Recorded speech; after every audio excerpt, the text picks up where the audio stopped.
A lone warrior searching for his destiny. A tribe of lost children waiting for a hero. In a world battling to survive, they face a woman determined to rule. Hold out for Mad Max. This is his greatest adventure. This is Thunderdome, and death's listening. He'll take the first man who screams. Auntie Entity had risen to her feet, and the crowd's restless murmur had hushed once more. Her voice was like a benediction. Then she raised her hands. At her signal, the guards let go of the two men, heaving them back toward the center of the arena with a rough shove. Suspended on his cable, his movements completely out of his control, Max sailed toward Blaster. Their bodies slammed together with a teeth-jarring quote thud unquote and rebounded. Blaster arced forward again, completely in control at the end of his own rope. His huge open hand smacked into the side of Max's head, twirling him like a top. Blaster smacked Max again, set him spinning faster. The arena flashed past in a nauseating blur. Giddy with vertigo, tasting blood, Max saw Blaster's helmet blink past again and heard the giant's inhuman, echoing laughter. It was a nightmare in zero gravity. There were no rules at all, just like he had been promised. Not even the rules of nature. Mad Max Beyond Thunderdome. A novelization by Joan D. Vinge, based on the screenplay by Terry Hayes and George Miller, narrated by Amy Mullen. Chapter 1. Ambush in the Desert of Despair. They called it the Desert of Despair. It had had another name, or two or three, back when there were still maps and anyone who cared what was written on them. This was the name that stuck, because it still had some meaning. Nothing moved on its mirage-haunted surface for endless miles except the red, restless sand, creeping grain on grain toward some nameless destination. It had lain unchanging for centuries, millennia. Unlike the world around it, which had changed, and changed again, until nuclear war had put an end to everything but desolation.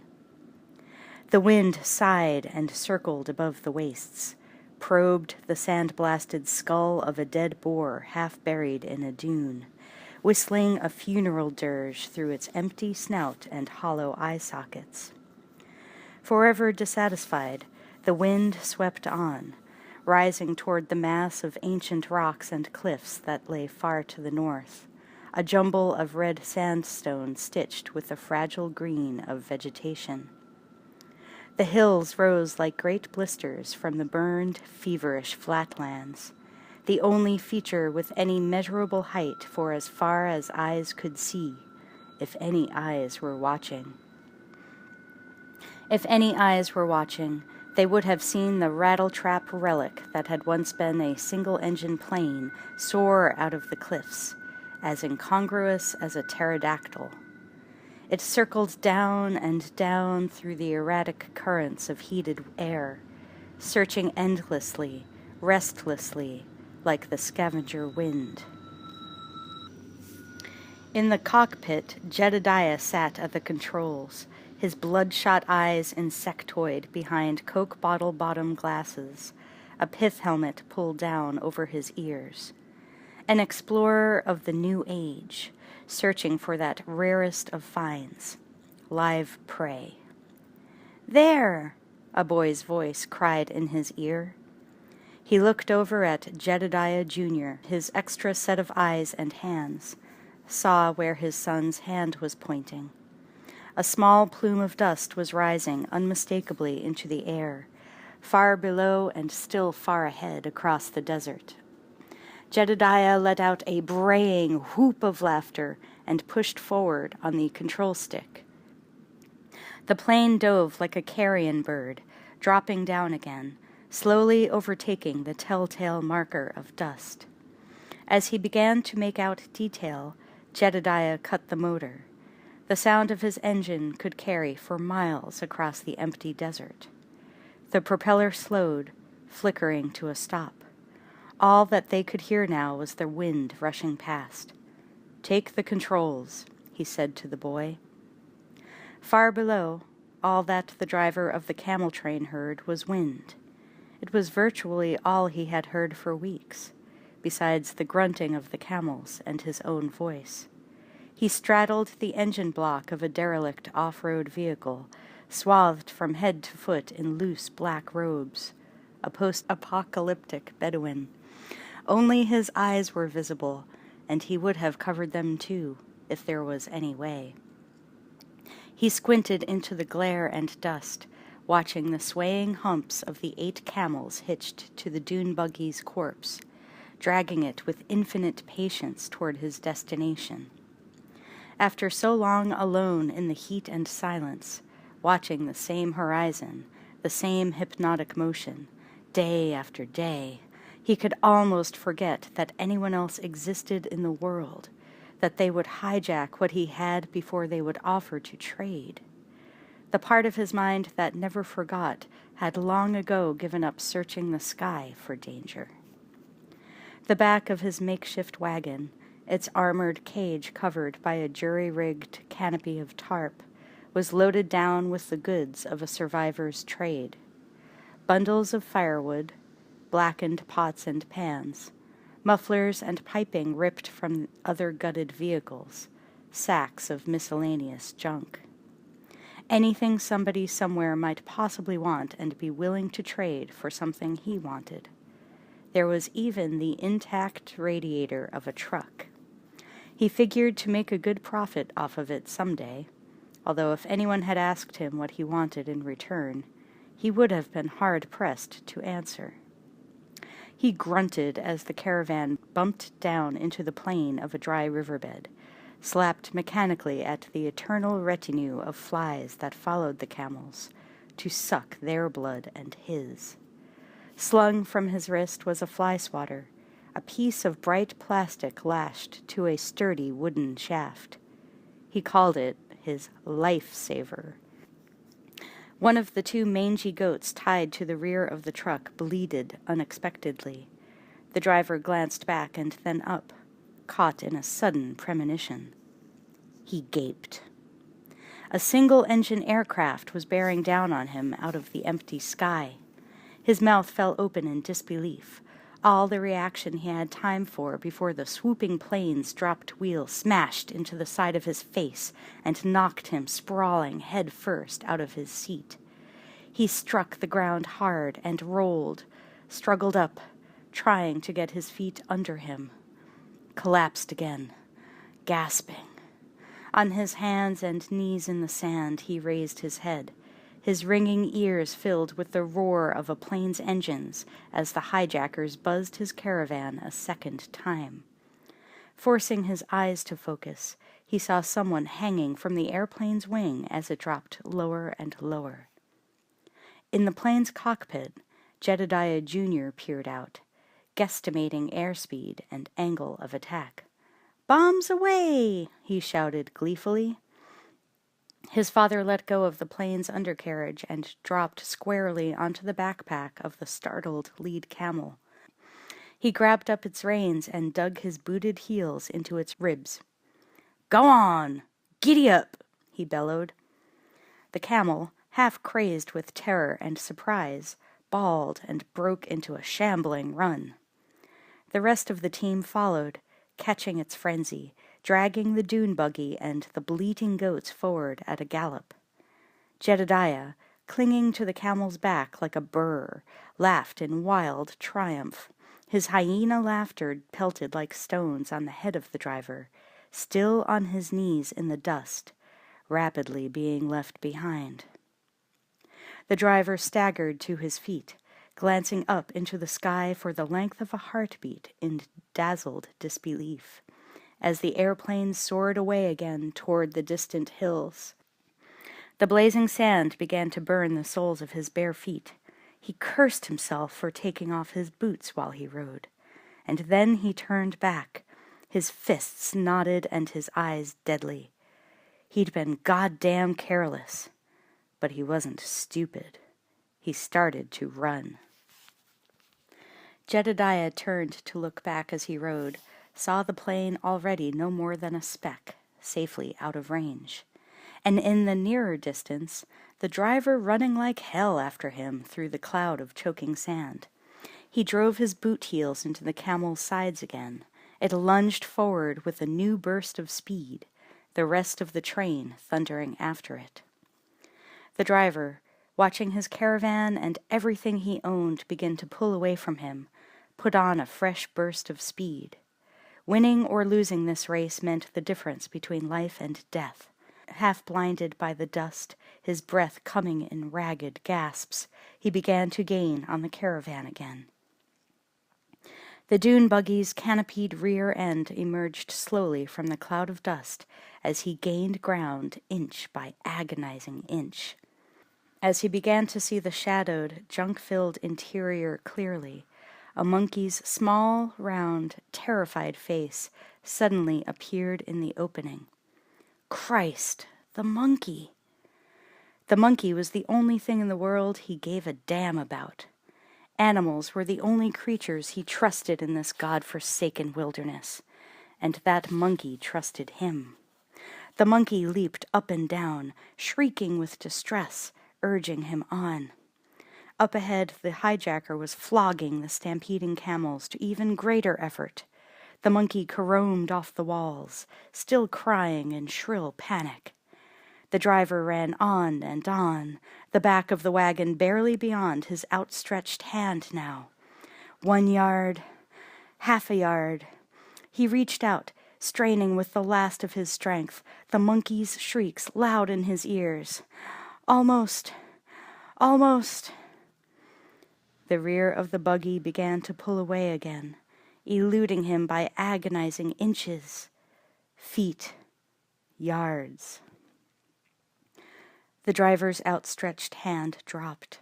His run slowed to a shambling trot, a jog, a walk.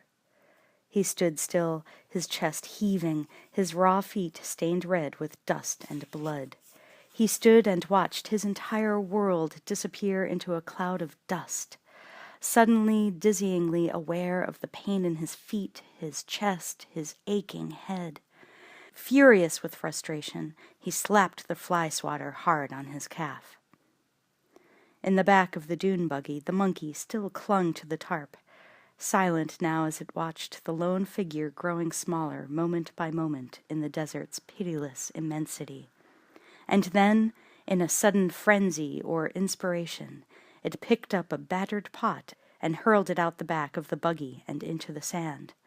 Another pan followed, plates, bottles, anything and everything the monkey could get its small, leathery hands on, spun out of the buggy, leaving a trail of detritus behind, leaving the shimmering landscape with debris. Blissfully unsuspecting, its kidnapper rode on toward the horizon, his hooting, lunatic laughter echoing out over the desert again as the dune buggy disappeared from the driver's sight over a distant rise. The driver stood where he was, panting, staring at the glittering arrow of jettisoned goods lying between the rutted tire tracks with bleak eyes. And then he began to walk again, doggedly following the trail, stooping to pick up his random possessions as he went. He stopped again after a few yards and turned to look back. Far above and very far behind him now, the skeletal plain was swooping and soaring in triumph above the jumbled red rock cliffs. He heard the distant purr of its motor, and maybe only in his mind, a high, mocking echo of the hijacker's laughter. He stared a moment longer, paralyzed by that vision of a lost world, by the last sight he would have of the first airplane that he had seen in over 15 years. Marking its destination indelibly in his brain. Looking down again, he He dropped the few items he had already collected into the sand and began to unwind his turban. It occurred to him that he was lucky he'd had it on when he was hit, or the blow from the plane's wheel would have cracked his skull like an egg, instead of simply leaving him with a knot like a baseball on the side of his head. He didn't like continuing on bareheaded, but he needed something to carry his salvaged belongings. He pulled the last of the windings free, exposing his face and head to the sun's merciless heat, staring out across the empty wastes as he began to knot it into a sack. His brown hair, which he had once kept cut short with almost military precision, was shoulder-length now, streaked with gray at the temples. He was nearing middle age, and the life he had led aged a man fast. 2 days' growth of stubble stood out on his lean jaw. A white scar slashed starkly across his sun-browned forehead and cheek, angling down over his left eye. The eye itself was as startlingly blue as the desert sky. He had nearly lost it in the fight. He was still alive. The man who had marked him was not. They called him Mad Max, if they called him anything. Names in the new order were totem signs, no longer simple markers for a face. Markers were for tombstones. Once he had had a name, just like the blister mountains shimmering in the heat haze behind him, just like everyone else. Max Rokotansky. But that had been half a lifetime ago, before the apocalypse, when names and life itself had still seemed to have some meaning, before his country had been blown to hell along with the rest of the world, before all of humanity had become a victim of its own venality, stupidity, and greed. Max had survived nearly half a lifetime since then, largely because in the depths of his soul he didn't give a damn whether he lived or died. But surviving got to be a habit in time, and he was damned if he was going to die like this, leaving that human hyena who'd jacked his goods to spit on his memory and call him an easy mark. Revenge was as good a motivator as anything he knew, and he knew it better than most. He stuffed the salvaged goods into his makeshift pack and began to walk again, limping now from the pain of his cut and blistered feet, from the chronic ache of an old wound in his knee. The brace he had made for his leg, hidden beneath his robes, squeaked faintly as he walked. Farther along the caravan's trail he found a water bottle. It wasn't very heavy. He shook it, feeling the liquid slosh inside, not even half full. He slung it at his back and kept walking. After a few more yards he found one boot, and then the other. He pushed them onto his feet with silent gratitude. If nothing else, he was going to find the thief and get his monkey back. Even after all these years, some things didn't change. Max paid his debts. Farther down the track he found the last of the monkey's legacy. A small whistle, a thing like a pipe with a leering skull face carved on it. He put it to his lips almost absently and blew. The skull emitted an eerie, high-pitched screech, whistling through his teeth. The sound echoed away across the wilderness, mournful and haunted, fleeting like a ghost toward the distant hills. Max hung the whistle from its thong around his neck and trudged on in silence. Chapter 2. Barter Town. 4 days later, the caravan's trail joined what passed for a real road, the cracked and sand-blasted remains of something that had once been paved highway, running from nowhere to nowhere. Max stepped onto the road, grateful for easier going, walking with a mindless, shambling stride, his thoughts purposely empty. He followed the road as the sun followed its track across the sky, letting time and space flow past him with grim indifference. The sudden darkness of shadow fell across his track as unexpectedly as a pit. He stopped, gazing blankly at the line of darkness for a long moment, and then he looked up again, squinting. A sign-point stood before him like a grave marker, at the place where a number of tracks converged with this one. Nailed to the upright post were several gray, splintered slats of wood, each one pointing in a different direction. On each of the markers was the name of a different great city, the symbols of a vanished civilization. Sydney, he read, 500 km. Tokyo, 5600 km. New York, 9800 km. Moscow. He stopped reading. Each of the signs had been crossed out in black paint with equal black humor. Only one name remained, splashed across a pile of rocks that supported the signpost's base. A jagged arrow pointed toward Bartertown. A nest of snakes lay on the baking hot surface of the rocks, studying him with slitted eyes. As he watched, one of them slithered down and away. Max's cracked lips twitched with an unreadable grimace. That answered his question. He started on, turning with the arrow, squinting into the sunset. Bartertown was where he was heading. A gibbous moon rose as the sun set, filling the black, star-strung emptiness of the night sky like an immense Japanese lantern. Max walked all night, taking advantage of its light and the merciful absence of the sun. He had not eaten since he had lost the camels and the truck. He had been out of water for 2 days. The odds were getting poor that he would make it through another day of this heat. He hoped that the road to Bartertown ran out before his strength did. The ground was rougher now, the trail climbing bare, stony hills and dropping down into steep gullies, forcing him to do the same. At last, just as dawn was breaking, he climbed one more rise and stopped. An iguana lay dozing on a rock at his feet. He considered killing it and eating it. But as he looked around for a stone, he glanced out over the rise and down. Beyond and below stretched a vast plain, bordered on one side by the dazzling expanse of a huge salt lake. The early morning sun made the dry lake bed glitter like a bed of broken glass. The image suited. Conditions on a salt lake were so forbidding, the heat so intense, that they made the desert he had just come through seem like the Garden of Eden.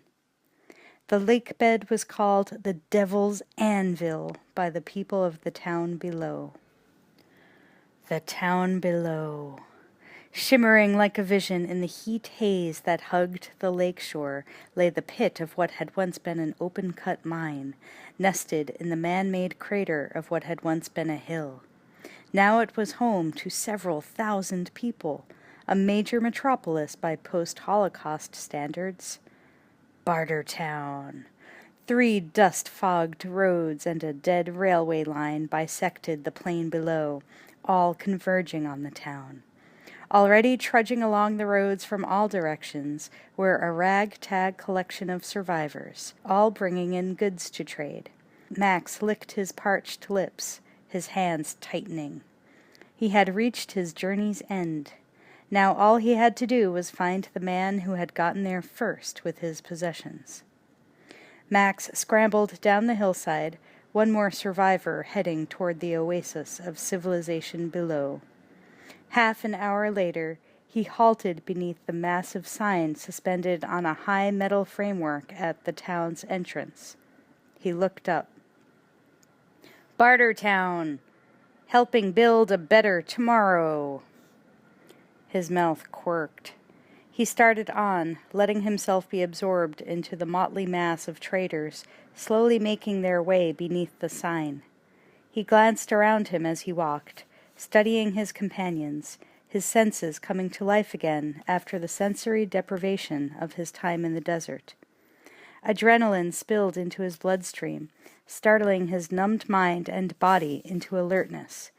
The presence of so many human beings at once, after so long, set his nerves jangling. A crowd was danger, an uncontrollable situation, too many alternatives, jaws full of teeth waiting to swallow up an unwary man. But this was where the thief had come, and so it was where he belonged, for now. He passed 2 grizzled, middle-aged men who had yoked themselves together like draft animals to drag a clumsy wooden cart into town. In its bed lay the blackened remains of an aircraft engine. Farther on he passed 2 men armed to the teeth and riding on ponies, driving a herd of livestock to market. Their stock, tethered together, included several scrawny goats and cows and several men with shaven heads in bedraggled yellow robes. The men chanted tonelessly as they stumbled along. Hare Krishna, Hare Krishna, Hare Hare, Hare Rama. Max wondered dimly whether he was seeing the last Hare Krishnas on earth. God knew he had seen everything else by now. Passing the men, he found a pair of women shackled in front of them. One of the women was extremely fat. The other was slender and beautiful, like a porcelain figurine, and as fragile. Frail and trembling, she moved as if every step she took might be her last. Max looked away hastily. Everything. On the road ahead, a multicolored miniature umbrella bobbed above the crowd like a beach ball carried on the tide. It was perched hat-like over the skull of a pinch-faced vendor, loaded down with bottles and cups until he looked like a refugee court jester. He stood in the traces of a cart loaded with a large metal tank, calling out in a nasal drone to the passers-by, "Water! Water! Get it here! It's the real thing, not Coke." His rubber face twisted into a smile. "It's water." Civilization. As Max watched, thirsty travelers stopped to buy a cupful and gulp it down. Max moved closer, his eyes riveted now on the shining liquid flowing freely into cup after cup. He swallowed and swallowed again. "Water," the water seller called, still grinning. "Nature's special. No added sugar. No preservatives. Pure water. Official drink of the 25th Olympics. Water." An empty wooden bird cage hanging from a stick jutted up past his shoulder. He looked around as Max drew closer, parched and sunburned, a sure bet for at least a quart. The water seller's grin widened. "Step up, schmuck," he said congenially. "Let's get some dealing done. H2O, that's my go." Too easy. Max looked away with an effort and kept walking. The water seller hauled his cart around, starting after him, keeping pace as he kept up the diarrhea of words. "What you got? Bullets? Medicine? Smoke? A block of chew?" Max shook his head, still walking. "Don't you understand?" The water seller pushed in front of him, stopping him in his tracks. "This is water. You can't live without it." Lifting a canteen, he poured a stream of clear liquid into a marked beaker, watching Max like a hawk. This sucker didn't have much on him worth trading, but he looked like he ought to be willing to trade his own blood for water, the shape he was in. "Tell you what, 1 pint, 2 joints." He waved it under Max's nose. Max stared at him, swallowing again until his voice worked. "You drink it," he said hoarsely. The water seller laughed, impressed. "You're cautious. I like that. but it could take days to poison a man. He reached into a hidden inner pocket of his coat and dragged out a canary. On the other hand, one of these little birdies. Squeezing the bird's beak open, he poured a trickle of water down its throat. He pushed the bird gently into the cage hanging above his shoulder and watched it flutter around. See? Still the stranger hesitated. He grinned in exasperation, lifting a hand, holding out the beaker to Max again. Avoid the Christmas rush. 1 pint for 2 smokes. Max reached into the folds of his loose outer robe. The water cellar stiffened as what looked like a gun appeared in the stranger's hand, pointing straight at his own chest. But Max only moved its barrel until it hovered close to the beaker of water. The thing that looked like a weapon began to chatter frantically. An explosion of laughter burst out of the water cellar as he realized that all the stranger held was a Geiger counter. "What's a little fallout?" he said. Max turned away wordlessly and walked on. "Have a nice day." This time the water cellar did not follow. He'd lost the sale, but at least that was all he'd lost. Still grinning, he turned back, eyeballing the next trader coming down the road. "Water, water," he called. "It's the real thing. Water." Max glanced back once, saw the trader stop, fumbling in his pocket. He handed over a couple of cartridges, and the water seller gave him the beaker. He drank it down greedily. Max looked ahead again. Rising before him now was the strangest sight he had seen in a long time. An old tunnel bored into the steep side of the hill. Once it had serviced the mine inside. Now, defended by a heavy iron grill and armed guards, it gave the only access to Bartertown. He could see nothing of the town inside the heart of the rock, only the tunnel's fanged and gaping maw, thick with eerie shadows cast up along its walls by the mismatched assortment of industrial lights strung overhead. He couldn't remember when he had last seen so many lights, functioning electric lights, all burning. He wondered where they got the fuel for that much power.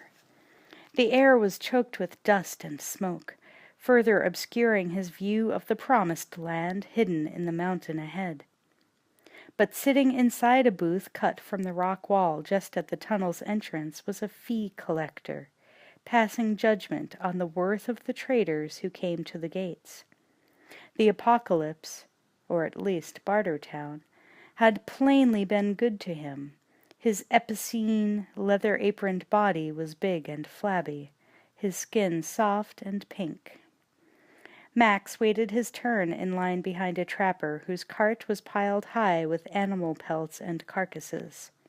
The collector leaned forward in his battered armchair, peering out the window as he laid down the law of Bartertown to the trapper. "Skins of small animals," he said, eyeing the loaded cart. "We take 10%. That's our cut. The rest is yours. Trade it for what you want." The trapper hesitated, frowning as he considered the percentage. The collector leaned further forward, lowering his voice. "Listen," he murmured, "the market's good. 4 pelts will get you a sack of grain, or 2 hours with a woman." He raised his eyebrows. The trapper brightened at the prospect. He spat into the palm of his hand. The collector did the same. They shook hands, sealing the deal. 4 heavily armed men, 3 of them wearing gas masks, moved forward at the collector's signal, began to search the cart and portion out the commission. They were Bartertown's imperial guards, their hair roached into a mohawk cut, wearing rough uniforms of lizard skin and studded leather armor that left as much exposed as it covered, a testimony to their prowess or to the power of the desert's heat. Max studied them without seeming to, in particular the one without a mask, who wore an elaborate feathered headdress with a small skull set in its band like a jewel. He was a blunt bullet of a man, not as tall as the others, but built like a tank. His heavily muscled torso and arms were decorated with elaborate tattooing. The captain of the Bartertown Guard, he was called Iron Bar Bassie. Anyone who had ever been unfortunate enough to cross him could swear to the appropriateness of his chosen name. Max stepped up to the collector's booth as the trapper moved on into the tunnel mouth. The collector looked him up and down, noting his gaunt, sunburned face and his lack of goods with obvious skepticism. "What are you trading?" he asked. Max swallowed again, trying to force enough saliva down his raw throat to let words escape. "I'm looking for a man," he whispered. "You got anything to trade or not?" the collector interrupted. "He was driving a camel train," Max went on, hoarsely, insistently. "He's got a weird laugh." The collector's pink, complacent face wrinkled like a hog's. He leaned forward again, gesturing at the sign out front with a fat hand. His arms were strung with half a dozen wristwatches each. "This is Bartertown. Get it?" he said, his voice high and strident.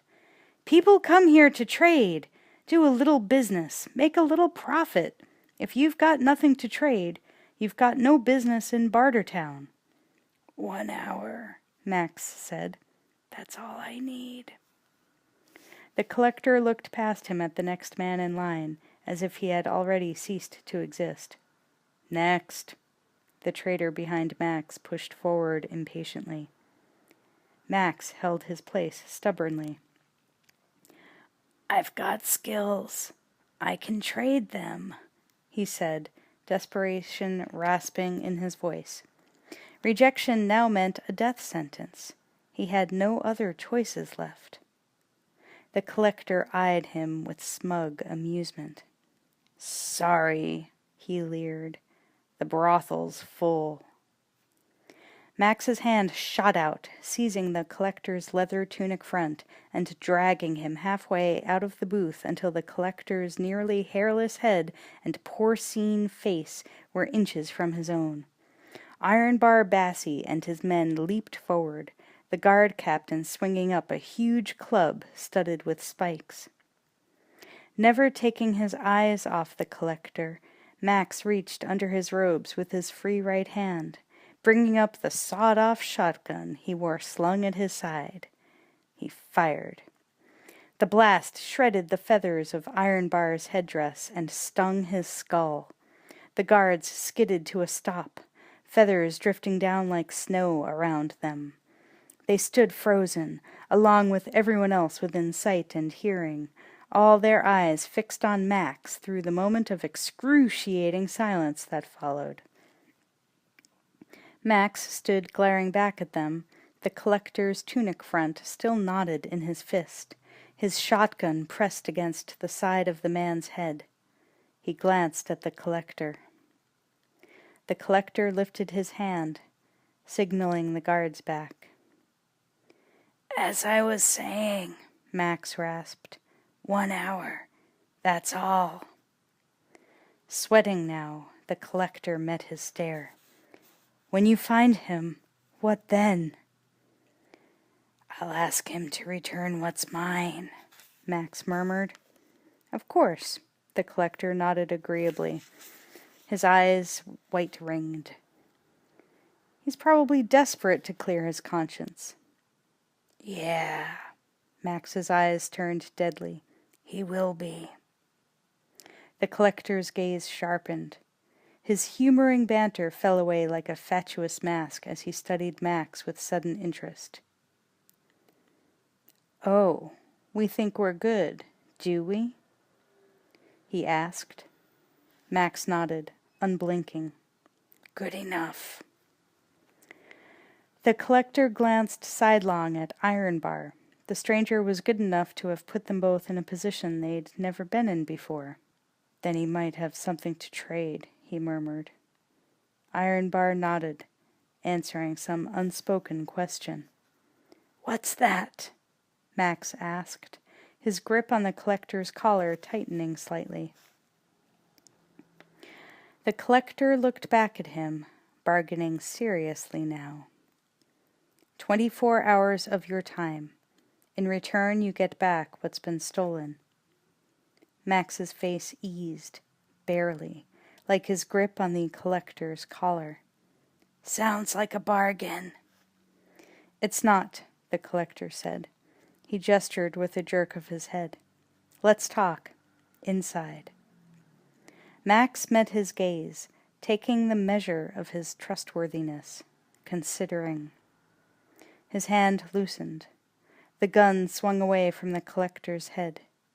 The collector jerked back and disappeared into his booth. The guards moved in the same instant, lunging forward.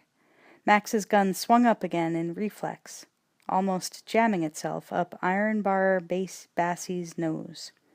"Leave him!" The collector appeared from a side passageway, gesturing frantically. Ironbar stepped back as the collector joined Max, beckoning him on toward the waiting entrance to Bartertown. Max grimaced and lowered his gun again. Ironbar followed wordlessly, stalking down the tunnel with his club in his fist, like a heavily armed and badly singed turkey. His men followed without comment. Midway through the shadowed tunnel they reached a kind of teller's window, a grilled opening to another room cut from the rock. The collector stopped in front of the window. "Just one more thing." He pointed to the crudely painted sign on the rock wall above the grill. "Bartertown supports gun control. Park your weapons here." A gap-toothed man wearing a visor and a leather apron stepped into view behind the teller's window, smiling serenely. He was called Wristman, and he supervised weapons collection for all of Bartertown's guests. Max looked up at the sign, down at Wristman, and shook his head. "It's the law here," the collector said flatly, moving closer to his side. The phalanx of guards moved closer too, surrounding him. "There are no exceptions." Max hesitated a moment longer, feeling the pressure of half a dozen bodies ringing in his own. All of them armed with crossbows, knives, and clubs, the pressure of their combined wills against his mind. He slapped the shotgun down on the counter. Pulling open his robes, he unslung a crossbow and laid it down, unstrapped the dart gun from his forearm, unhooked the pouch of bullets from his belt. Wristman watched, still smiling, as he added his Geiger counter to the pile without comment. He pushed the pile under the grill and stepped back again. The collector inventoried the cash with a practiced eye. "No knife?" he said with smiling insinuation. Max put his fly swatter between his teeth resignedly and leaned down to jerk a knife from inside his boot. Reaching over his shoulder, he pulled another knife from the sheath strapped at his back. Holding one knife in each fist, he threw them down. Their blades dug into the teller's counter in front of him, quivered there side by side.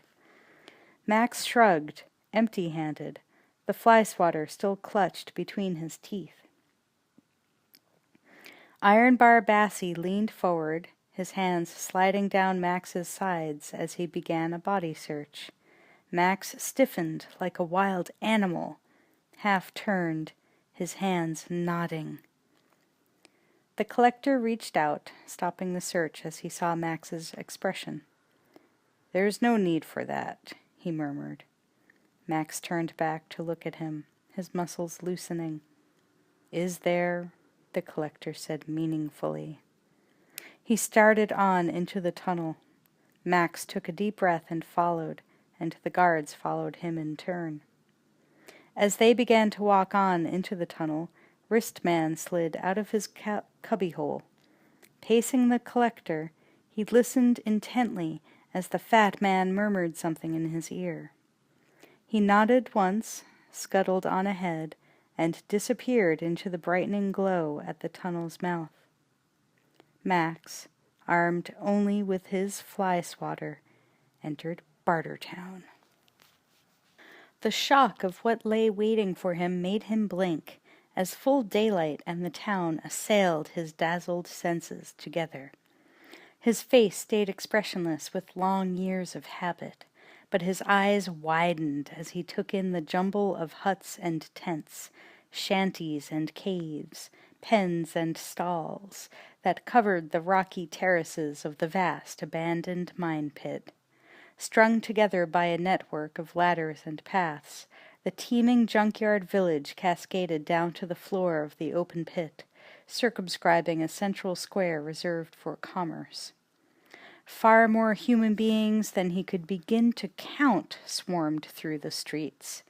Everywhere huge blackened pipes pushed up out of the earth, belching smoke, steam, or flames like the chimneys of hell. In the crowded square, which stretched on farther than his eyes could see, blacksmiths and wheelwrights hammered away at their trades, beating yesterday's wreckage into tomorrow's tools, adding their clanging to the shouts of merchants touting wares and the bellowing of livestock.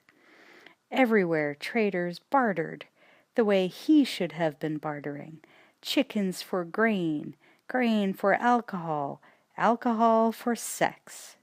1,000 different stenches multiplied and magnified into a miasma that stunned senses used to the asceticism of the desert. It was a shanty town, a drab, mud-colored medieval ruin sprouting from the corpse of a civilization that refused to lie down and die. But it pulsed with new life and stubborn vitality, the closest thing to the world before that Max had seen in almost 20 years. Rising up in the center of town, dominating everything else, was a tall tower. Perched precariously at its tip, with a panoramic 360-degree view of the squalor below, was the wasteland's only penthouse. Max stared at it, wondering vaguely who lived up there. Whoever it was must live like a lord, a king.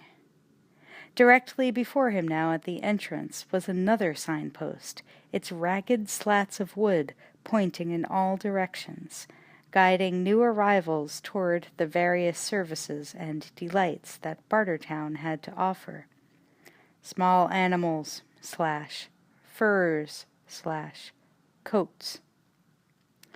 Blacksmith / broken limbs fixed / sawed off. Paradise Alley.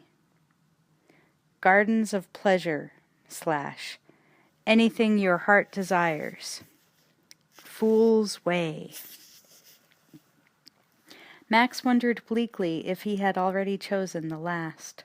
Above the signpost, 2 of the Imperial Guards manned a watchtower, observing everyone who entered or left town.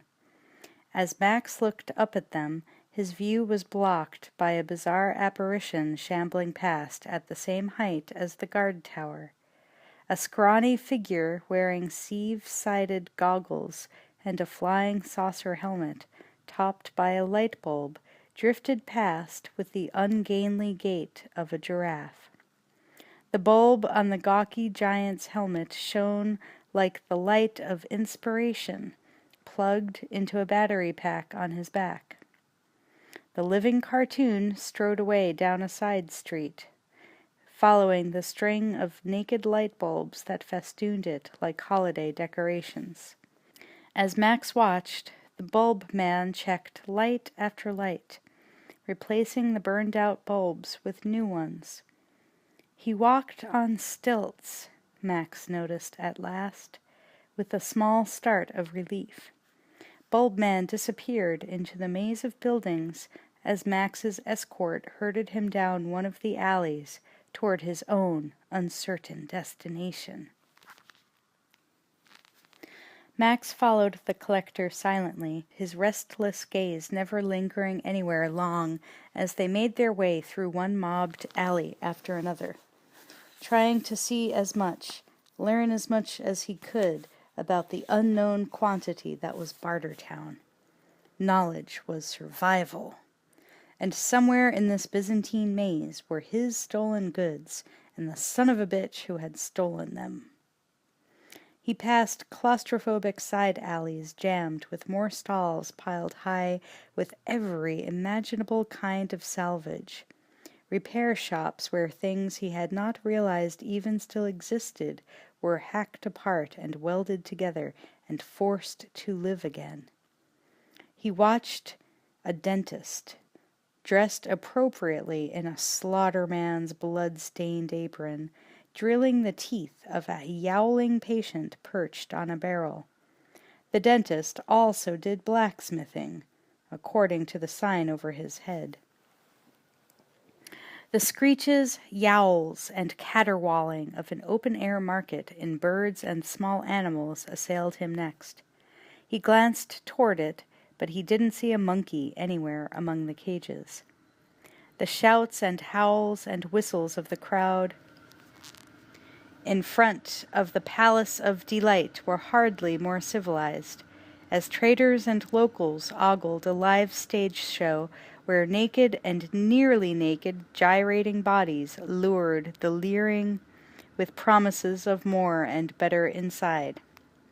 Beyond the brothel they came out into a large open space, where a man stood on a platform above the crowd, wearing a battered top hat and a tuxedo draping his bare chest.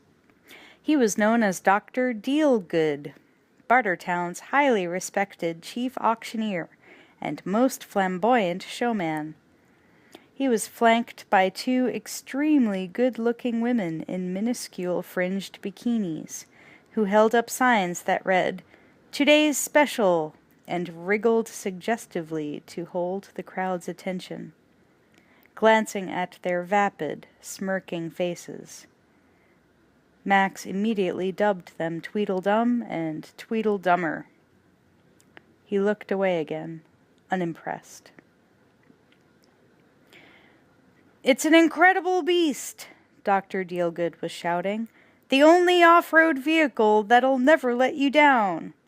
He gestured toward the pens beside him, flinging out his arms.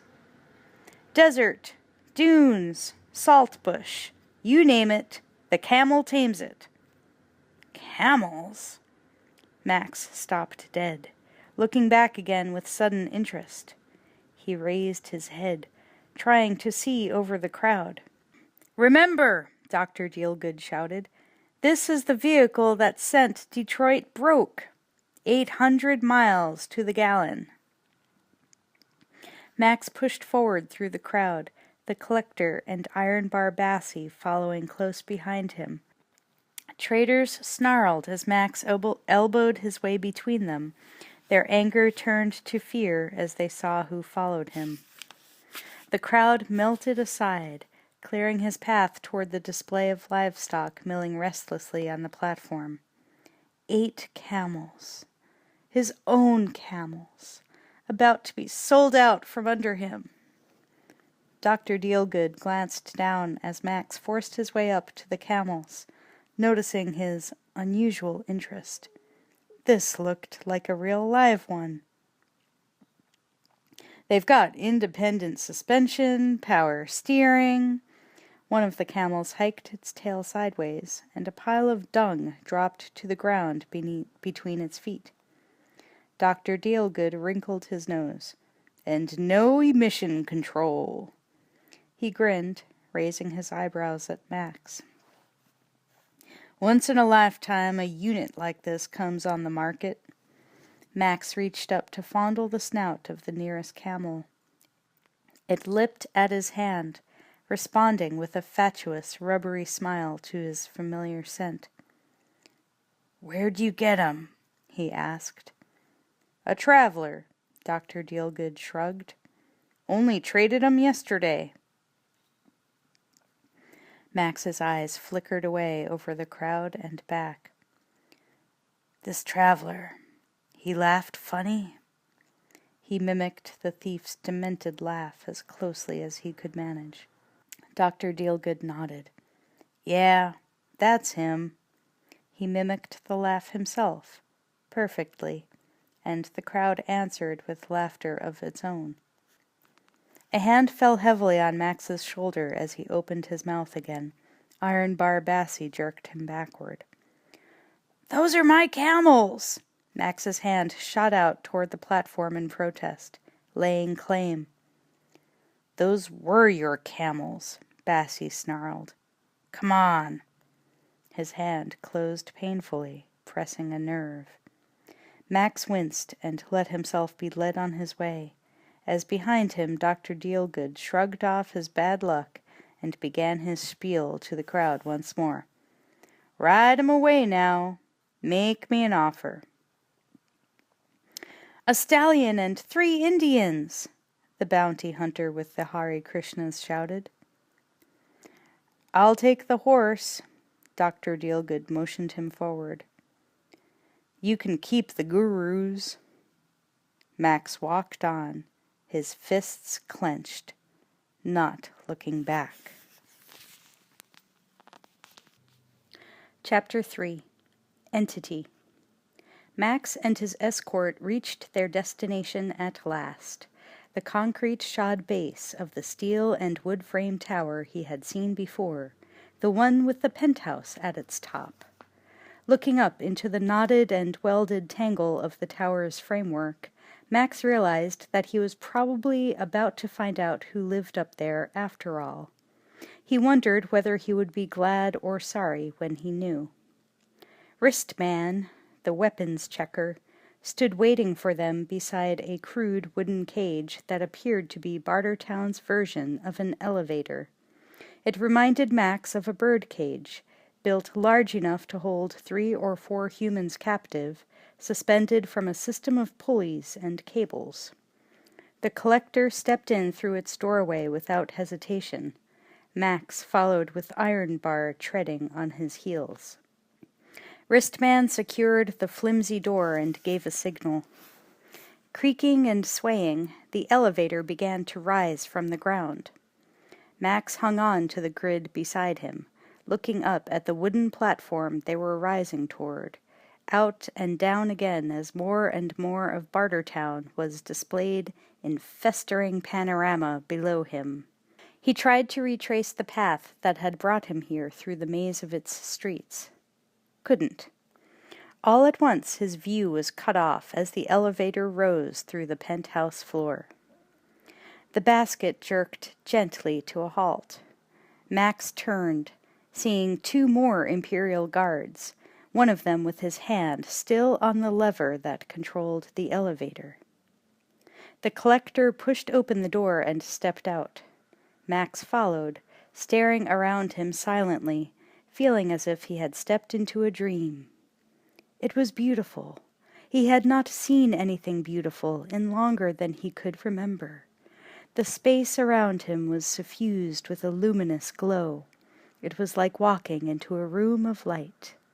Where a solid roof and walls should have been, there was nothing but fine muslin billowing softly in the breeze, seeming to breathe and shift like a living thing. The gossamer cloth was spotlessly, pristinely white. Music drifted to them on the warm air, adding to the unreality of the moment. The haunting, plaintive sound of a saxophone. Even as he wondered fleetingly about his sanity, Max thought that whoever was playing the sax was very, very good. The collector started on across the room without comment. Iron Bar Bassie gave Max an ungentle shove, forcing him to follow.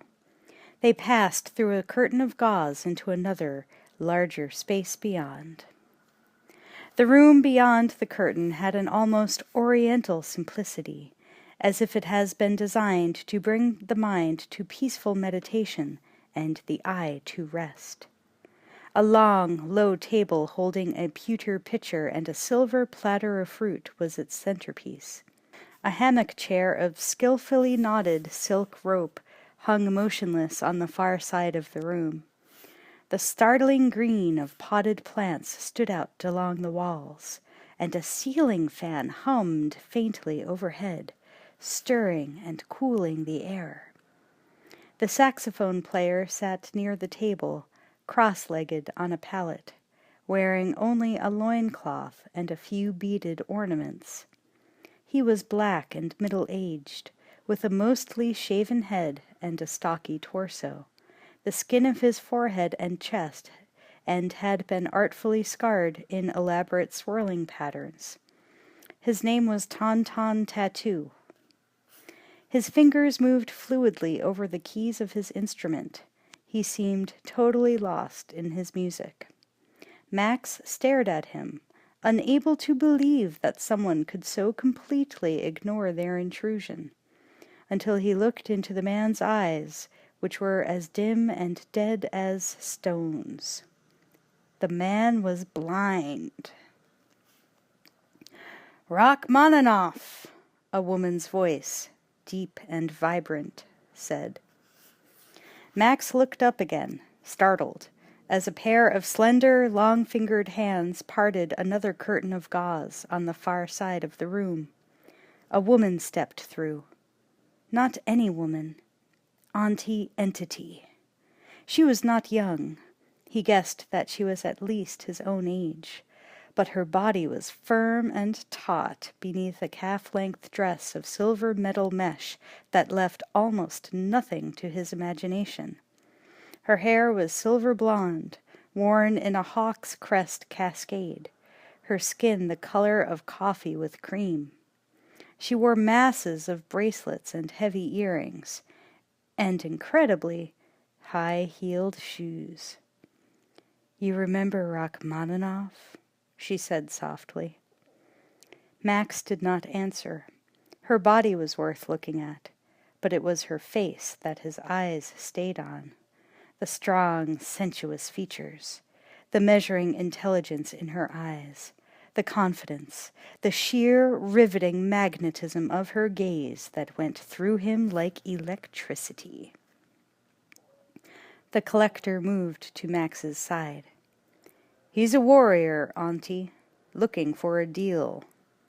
His hand flicked out at Max's chest.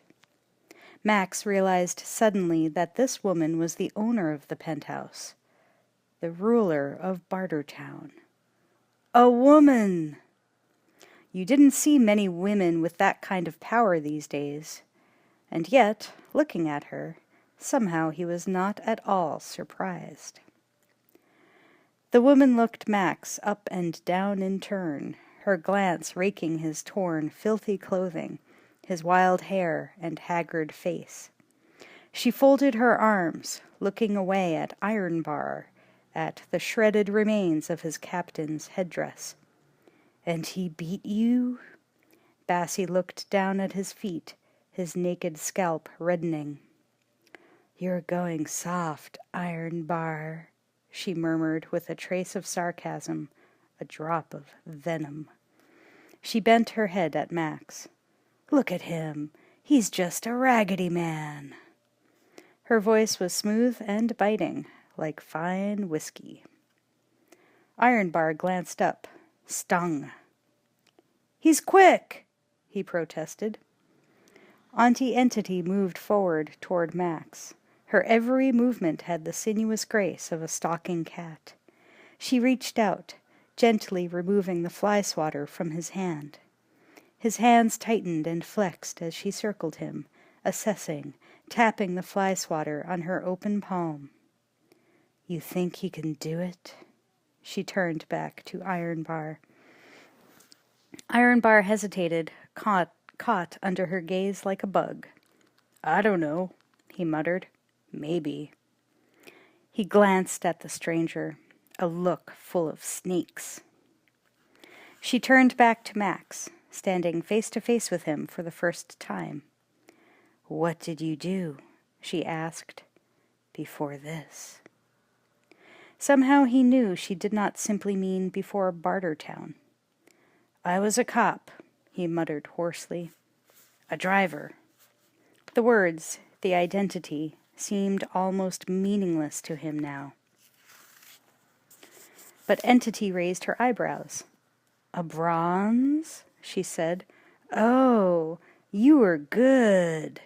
Her voice mocked him, but her eyes studied him with a new respect.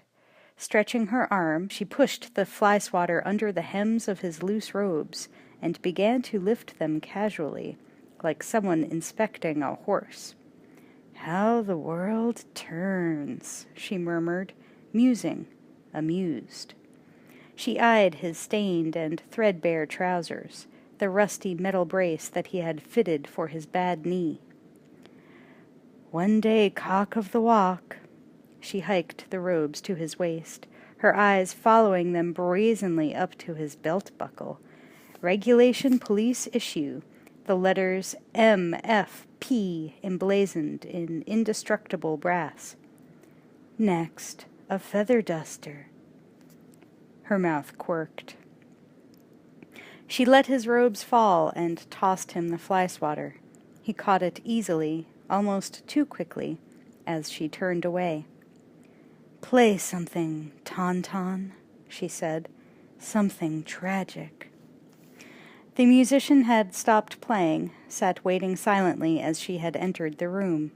Now he lifted his instrument unerringly to his lips and began to play again, a mournful thread of melody. Entity turned back to Max, a curious smile still pulling at the edges of her lips. The smile faded. "You know who I was?" she said. "Nobody. But on the day after, I was still alive." She leaned over, picked a fresh apple from the shining platter on the table, weighing it in her palm like justice. "This nobody had the chance to be somebody." She held his gaze for a long moment, and he saw more emotions pass over her face in that one moment than he could have named in a lifetime. She turned away from him abruptly, snapping the wire of tension between them. "So much for history." She waved a desultory hand at the table. "Anyway, help yourself. Water, fruit." Behind him, Max sensed a faint, shifting movement among the guards.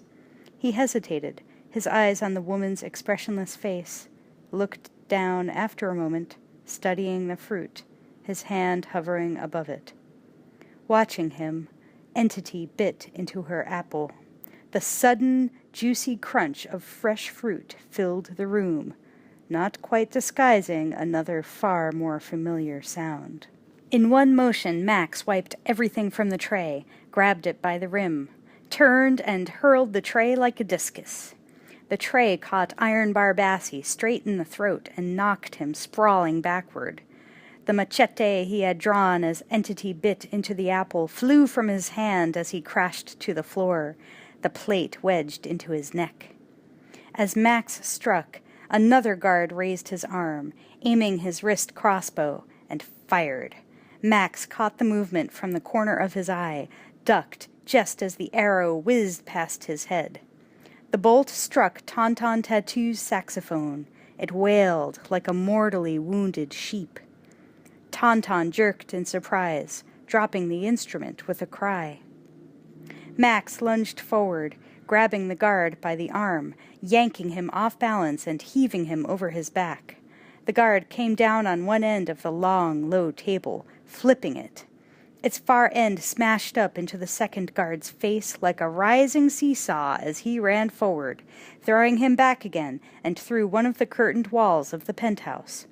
The fragile cloth ripped like tissue, and Max heard his scream as he fell 3 stories into the street below. The guard landed with a back-breaking crash on the raised end of an acrobat's teeterboard down below, catapulting the woman balanced on its other end high into the air.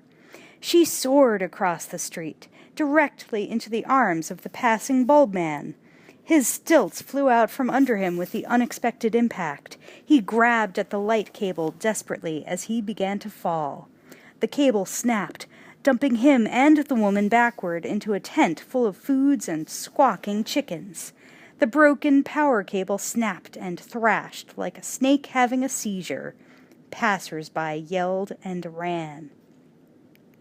The sounds of chaos below carried clearly into the penthouse, but Max's mind was on more pressing business. He started forward as Ironbar struggled up from the floor, clutching his ruined throat, ready to kick the guard's face in. A movement came at him from the side. He spun back as the collector charged in from his right, swinging a double-bladed axe. Max threw himself backward, dodging the blow that would have sheared off an arm. The axe head buried itself in the floor between his boots. The collector heaved furiously on the axe's handle, looking up at Max as he tried to wrench it free. Max looked back at him for an instant that seemed to last an eternity. And then he stepped forward, kicking the axe handle upward.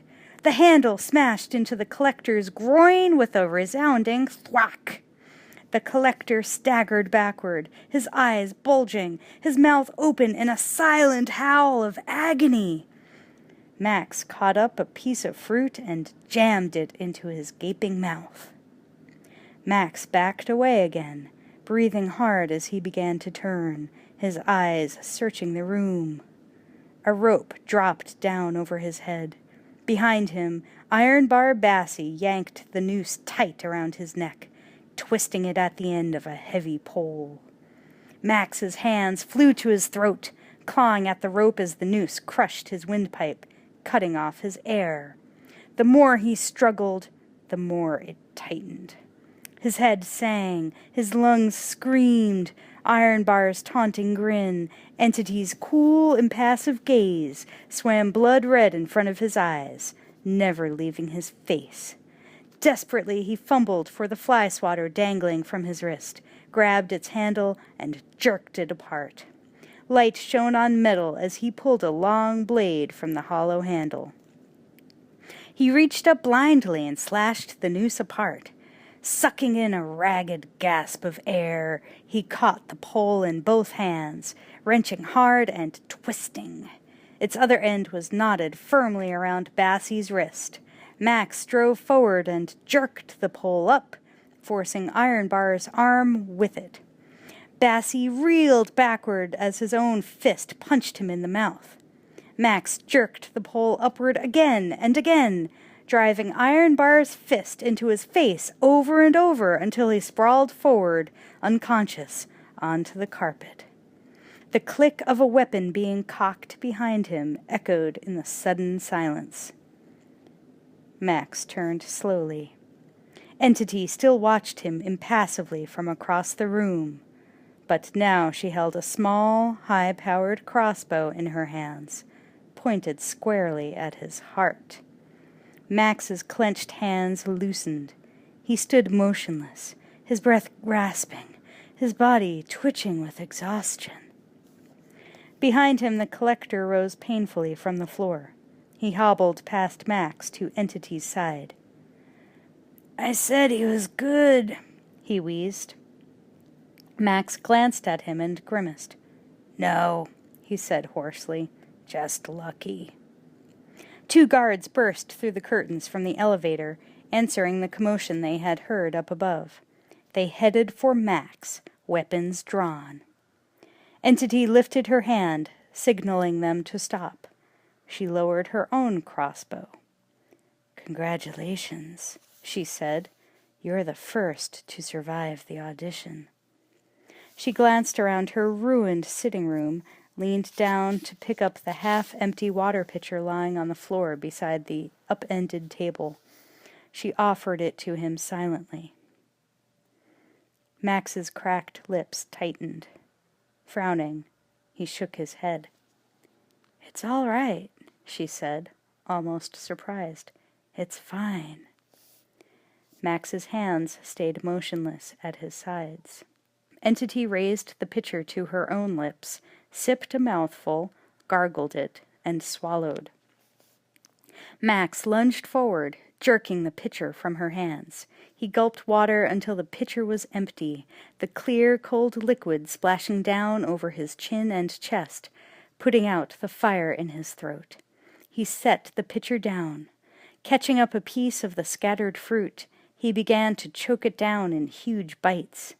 He had not seen fruit like this in 2 or 3 years, but what should have been a rare feast meant nothing more to his starving body than something to fill its empty, aching gut. Behind him, he heard Ironbar and the other guard recovering consciousness, stumbling to their feet. He picked up another piece of fruit and went on eating unconcernedly, oblivious to the silent stares of everyone around him. Entity stood waiting until Max had blunted his thirst and hunger, and then gestured for him to join her. He crossed the room to stand beside her as she drew back the curtain of gauze, bringing Bartertown into view below. "Look around, mister," she said, gazing out over the bustling surge of life below them. Max glanced at the view, went back to his eating. His hunger had dulled enough now that he was beginning to be able to enjoy what he ate. The sweet, succulent, the sweet, succulent feel of pith and juice sliding down his throat was almost an erotic pleasure. "All of this I built," Entity said, the pride of her voice forcing its way into his attention. "Up to my armpits in blood and shit. But where there was desert, there's a town. Where there was robbery, there's trade. Where there was despair, there's hope." She turned away from the view, turning toward him again, forcing him to look at her. He met her gaze wordlessly, still eating. "I'll do anything to protect it," she said, and he believed her. "Now it's necessary to kill a man." Her eyes narrowed. "Interested?" Max paused, the orange halfway to his lips. He took another bite. "What do you pay?" he asked, his face expressionless. "I'll re-equip you, your vehicle, animals, whatever." She watched him for a reaction. "Fuel, if you want it." Offering him the one thing worth more than gold. Max said nothing. "It's a generous offer." She shifted restlessly, settling her hands on her hips. "Why me?" Max said at last. "You've got weapons, warriors. Just give the order." "Listen to him, Auntie," Ironbar grated, holding his throat. "We never got nothing by mincing around." Entity did not acknowledge him, still studying Max with dark, thoughtful eyes. "I'm dealing with subtleties here," she said. "This is no enemy. It's almost family." He almost thought he heard regret. She glanced away for the first time, gazing out the window. Max's mouth twitched. "Real civilized," he said, unimpressed. A faint frown furrowed her smooth forehead. She looked back at him again. "The reasons don't concern you," her voice sharpened, reminding him of who and where he was. "Just the conditions. You want a deal or not?" Max nodded, having already considered the alternatives. Her face showed him nothing now, however she felt about his decision. "First," she said, leaning hard on each word, "nobody knows you work for me. You hit him and you go. Second, it's a fair fight. Third, it's to the death." Max nodded again. It sounded more honest than he'd expected. Maybe she meant what she said after all. Not that it mattered. "Who's the bunny?" Entity turned away from the window, led him back across the penthouse to the far side of the littered living room. They stopped before the place where a vaguely familiar-looking length of pipe rose up through the floor. Max realized that it was some kind of periscope. Its range extended far below the penthouse, below the base of the tower itself, deep into the bowels of the abandoned mines below.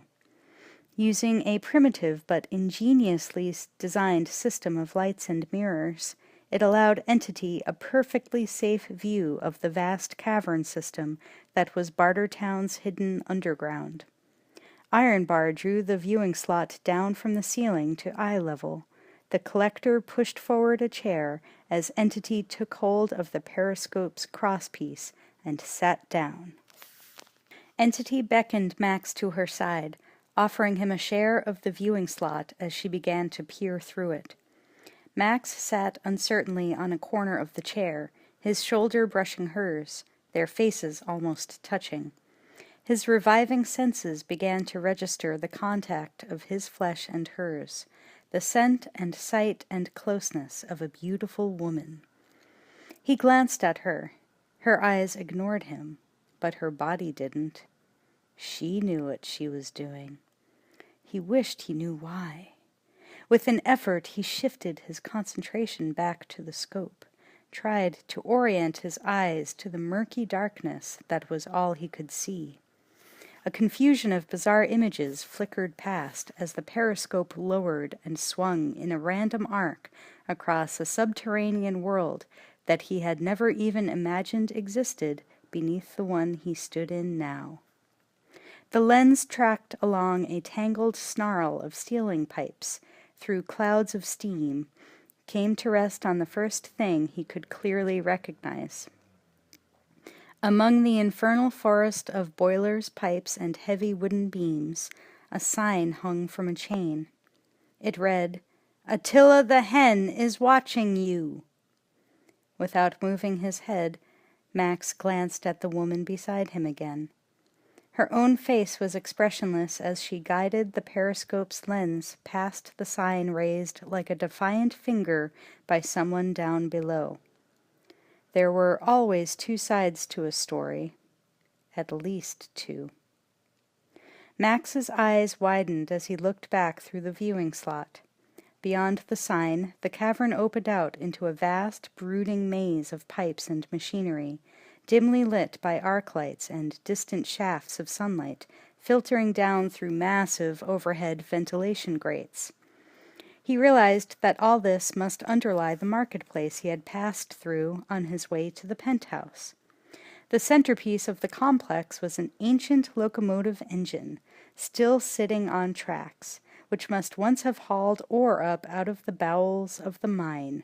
Now it had mutated into a sedentary power plant, its rusted-out hulk rebuilt with parts of an old truck body and imprisoned forever underground, shackled to a bewildering array of pipes and gauges. But the marvels of post-Holocaust engineering were not the thing that Max's eyes found the most difficult to believe. It was the presence, everywhere he looked, of countless thousands of pigs. Their pens and enclosures spread away into the shadowed distance for as far as his eyes could see, rank on rank of them, all grunting, foraging, and crapping as if there were nothing at all extraordinary about their presence there. Their quarters were sumptuous by animal standards, or even human standards these days, well supplied with brimming troughs of food and water. Countless human tenders moved among them, hosing them down, scrubbing them off, shoveling their dung into wheelbarrows. In the foreground of the scope's view, several workers clustered together, massaging a huge old sow, for reasons Max could not even guess at. It seemed to him that he could almost hear the sounds of grunting and heavy machinery echoing through the caverns down below, almost smell the appalling reek. He realized suddenly that vision was not the only thing the periscope's pipe supplied. "It's called the underworld," Entity said. "It's where Bartertown gets its energy."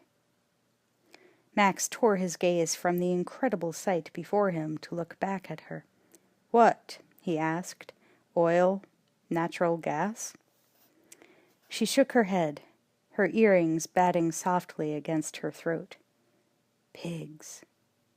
Max glanced at the scope again and pointed. "You mean pigs? Like those?"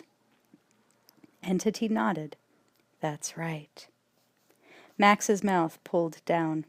"Bullshit." She met his sardonic stare, held it, her own gaze unyielding, until he believed that she was perfectly serious. "Pig shit," she said. "What?" Max looked at her blankly. "The lights, donkey motors, our vehicles, they all use a high-powered gas." She smiled, an amused teacher instructing a difficult pupil. "It's called methane, and you make methane from pig shit." Lifting her hand, she caught his chin gently, almost caressingly, with her cupped fingers. She drew his face back toward the eyepiece, adjusting its sight with her free hand. Side by side, they peered through the viewing slot again. This time, Max's view of the underworld showed him a group of men, their own faces vaguely pig-like behind the muzzles and goggles of gas masks. They were emptying semi-liquid excrement out of something that looked like a mine car by shovelfuls and bucketfuls. The lens panned back toward the mutant locomotive, searching until it found a raised wooden platform snarled with pipes, on which the large corrugated tank of a boiler sat, surrounded by more dials and gauges. On the far side of the platform, he saw what appeared to be two workers being dressed down by a much smaller man wearing goggles and what looked like a samurai helmet.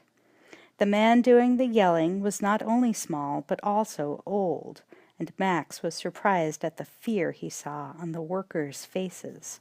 And then the small man began to raise, higher and higher, as the two technicians stepped back, looking up.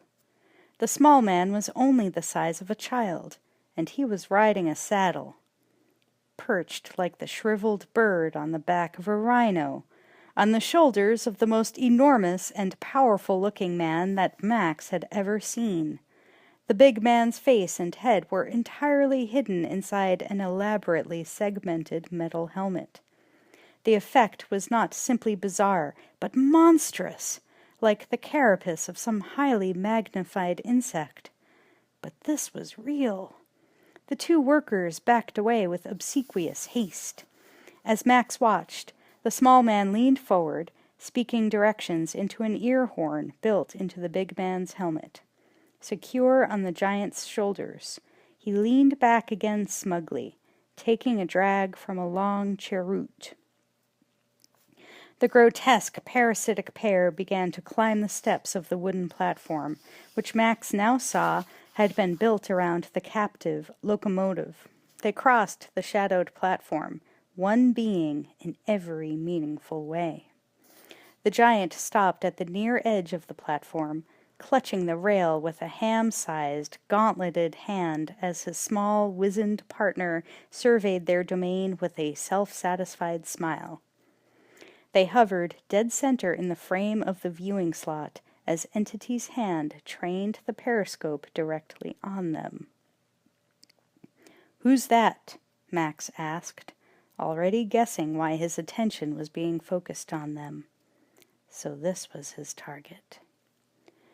"Master Blaster," Entity said. "He's the man who makes it work.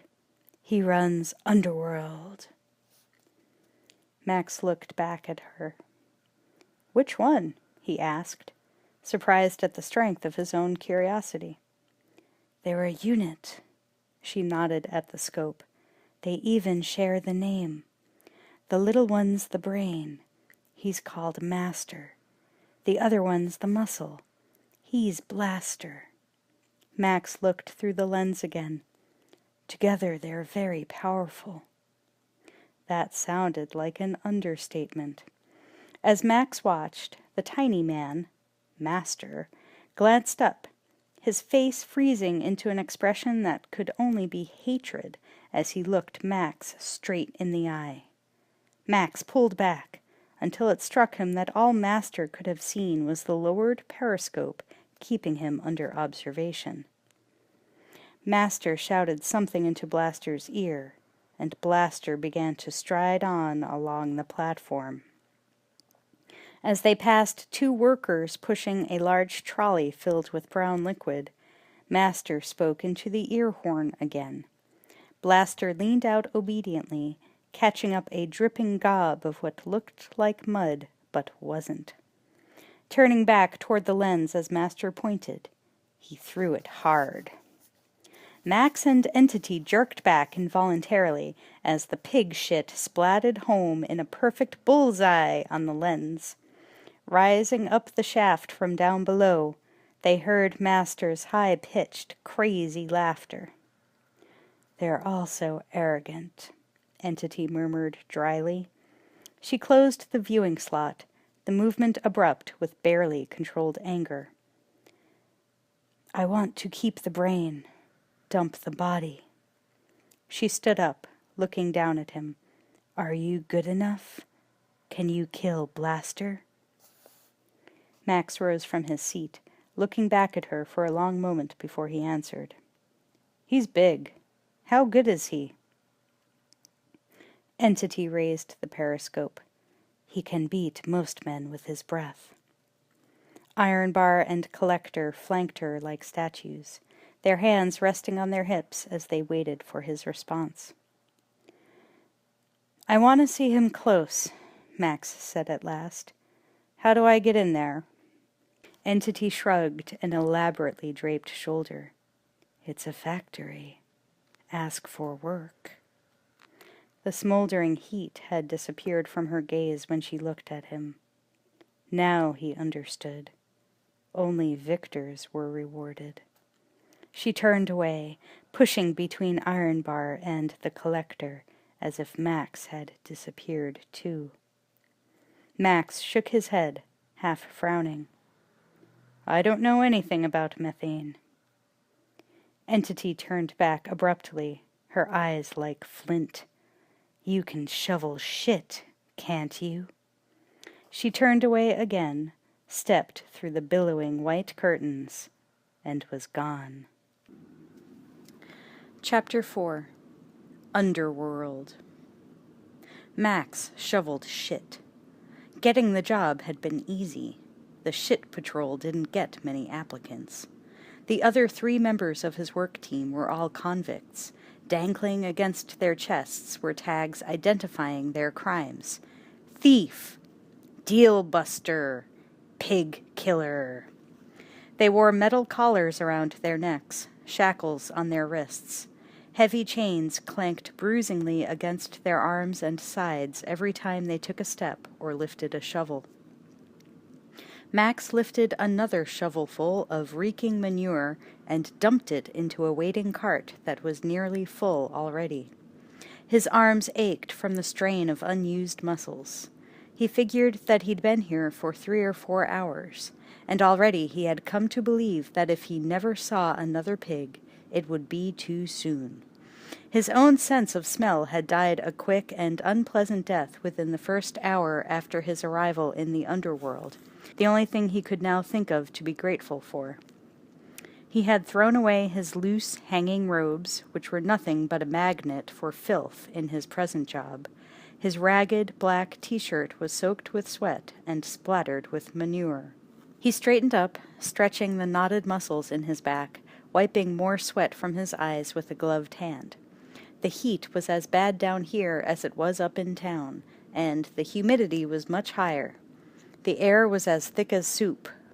He glanced away into the gloom of the light and shadowed cavern with what he hoped looked like casual indifference. Around him, scores of other men and women, convicts, slaves, and outcasts like himself, moved like the damned through the lowest circle of hell, working at various tasks, most of them pleasanter than his own. He spotted the 3 Hare Krishnas he had seen early this morning. Still chained together, They were scrubbing down several large, inanely grinning porkers. His collection crew was nearing the observation platform at last. They had been working their way toward it, shovelful by shovelful, all morning.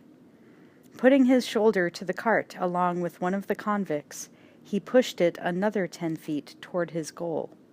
Straightening again, he took a deep, pungent breath. From here he could see the platform clearly at last.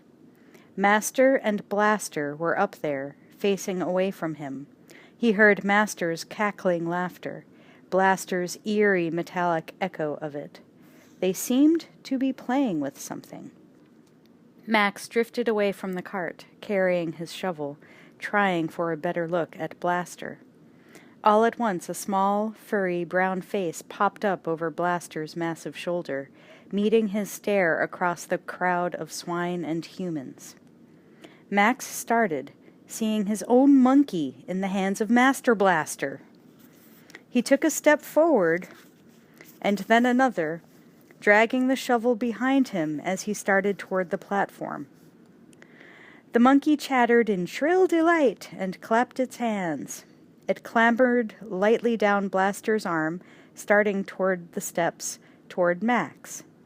Max pushed forward unthinkingly through the sea of pigs, holding out his hand. Behind him, the nearest of the convicts stopped shoveling to stare in curiosity. Abruptly, Blaster's huge bulk turned and started after the monkey. Master Blaster loomed above Max on the platform, even bigger than he had imagined, jerking on a leash attached to the monkey's collar, snapping the monkey up short, dragging it back up the stairs. "Hey!" Max shouted angrily. "Leave him alone!" Blaster laughed, his laughter echoing weirdly inside his helmet, like something rising up from the bottom of a well. He tugged on the leash again, dragging the shrieking monkey back across the platform. Max started forward again, fury burning in the pit of his stomach. He had thought this would be unpleasant, challenging Blaster, setting him up. He had been wrong. It would be easy, and maybe it would happen a lot faster than anybody had expected. A hand in a reeking leather glove fell on his shoulder, pulling him to a halt. Max spun around, his eyes like glass. He found himself face to face with one of the convicts on his work team. It was Pig Killer, the one who had stood silently watching his progress toward doom. "Come on, free man," Pig Killer said gently, with a good-natured grin that didn't touch the warning in his eyes. "Help a convict." His hand stayed on Max's shoulder, pulling him back toward the shit buckets with subtle but irresistible pressure. "You don't want to end up like me." He raised his eyebrows. Max stared at Pig Killer for a long moment, at his filth-smeared face and the chains dangling against his chest. He glanced away again, taking in the vast, mobbed cavern, as claustrophobic as a prison, and as well guarded. Slowly the anger drained out of him, letting him think clearly again. He looked back at Pig Killer, really seeing him for the first time. Pig Killer was about his own height, probably in his late 20s, with close-cropped brown hair and brown eyes. His sweating, weary face wasn't one that Max would have expected to find smiling, at him or anybody else, under the circumstances. Max sighed and shrugged and followed Pig Killer back to the nearest barrel. "How long you in for?" Max asked. Pig Killer jerked a shoulder. "The big one. Life." "For killing a pig?" Max said, incredulous. Who the hell would even miss one? But he knew exactly who would, and exactly why. "No." Pig Killer's smile disappeared. "For trying to feed my family." His dark eyes flickered down. Max felt the twinge of a buried loss, choked the feeling off before his mind could even put a name to it. Pig Killer looked back at him, the incongruous whimsy pulling his mouth up again. But I'm not worried. Down here, life's about 2.5 years. Max stared at him. He remembered, incongruously and completely unexpectedly, an ancient joke about an eternal optimist. A kid had been shut up in a room full of horse manure as an experiment. When the psychologist came back for him, he was digging happily through the ton of shit, saying, "There must be a pony in here somewhere." Max shook his head and put his shoulder to one side of the barrel full of excrement. Together they began to wrestle the slopping barrel through the sea of grunting animals, around past the front of the imprisoned locomotive. Up on the platform, Max heard the monkey whimper as Blaster reeled it back to his side. He looked over his shoulder, watching as Blaster picked the monkey up in a huge fist, stroking its back. Master Blaster turned, following Max's progress through the pig yard below. Master frowned, feeling the heat of Max's sullen stare, meeting it with his own, marking the face of the man who had almost challenged his position. He studied Max a moment longer, and then he signaled Blaster. With a final warning look, they turned and strode away.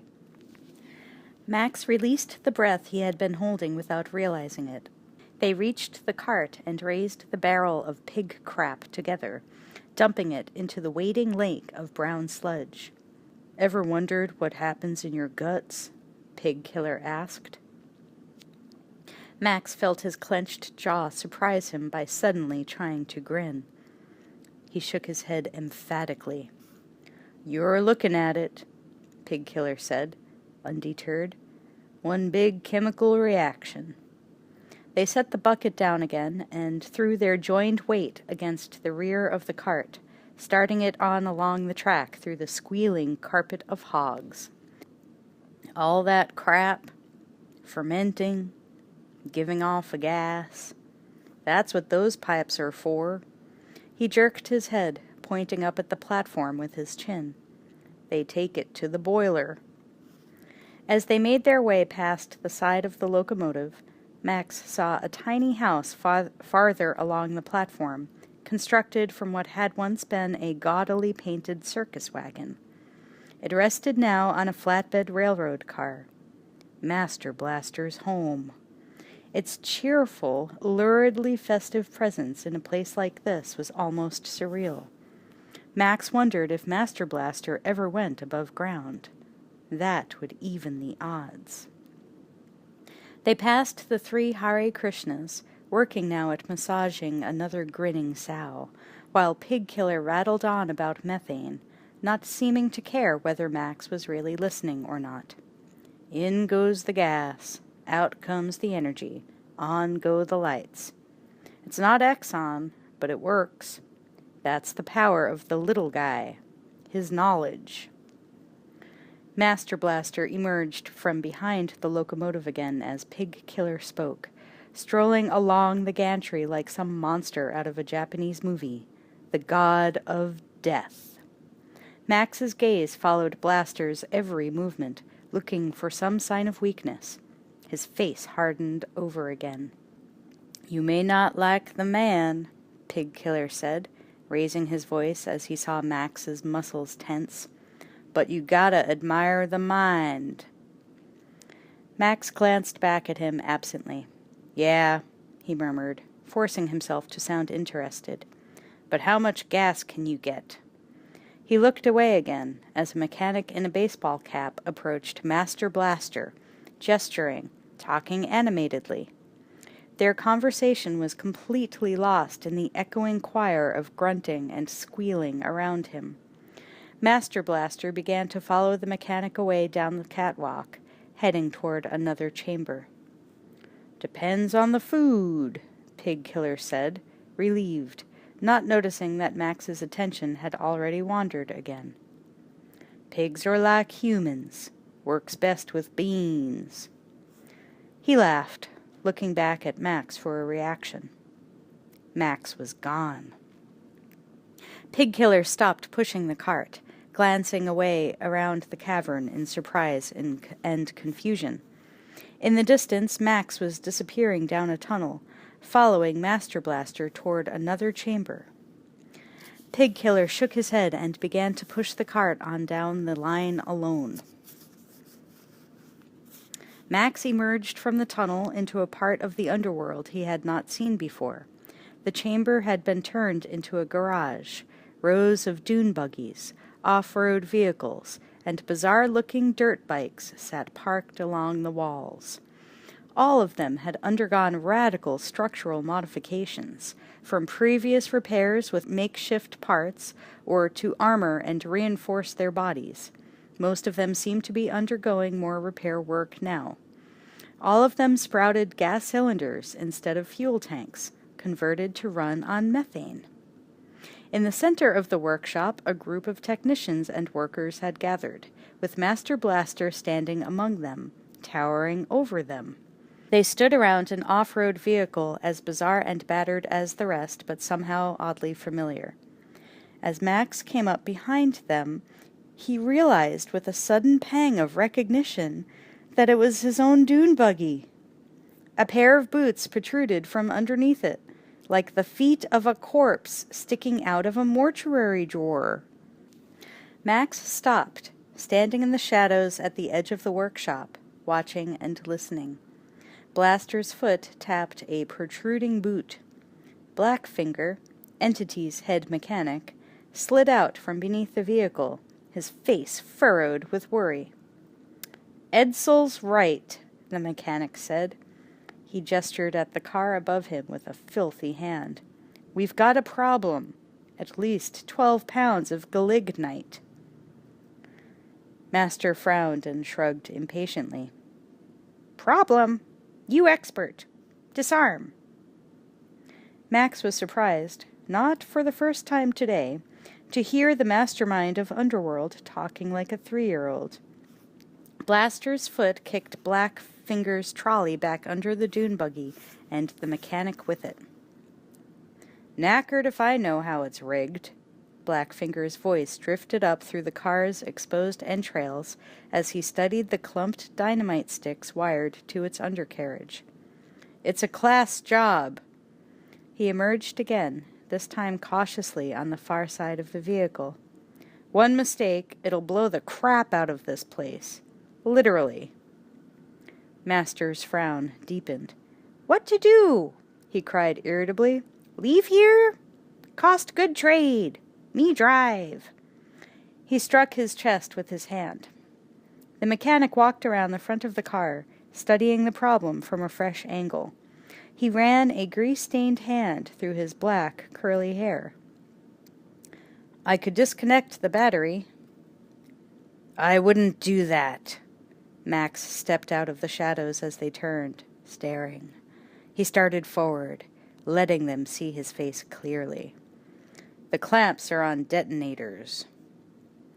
Master craned his neck from behind Blaster's shoulder, peering at Max like an indignant parrot perched in a tree.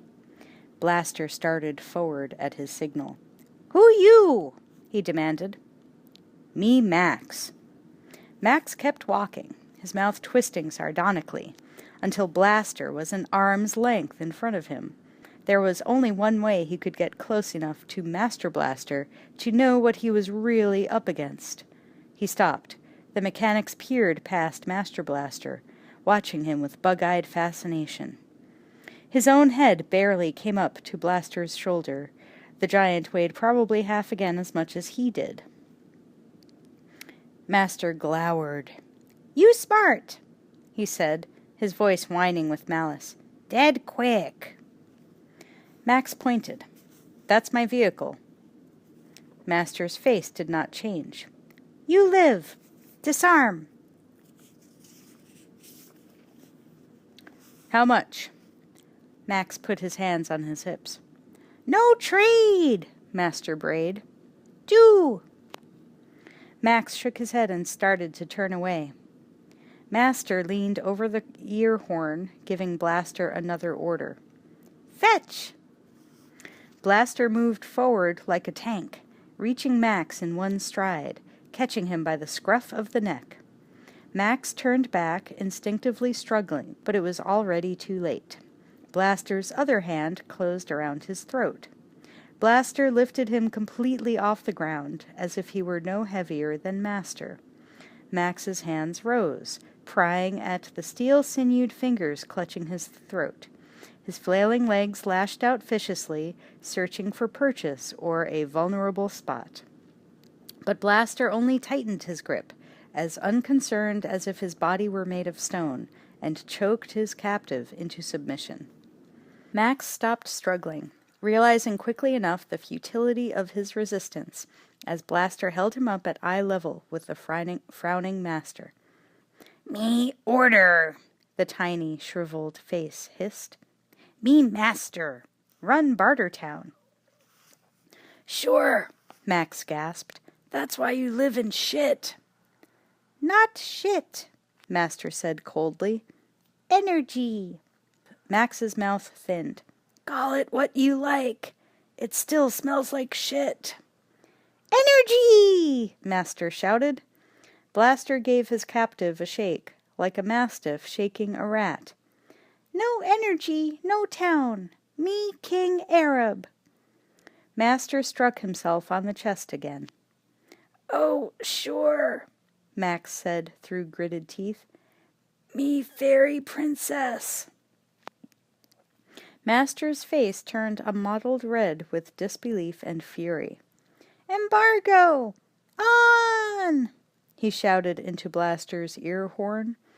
Blaster lowered Max until his feet touched the floor again. Keeping a vice-like grip on Max's shirt, Blaster began to stride out of the workshop, dragging their prisoner behind him.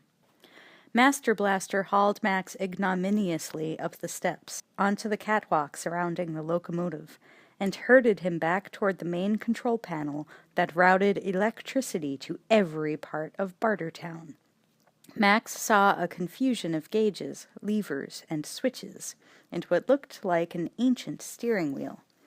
Master flicked a switch querulously, watched while Blaster slowly and with obvious effort began to turn the wheel. And in the town above, things began to happen or stop happening. The clamor of frantic bartering and trading suddenly died as traders and merchants alike looked up in alarm. Jedediah, dickering over a salvaged propeller blade as he traded off the last of Max's possessions, looked up with the rest as the constant background throb of machine noise began to falter and die somewhere down below his feet. Silence fell across the entire city as the motley inhabitants of Bartertown stared at one another in sudden dread. In the central square, Dr. Dealgood's blaring microphone suddenly cut off, accentuating the deathly quiet. At the entrance gate, new arrivals stood patiently in line as the collector passed judgment on them, one by one. Iron Bar Bassie looked on from his station inside the tunnel entrance, his neck wrapped in bandages, as traders surrendered their 10%.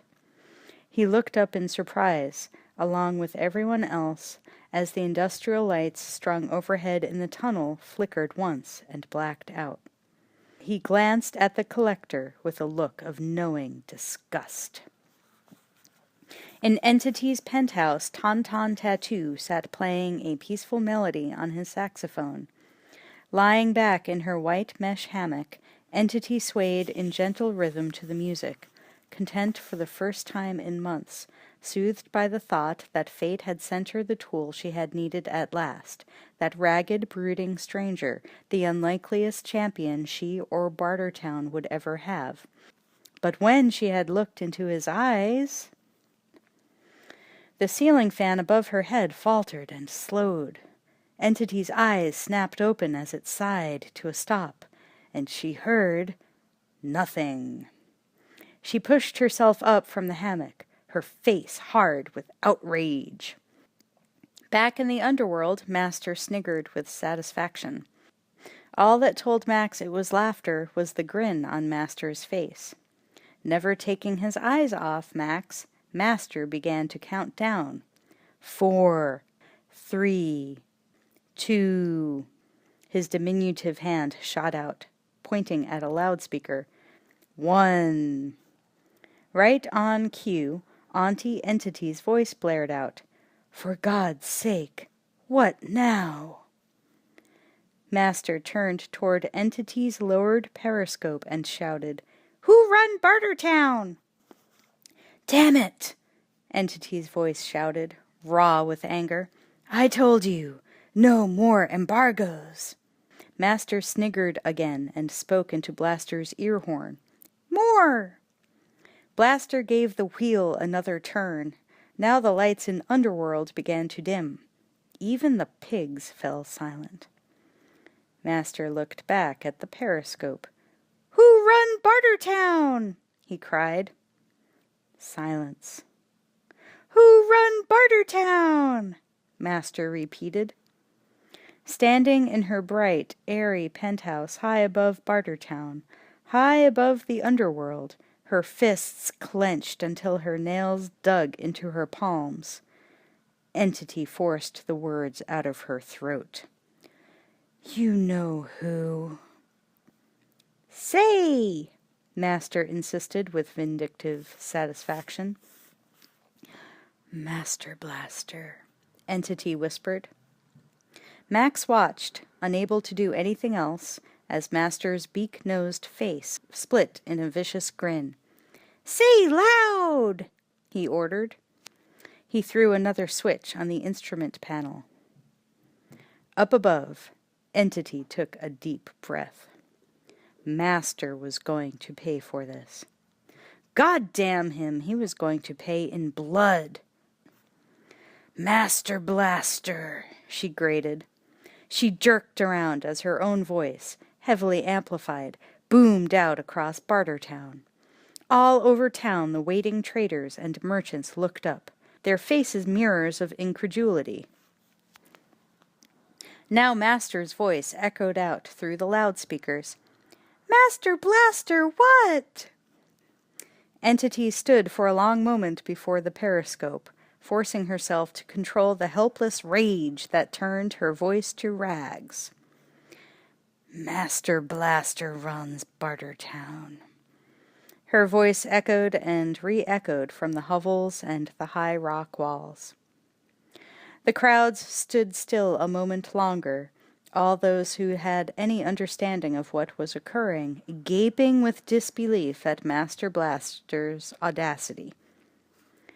Master was cackling now, shaking with delighted laughter.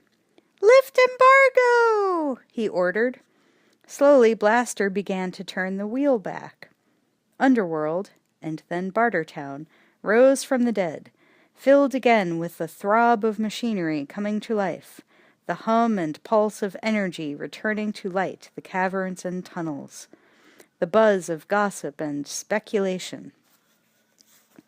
The collector looked up as the tunnel lights flickered on, his pink face livid with outrage, furious tears trickling down his quivering cheeks. Entity was Bartertown. Entity was everything. The heart, the life of his world. He worshipped her, and he felt her humiliation as his own. Master Blaster had to be stopped before his insane ego destroyed all that they had built here. He remembered the stranger, wondered fleetingly whether Max had somehow been the cause of this, whether he was really the solution to their problem or simply already another corpse. Back in the underworld, Max was on his way back to the workshop and his waiting vehicle, Dash, propelled along by Blaster's irresistible mass. They stopped again beside his dune buggy, and Blaster hauled him off his feet once more, to face Master's arrogant stare. You right, Master hissed.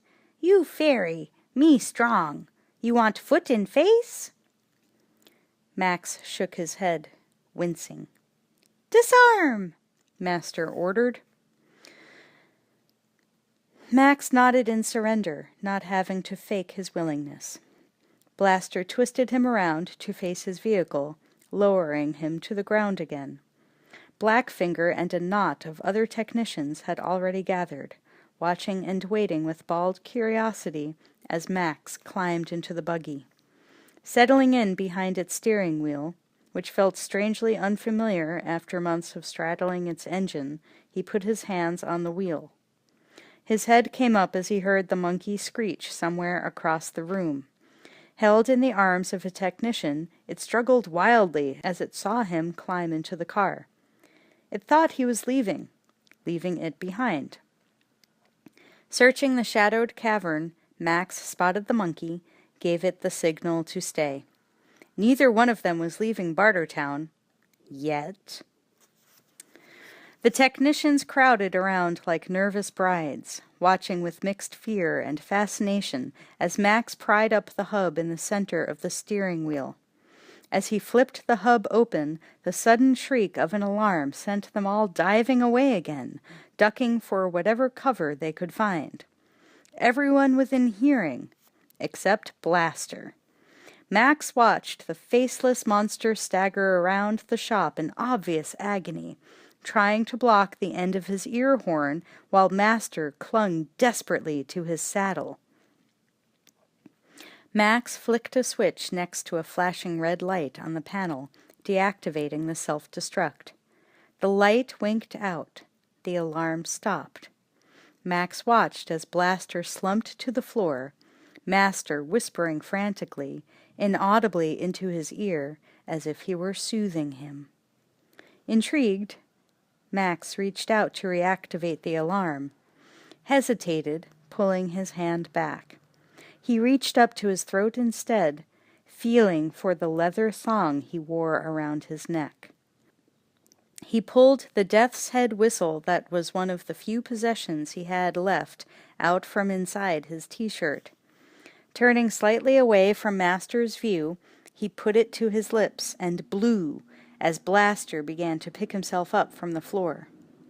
An ear-splitting squeal filled the room. Blaster reeled in pain, collapsing again, clawing at his ear horn. Max stuffed the whistle away inside his shirt. In the moment of silence that followed, Blaster climbed inexorably to his feet and started back toward the dune buggy. But the car was empty. Max had disappeared. Master looked sharply from side to side, his face pinched and frowning. "Him lucky, him not stay," he muttered, burying his chagrin at Max's escape, his concern over Blaster's vulnerability in a deadly promise. Suddenly Blackfinger reappeared from under the far side of the car, triumphantly brandishing several sticks of galignite. Master whooped with delight, forgetting Max and his own anger as he realized that he had gotten what he had wanted, after all. The car was his, completely his, and he had plans for it. "Want air horns," he ordered eagerly. "Mag wheels! Foxtail!" A boyhood dream. The technicians hesitated, exchanging dubious glances. "No argue," Master snarled, seeing their hesitation. "Go fast, Stripes!" Max stood well back in the shadows of the tunnel entrance and wiped his hand across his face, watching and listening as the technicians swarmed over his car, his own anger and relief tinged with a fleeting curiosity. But he had seen enough. He knew Blaster's weakness. He was through shoveling shit. He turned away and walked straight into Pig Killer. Pig Killer gazed at him with open amazement. "Mister," he said, "what are you laying for?" Max frowned, irritated at his own carelessness. "Nothing." He tried to push past the other man. But Pig Killer stood his ground. "Who are you?" he asked, insistent. "I ain't nobody," Max said wearily. "No." Pig Killer shook his head, refusing to give in, his eyes bright with excitement. "I can feel it," he murmured. "The dice are rolling." He spat into his hand and clenched it in a fist. Max pushed past him wordlessly and strode away. Pig Killer stood gazing at Max's retreating figure until the nearest guard came up behind him and shoved him roughly back toward the pigs. Back to work. Pigkiller frowned. Glaring over his shoulder, he lifted his shovel and waded back into the pens. Max entered Auntie Entity's penthouse for the second time, accompanied by Iron Barbassi and 2 guards. They had let him shower first, a luxury almost as rare as a piece of fresh fruit, and even supplied him with clean clothes before he paid her a second visit. He wore black leather pants and heavy jacket, a homespun shirt the color of ashes, colors for a mourner. Leather lasted forever, and reminded him of a time when he had worn a uniform, and that uniform had symbolized the law, to him, to the world. He assumed that their generosity was motivated less by altruism than by the fact that Entity didn't want pig shit on her carpets. Iron Barbassi had thrown away his own ruined headdress. Now he wore a kabuki mask jammed on top of a stick, protruding from the back of his belt and rising over his shaven head like an ancestral totem. Entity stood at the window as he entered, gazing out over her domain, lost in thought. There was no sign now that her living quarters had been a battleground earlier today. The collector, sitting at her side and watching the doorway, reached up to touch her shoulder gently. Entity turned toward Max, asking the question with her eyes. "Okay," Max said, his own eyes like blue ice. He strode across the carpet to stand beside her. "I want my camel team, my monkey, and my vehicle." Entity smiled. She spat in her hand, held it out to him. Max did the same. Their hands clenched together, sealing the deal and Blaster's death. "You said a fair fight," Max murmured, thinking of what he had seen in the underworld. There was no way it could happen there. "How?" "As provided by the law." The collector rose to his feet, gesturing toward the window. Entity led Max to the far side of the penthouse, where they could look down on a large open dome built of heavy metal scaffolding. "Thunderdome," she said. Max stared at the dark, silent cage, where men fight hand to hand, cheek to jowl. The words had the ring of steel and the feel of a ritual about them. There's no jury, no appeal, and no parole. She looked up at him. 2 men enter, 1 man leaves. Behind her, Iron Bar and the collector echoed the words. 2 men enter, 1 man leaves. Max glanced away at them, back at Entity. "Weapons?" he asked. "Anything's possible," she shrugged. "Chance decides." Max nodded, looking down at the arena again. "This Thunderdome. How do I get in?" She smiled. "That's easy. Pick a fight. Challenge him." Her cool gaze searched his face, suddenly both penetrating and eager, as if she were trying to see what secret lay behind his eyes, see what he saw, see into the future. Max turned away from the piercing scrutiny of her stare. He headed for the elevator, and the guards followed. Chapter 5. Saturday Night. The welcome coolness of another night settled over Bartertown with the setting of the sun. The streets and stalls still bustled with trading activity as they did 24 hours a day under the day-bright glow of electric lights. But the dealing, like the air, was less feverish now. 2 Imperial guards stood at their post on top of the bell tower, their eyes roving the maze below calmly but ceaselessly.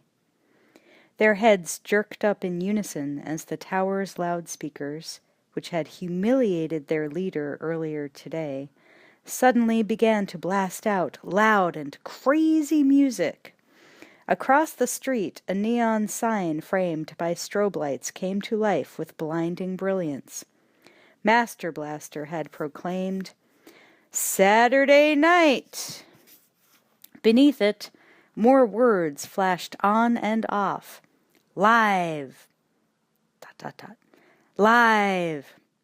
Dot, dot, dot." Down below, a gap-toothed codger in an eye patch looked up and whooped with excitement, ran off down the street like a lunatic, screeching, "Saturday night!" The guards looked at each other, grinning, as down below more and more traders and locals turned and looked up, peered out through shutters and curtained doorways and down from roofs as the excitement spread like a fever.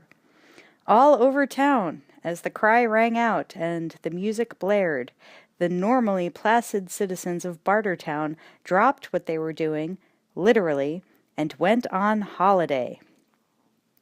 In the Atomic Cafe, the head cook/waiter dumped a steaming platter of stew onto the long trestle table and into the laps of the hungry traders and travelers as he bolted toward the ruined bus's doorway and out. Down the street, the dentist/blacksmith, hovering over his latest patient/victim and drilling for oil, flung his drill away and ran off, leaving his howling patient thrashing helplessly, still strapped in the chair. Everywhere locals poured out of doorways and stalls, slid down pipes or scrambled up ladders, abandoning their work for a night where anything short of murder was not only permitted but encouraged. Dr. Dealgood stood on his balcony, flanked by Tweedledum and Tweedledummer, and raised a glass of wine in a toast to the good news, a night of pleasure and entertainment, and perhaps later some interesting repercussions. And high above, Entity stood at her penthouse window, staring out at the spreading pandemonium, her face set and grim, her fist clenched over the gauze of the drawn-back curtain. "That's the 4th Saturday night this week." The words dripped acid. The Saturday nights were Master's whim, turning Bartertown's world upside down, turning her disciplined and orderly city into an orgy of sex, drugs, and petty violence.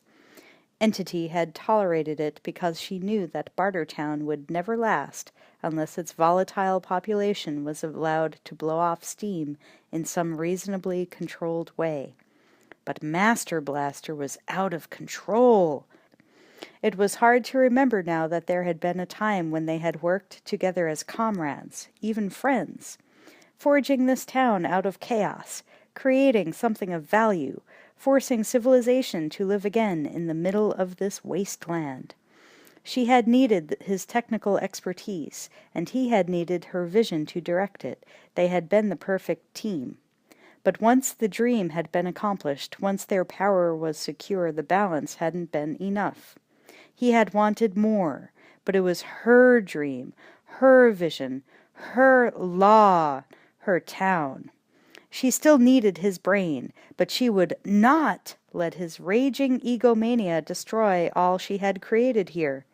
Tonight would be the last time he mocked her rule. Master would be none the wiser. He would never know that he'd been set up, and with Blaster gone, he would have to turn to her for help.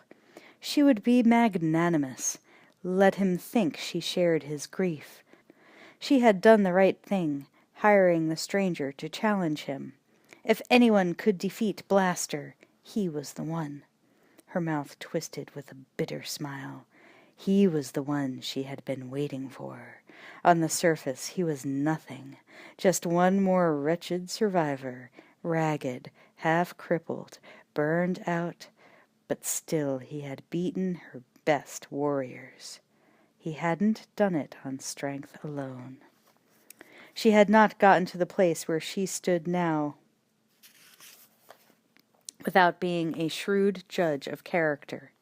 She knew how to pick a man she could rely on, and there was something at the core of the stranger that was rarer than diamonds, and as hard, as clear, as perfect. He would do what had to be done, not simply because he was a man who had no choice, but because, strangely, he was a man of honor. And then he would go on his way, because somehow she knew there was nothing here that he wanted. After tomorrow, Bartertown would be secure again and hers alone again. She would never even know who the stranger was, and she wanted to keep it that way. It was better if she didn't know too much. Better for both of them. Because he aroused her curiosity, he aroused her. She turned away from the spectacle below, back into the inviolate space of her penthouse. The collector stood waiting patiently, his face filled with helpless frustration as he listened to the shouts and screams echoing up from the streets below. He was a good man, unlikely as he was, completely devoted, one of her best. She shook her head sadly and smiled, touched his arm with a reassuring hand as she walked away. Down in the marketplace, Iron Bar Bassie sat in a bar with half a dozen of the Imperial Guards, casually watching the crowd of revelers drinking, whooping, and committing obscene acts right in front of his eyes. He downed another drink of his own, tugging absently at his feather earring. This was the perfect setup. It was only a matter of time. Iron Bar frowned, glancing back over his shoulder as he heard a commotion louder than all the rest and coming fast in his direction. He slid down from his stool, nodding to his men to follow. Between the ramshackle buildings of a side alley came Max's revamped dune buggy, careening wildly, its air horn blasting. At Master's order, it had been fitted with a huge methane cylinder and totally souped up. Mag wheels, flashing lights, foxtail streamers. Blaster sat in the driver's seat, operating the pedals.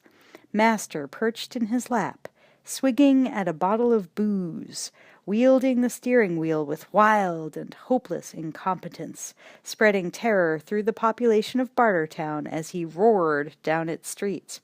"Foot down!" he shouted into the ear horn, and Blaster stomped harder on the accelerator. Master laughed like a teenage maniac, loving every minute of it as the buggy veered and slewed, sending revelers diving for cover in all directions. The wild-haired blonde sitting on the seat beside him shrieked and giggled. In the back of the vehicle, Blackfinger the mechanic and a couple of hysterically laughing girls gyrated and staggered, hanging on for their lives as they swilled pure alcohol from a large, full drum.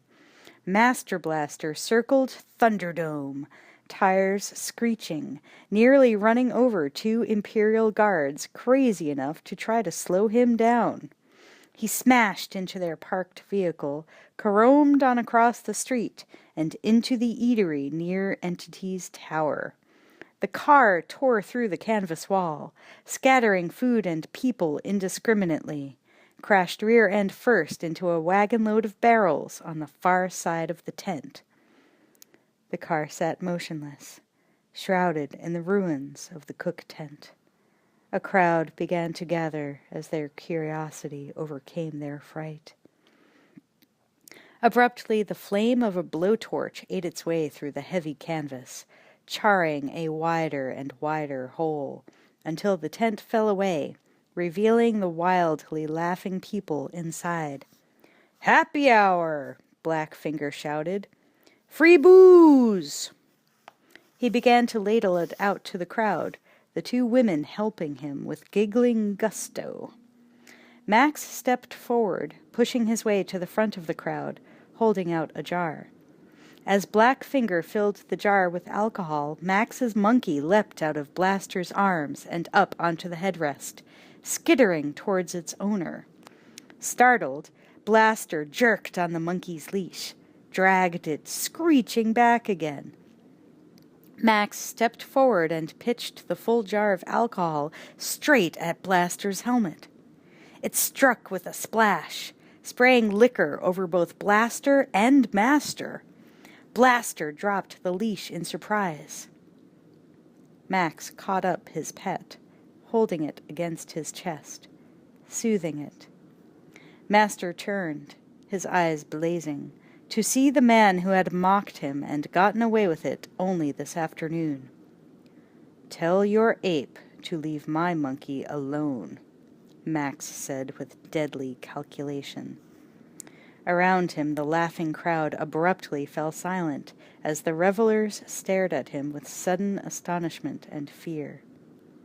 Master slapped the side of his head in mock disbelief. "Hearing wonky," he said. "Sound like ape." Max nodded, unflinching. "That's right. Ape." The crowd began to back away from him as fear began to dominate. Anybody who talked to Master Blaster like that must be crazy. Worse than crazy, suicidal. Master Blaster moved across the seat, drawing closer to Max and to the uncertain crowd.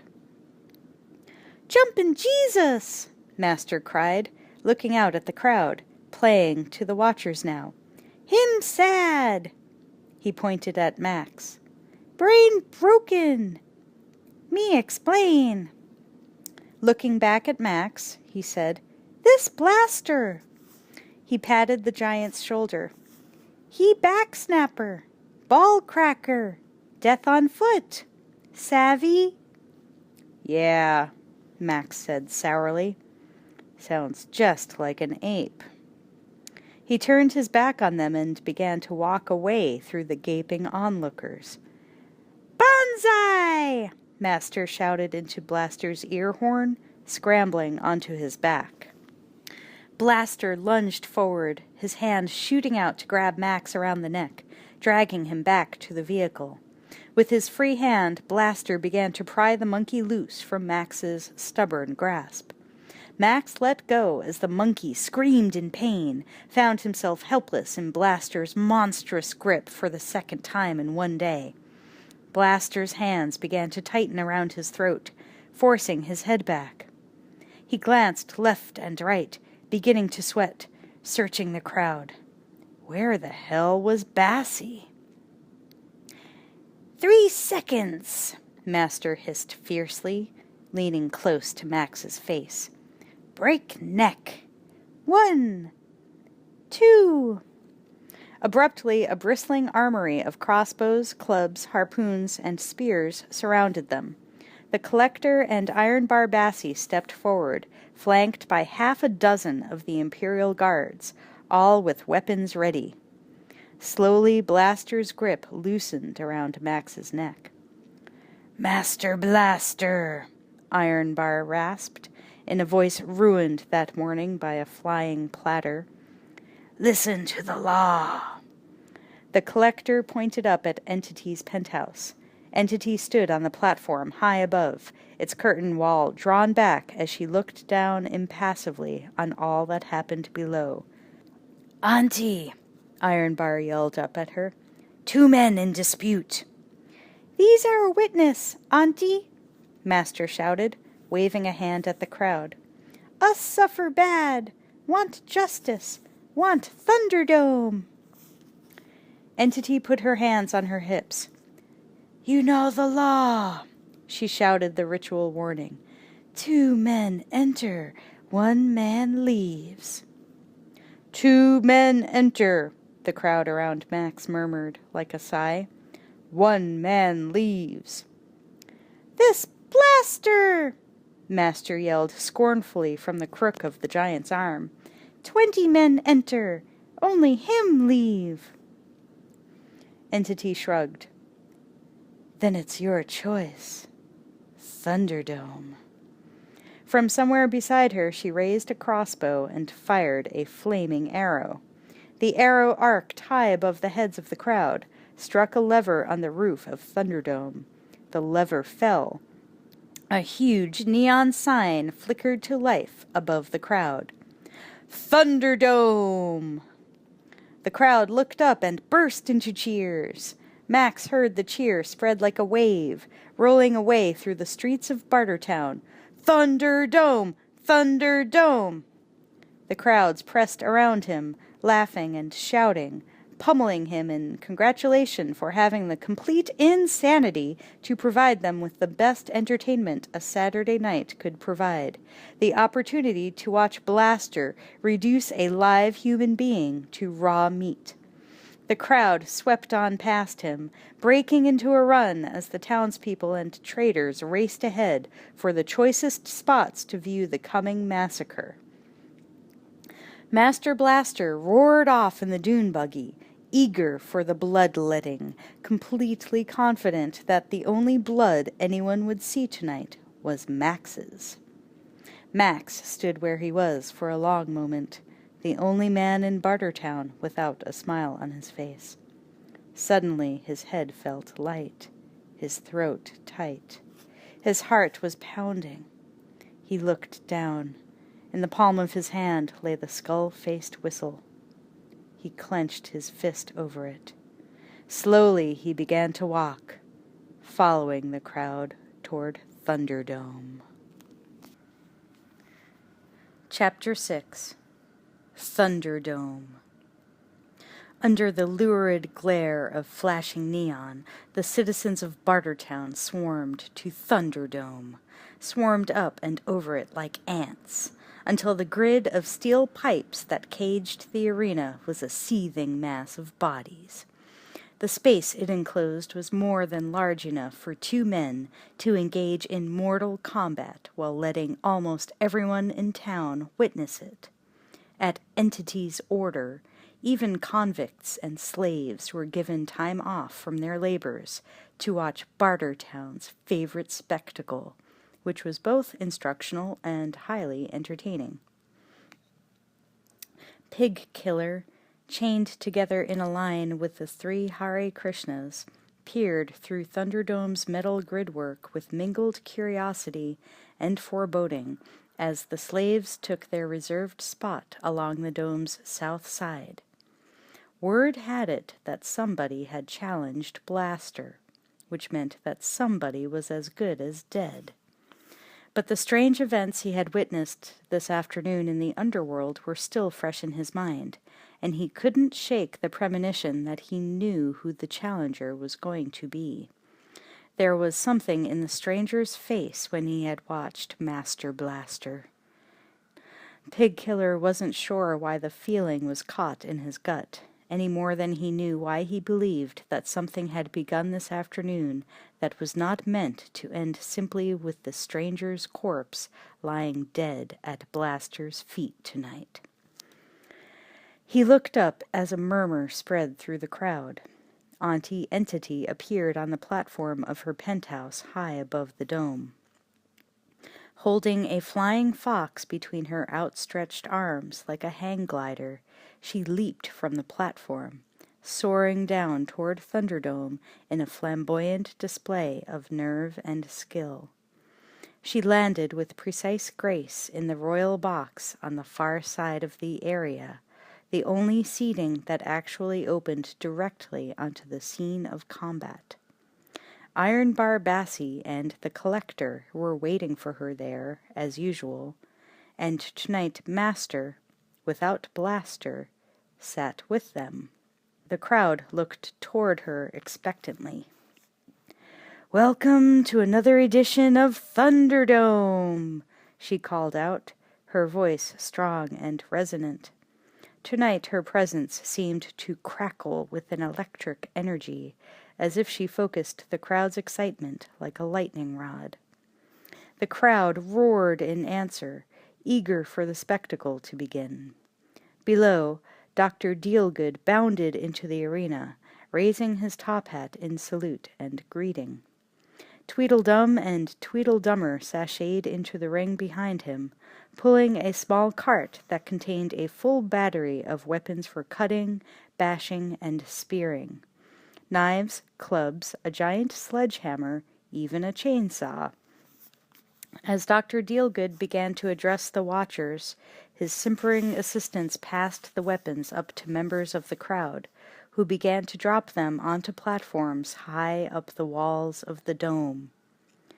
"Listen on! Listen on!" Dr. Dealgood shouted. The crowd's racket began to fall away. "This is the truth of it," he cried, repeating the words that he spoke before every contest. Fervent preacher and impassioned teacher and cynical showman rolled into one. "Fighting leads to killing, and killing gets to warring, and that was damn near the death of us all. Look at us now, busted up and everyone talking about hard rain. But we've learned. By the dust of 'em all, Bartertown's learned." He paused for breath, for effect, lowering his upraised arms. "Now when men get to fighting, it happens here, and it finishes here. 2 men enter, 1 man leaves." The crowd repeated his words like a credo. 2 men enter, 1 man leaves. Dr. Dealgood grinned, pure showman now, getting into it, getting down to the part he really enjoyed. "And right now I've got 2 men. 2 men with a gutful of fear. Ladies and gentlemen, boys and girls, dyin' time's here." The crowd screamed its approval, louder than before. A gate at one end of the arena opened, and Dr. Dealgood swung toward it with a flourish. "He's the backsnapper, the ball cracker. You know him. You love him." The crowd's cheers turned to boos and curses, already anticipating the name he was about to speak. "He's Blaster!" Dr. Dealgood flung out his hand. Blaster charged into the arena, still wearing his helmet, but with his body stripped down and oiled. Dr. Dealgood turned back again, looking up at the crowd. "The challenger, direct from out of the wasteland. He's bad. He's beautiful. He's crazy."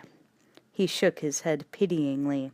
"It's—" He broke off, his face suddenly going slack as he realized that he had forgotten the challenger's name. "It's the man with no name."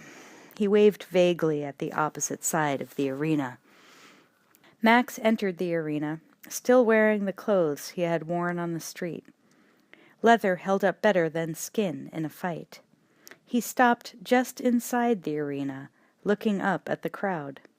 They stared down at him in utter silence. Then, from somewhere across the arena, he heard one rousing cheer. Pig-Killer rattled his chains against the grid of Thunderdome, cheering for the man in black. The Hare Krishnas gazed at him uncomprehendingly. Max's expression did not change.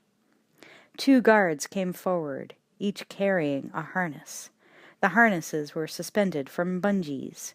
2 coils of heavy, elasticized cable suspended from Thunderdome's roof. Max let his eyes rove the arena, his uncertainty growing as the guard hitched him into the harness. At last he located their weapons, on the platforms high up on the dome walls. He grimaced, beginning to understand. It didn't matter what you had expected something to be, because it was never what you expected. Usually it was worse. He wiped his hand across his mouth. As the guards harnessed the 2 men to their bungees, more figures burst into the arena. Max stared as the crowd came alive again. What he saw could only be cheering squads. There were 2 sets of them.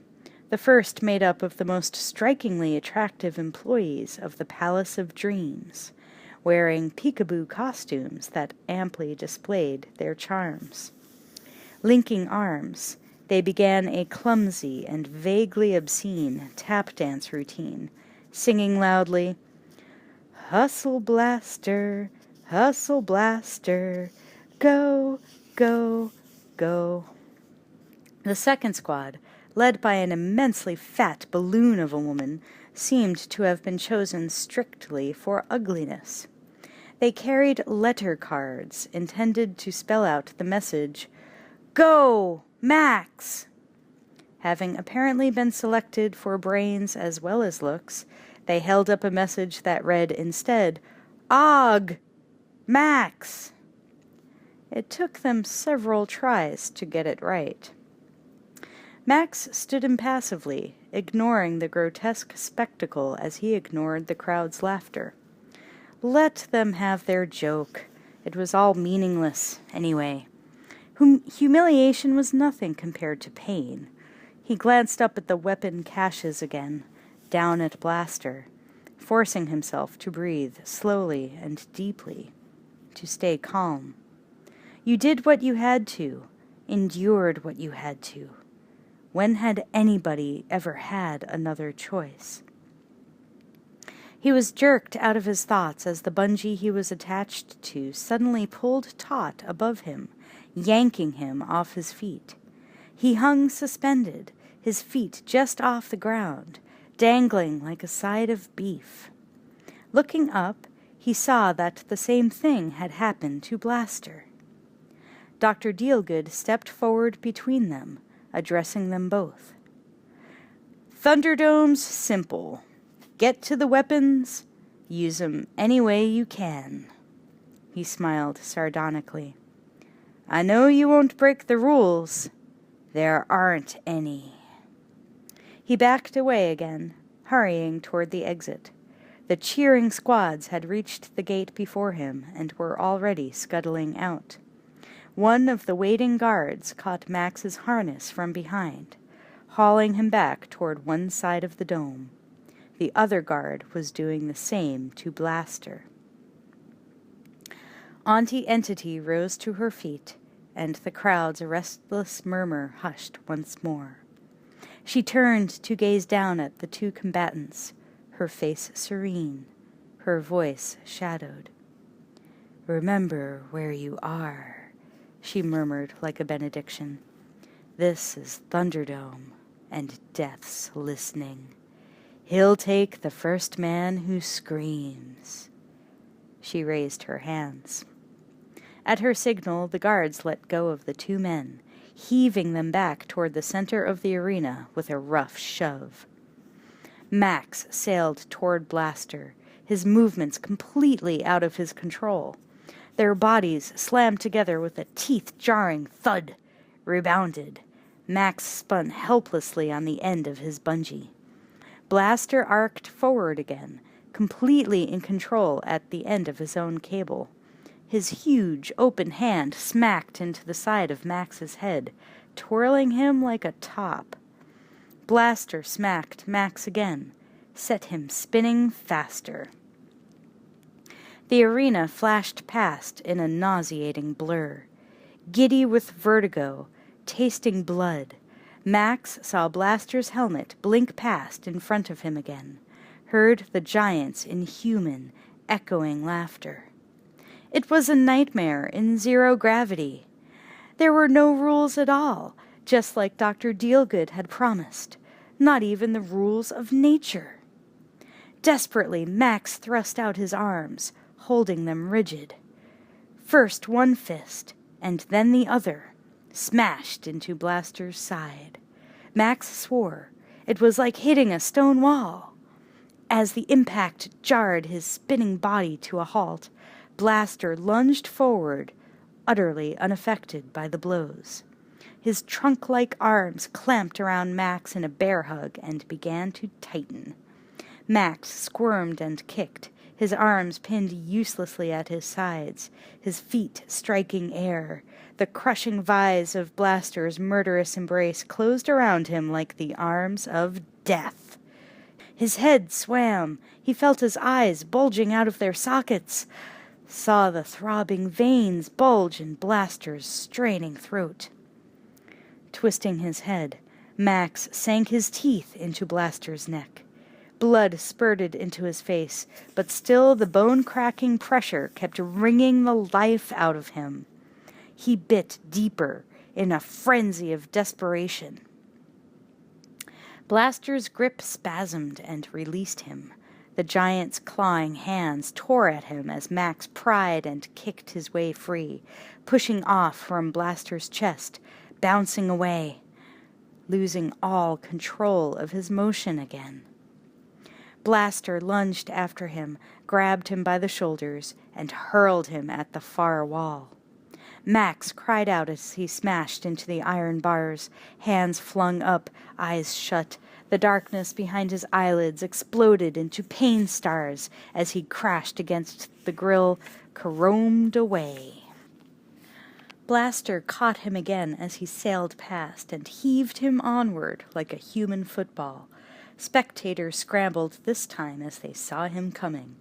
He crashed into the opposite wall with a grunt of pain, tasted fresh blood as he bit his own tongue.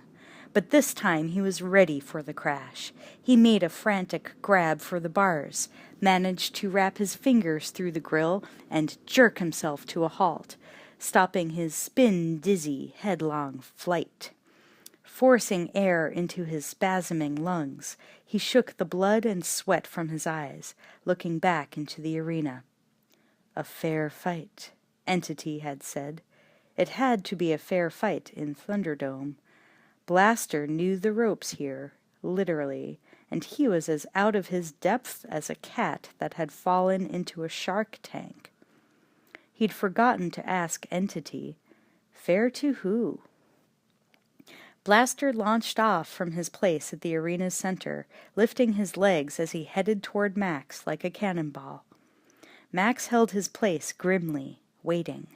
Rolled aside on the grill at the last instant, dodging sideways. Blaster crashed into the metal bars this time. They groaned and buckled under the impact. Max scrambled on up the dome, heading for the nearest weapons platform. Blaster was human, even if he didn't act like it. He bled like any normal man. He could be killed like any normal man. Max blocked out the pain of his screaming body with fierce concentration, sharply aware of his every move and blasters, knowing that if he gave in to pain or panic now, he was the dead one, not Blaster. The weapons cache was just above him. He was almost there. He could see the blades of 6 different weapons shining like stars. He reached up, straining closer. Closer! His hand closed over the haft of the machete. Blaster leaped. His own hand grabbed Max's ankle as he let go of the bars, jerking Max down with all of his free-falling weight. The blade spun out of Max's hand, thudding into the dust halfway across the arena as the 2 men fell together. They reached the limit of the bungees, rebounded like a yo-yo, hitting the roof, fell again, bounced up again.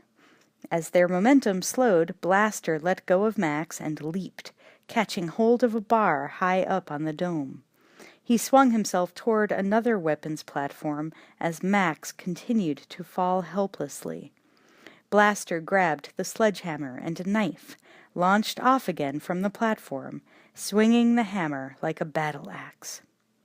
Max turned, spiraling in the air, and saw the hammer coming. He twisted, swinging his feet, bounced aside as the sledgehammer sailed past, missing him by bare inches. Max caught hold of the grid again, scrambled up it after the remaining weapons. Blaster hurled the knife. Looking back, Max lunged upward, trying to escape its fatal trajectory. Not high enough. The knife that had been heading for his chest was aiming for his groin instead. He kicked out wildly, lifting his legs. The knife whistled between them, struck home in the throat of a spectator clinging to the grid behind him. The man next to the sudden corpse laughed in hysterical surprise, a high, yodeling laugh that Max recognized instantly. There couldn't be 2 laughs like that in the middle of this desert. Not 2 in the world. Max swung around, for the first time getting a clear look at the man who had robbed him, the man who was responsible for all of this. There was no recognition whatsoever in the other man's eyes, but he had no time to renew old acquaintances now. He jerked the bloody knife from the dead man's throat and spun back, readying himself for Blaster's new attack. Blaster came flying at him, swinging the hammer. Max rolled across the bars again, out of his path.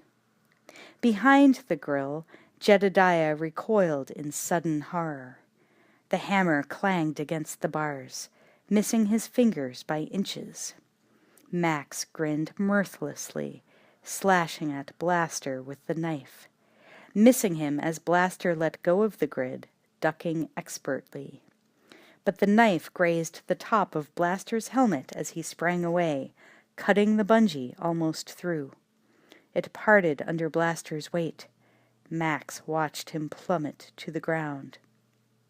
Max leaped after him, more confident now, beginning to get the feel of this bizarre mode of battle. He swung down to the arena floor, slashing at Blaster again, hacking away half of his ear horn. Soaring up and away, Max turned back again, swooping recklessly down for another attack. But this time Blaster was on his feet and ready. The giant swung the sledgehammer, let it go, sent it arcing through the air. Max twisted like an eel, but this time there was no escape. The hammer slammed into his stomach, cracking ribs, doubling him up with a cry of agony. The knife flew from his hand. Blaster hit him a moment later, hurtling against Max with all his weight, dragging him down. Max's bungee snapped. They crashed down on the hard-packed earth together. Max lay sprawled on the ground, retching with pain, unable to move as Blaster picked himself up again and started slowly toward him, the hammer raised. All at once, Max remembered the thing his reeling brain had forgotten for far too long, almost forever. Pushing himself up, he dug frantically inside his torn shirt, pulling out his secret weapon. He pushed the skull-faced whistle between his bloody lips and blew. An ear-splitting screech echoed across the arena. Blaster clamped his hands to his ear horn, dropping the sledgehammer, swaying on his feet as the shrill tone reverberated inside his helmet. Master, perched beside Entity in the royal box, scrambled up from his seat in sudden fear as Max lunged forward on hands and knees, catching up the hammer. Staggering to his feet, Max raised the hammer and lurched forward through a haze of pain. Swinging it down, he struck Blaster's helmet from behind with a resounding bong. The hammer glanced off the metal, barely denting it. Blaster spun around as if he hadn't felt the blow at all and wrenched the hammer from Max's shaking hands. Holding the whistle between his clenched teeth, Max blew again. Blaster recoiled, dropped the hammer. Max picked it up. He blew the whistle over and over, driving Blaster backward while he found the strength to make his brutalized body lift the hammer for another blow. Swinging the sledgehammer up, he smashed it down on Blaster's head again, driving him to his knees. Blaster stayed there, this time, stunned. Max swung once more, a sideways blow that knocked the giant sprawling to the ground. Max reeled forward, leaning on the sledgehammer like a crutch, supporting his rubbery legs. His own broken, bleeding body wanted nothing more than to fall on its face beside the Blaster's. He held himself on his feet by sheer willpower, knowing that Blaster wasn't finished yet, even if he was, that he had to finish the giant now or he never would. Blaster rolled forward, already struggling up again. He slumped into a sitting position, shaking his head. Dimly, Max could hear Master screaming from the stands, "Up, Blaster! Up! Up!" Max swung the hammer up and back with the last rags of his strength, sweeping it around for a savage uppercut. It crashed into Blaster's head, ripping the helmet from its straps, sending it sailing up toward the roof as Blaster's body was flung backward by the impact.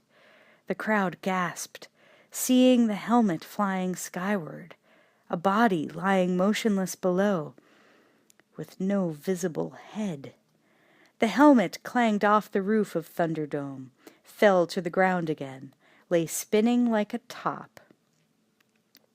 Master covered his face with his hands as beside him in the box the collector grimaced and Ironbar Bassie smiled. Entity looked on in grim silence, her face revealing nothing. In the arena, Max stood motionless, dazed with shock, as he watched the spinning helmet slow. It slithered to a stop, lay still in the dirt. With mingled relief and dismay, he saw that it was empty. Clenching his teeth, he lurched toward Blaster's inert body, his legs trembling, his hands slippery with sweat and blood. Barely able to drag the hammer with him this time, he wondered how in the name of hell he would ever lift it off the ground again. But this time the blow would be the last, the blow that saved his own life and gave him back a future. He knew he would find the strength somewhere. Around him now the crowd's voice was rising, chanting, "2 men enter, 1 man leaves." Step by step he closed with Blaster's body. The journey across 10 feet of blood-stained ground seemed to take 100 years. He reached Blaster's motionless feet, looked on along the inert body toward his head. Blaster's face was hidden beneath his upflung arm. Max still couldn't see what he looked like. Gritting his teeth, Max lifted the hammer with shaking arms. This time it wouldn't take much. This time. Blaster stirred. His hand slid away from his face, rose in sudden protest as the giant's eyes flickered open and he saw the hammer in Max's grip. Max froze, the hammer raised over his head, his own face filling with stunned disbelief. Before him now was not the face of a monster, but only the innocent and incomprehending stare, the faintly distorted creatures of a severely retarded young man. Max stared a moment longer. Then, slowly, his rigid muscles let go. The hammer dropped onto his shoulder. He stood motionless where he was, without the strength to move, his own mind a blank as he tried desperately to force himself to start thinking again. Master scrambled down out of the royal box, scurried across the arena and past Max to Blaster's side with all the speed his short legs could give him. The crowd had fallen silent again, curious, waiting. Still standing in the royal box, Entity broke the silence, calling out to Max, her words warning and goading. 2 men enter, 1 man leaves. On the ground beside Blaster, Master turned to look up at Max, tearing off his helmet, pulling off his goggles. "He don't know," Master said, his voice quavering, his eyes pleading. "Him just child. This my fault."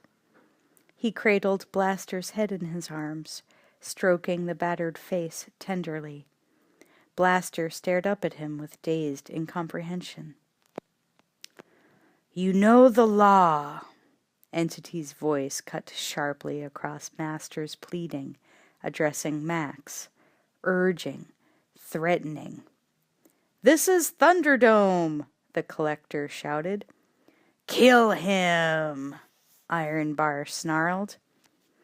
Max stared at the 2 men before him, one lying helplessly on the ground, the other crouched beside him, one without a normal body, one without a normal mind. Neither one of them could have survived alone in this pitiless post-Holocaust world where any weakness marked a man as a victim. Only together, in that incredible symbiosis, had they been able to survive and even triumph. Max looked up at Entity again and shook his head. He lowered the hammer. "No," he said, "this wasn't part of the deal." Master looked up sharply from Blaster's side. "Deal?" he snapped. "What mean, deal?" He scrambled to his feet, looking toward the royal box. Entity rose from her seat, leaning forward over the edge of the box, ignoring Master as she stared at Max in incredulous disbelief. He couldn't be refusing her now. Not now, not when he had actually beaten Blaster. When, with one more blow, the one thing she had begun to believe she would never achieve would be accomplished. He couldn't be standing there refusing, revealing her treachery to the entire town. Not the man who could give her what she wanted. The man who had... She would have given him anything he'd asked for. Her white-knuckled fingers clenched over the rail. Max's pale eyes turned back her unspoken demand with the impassive coldness of a glacier. The same diamond-hard thing that lay at the core of his soul, the strength she had sensed that made her believe he would succeed, had turned against her when he realized the truth. And she was as certain as she had been then that he would never obey her command now. "You must have tasted it," she murmured. "It was in your hand. You had everything." "By all the devils in hell! Only a saint or a madman would look at her that way." And she was equally certain that the warrior was no saint. Max threw down the hammer and turned his back on her. He stumbled wordlessly away toward the gate. Master started after him, his small face pinched with fury. "Say," he demanded, his fists clenching, "what deal?" Max did not answer. Master spun back to face Entity, his eyes darkening as his own suspicions suddenly gave him the answer. "Me stupid," he said slowly, loudly enough for all the arena to hear. "Me see now. You got Heart of Darkness. This place finish." He waved his hand, trembling with fury, and Entity knew that he would keep his promise. Beside her, Iron Bar Bassie stepped forward and raised his crossbow. She made no move to stop him. "No," Iron Bar rasped. "We've just started."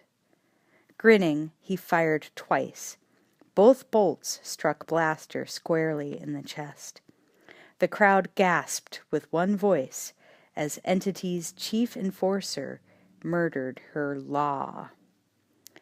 Almost to the gate, Max jerked around at Master's cry of horror. He watched the little man rush back to Blaster's side as Blaster crumbled in the dust. "Who run Bartertown now?" Iron Bar's voice shouted, mocking them from the box. He turned back to Entity with a twisted grin of speculation on his face. His smile faded as it met her own face, a mask of bitterness and disgust. Master crouched over Blaster's bloody corpse, his tiny hands clenched around a crossbow bolt, tugging futilely. But what had been done could not be undone. Blaster was dead. He buried his face against the dead boy's cheek, sobbing.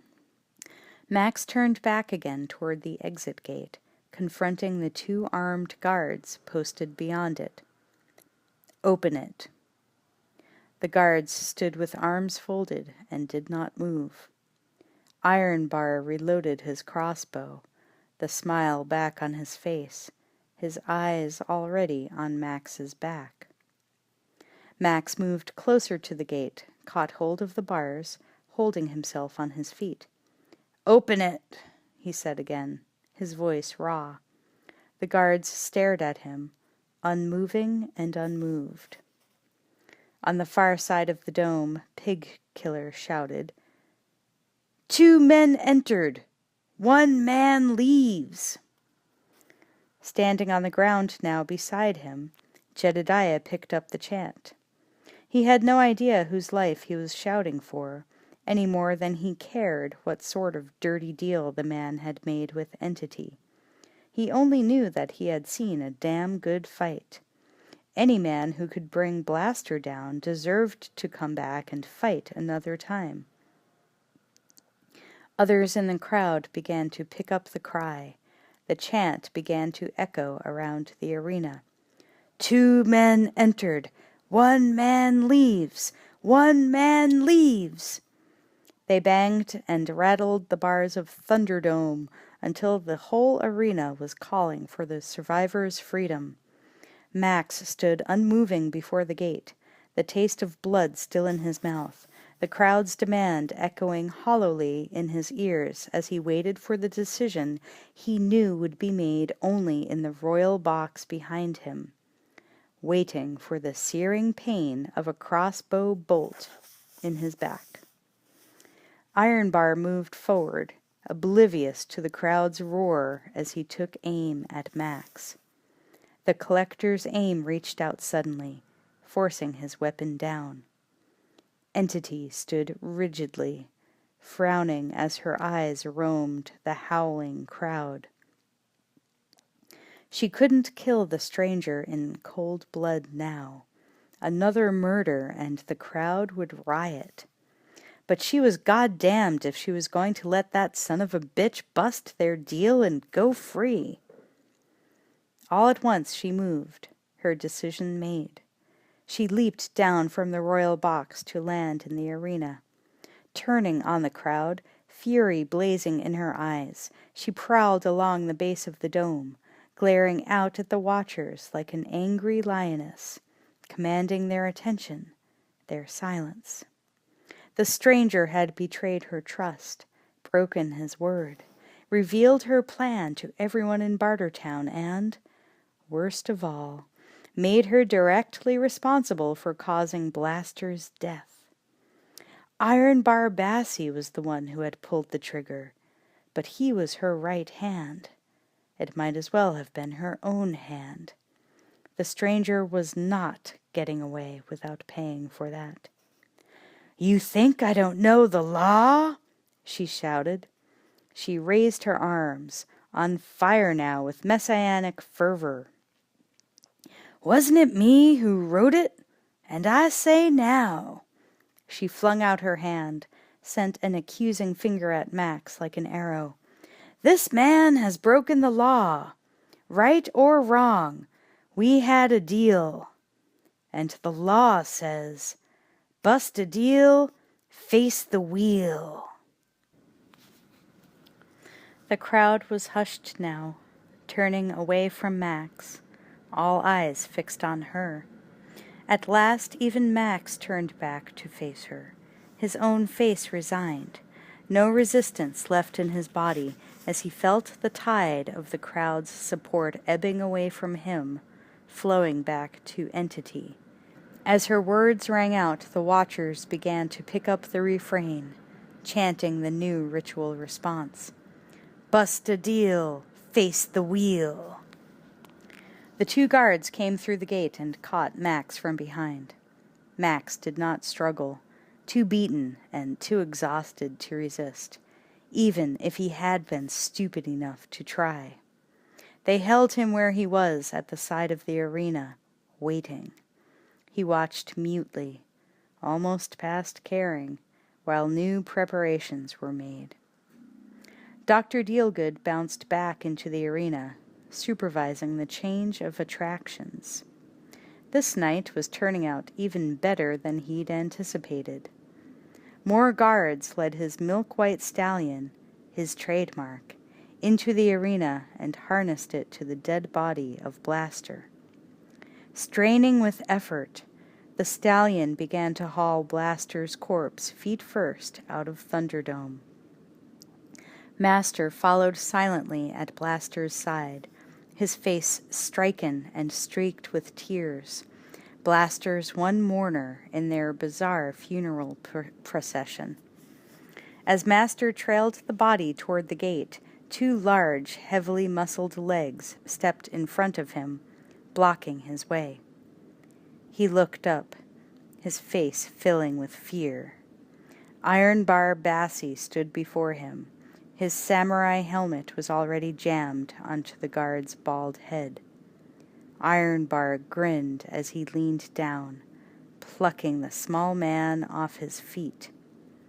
Holding Master in his arms like a helpless child, Ironbar stroked his cheek with gentle menace, crooning him a soft lullaby filled with ugly threat as he carried him off across the arena. Dr. Dealgood, trailed by Tweedledum and Tweedledummer, strode back into the center of Thunderdome, signaling for silence. Entity, back in the royal box again, looked on in silence as the hatchet-faced ringmaster began his new gig. "Listen on! Listen on!" Dr. Dealgood shouted. "Nothing's surer. All our lives hang by a thread."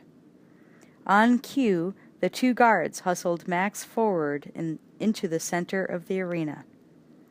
"Now we got a man waiting for sentence," Dr. Dealgood said, as Tweedledum waved her hand with a flourish, introducing Max as if he were a contestant in a game show. "But ain't it the truth?" Dr. Dealgood cried. "You take your chances with the law. Justice is only a roll of the dice, a flip of the coin, a turn of the wheel." Tweedledummer pointed eloquently toward the roof of Thunderdome. An enormous wheel of fortune hung suspended there, a nearly perfect imitation of the kind once used on television game shows. Civilization might be dead on Earth, but its memory lingered on. The wheel began to drop slowly into the arena. Below it hung a sign, "Wheel of Justice." The wheel settled at last, waist-high between Max and Dr. Dealgood. The guards shoved Max forward, Dr. Dealgood and the guards watching him expectantly. Max stood woodenly, staring down at the wheel with dull eyes.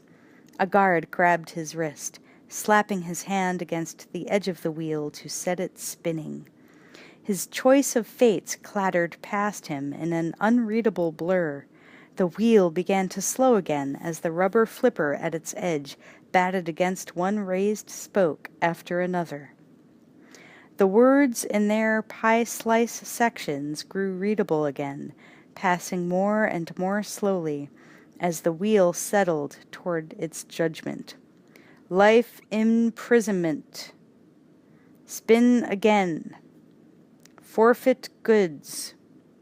Auntie's choice. Underworld. The crowd held its breath, unable to see what fate the flipper was clacking toward, but knowing they would know it soon enough. Entity stood frozen at the rail of her royal box, her face set, her eyes opaque, as if by the sheer force of her will she could cause it to choose the fate she would have chosen for the man waiting numbly below. Max and the guards, Dr. Dealgood, Tweedledum and Tweedledummer all stood side by side, barely breathing, as justice clattered toward its final decision. Barely moving now, the wheel quivered as the flipper toyed with acquittal. The flipper trembled against the final peg. clicked once more into the next section. Gulag! The vacuous smiles disappeared from the faces of Tweedledum and Tweedledummer, driven out by a look of utter horror. Gulag! Dr. Dealgood shouted, his cadaverous face split in a grin as he stepped back to face the crowd. All around the arena the watchers recoiled, whispering the word.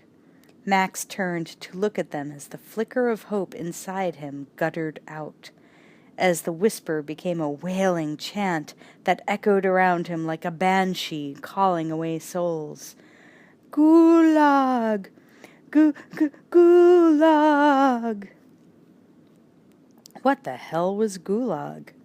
He tried to force his dazed brain to remember, searching for a memory decades old. Something about banishment, exile, disappearance. Clinging to the bars of Thunderdome, Pig Killer shook his head, looking down in silent sorrow. Beside him, Jedediah made the sign of the cross clumsily in the air. And Ironbar Bassie smiled. Starting across the arena toward the gate, he jerked on the length of chain that trailed from his fist. At its other end, wearing a slave's metal collar and chained like a dog, Master huddled in grief and fear, his face buried in his hands. Ironbar dragged him from the arena, flaunting Master's helplessness and his own new power to the crowd, proving to Max the stupidity of his defiance, the pointless masochism of his punishment. Max looked up at the royal box, saw the smile of pitiless satisfaction that pulled at Entity's lips, her lust for vengeance fed by the bitterness of her disappointment. Around him the crowd's hungry voice swelled even louder. Gulag! Gulag! Gulag!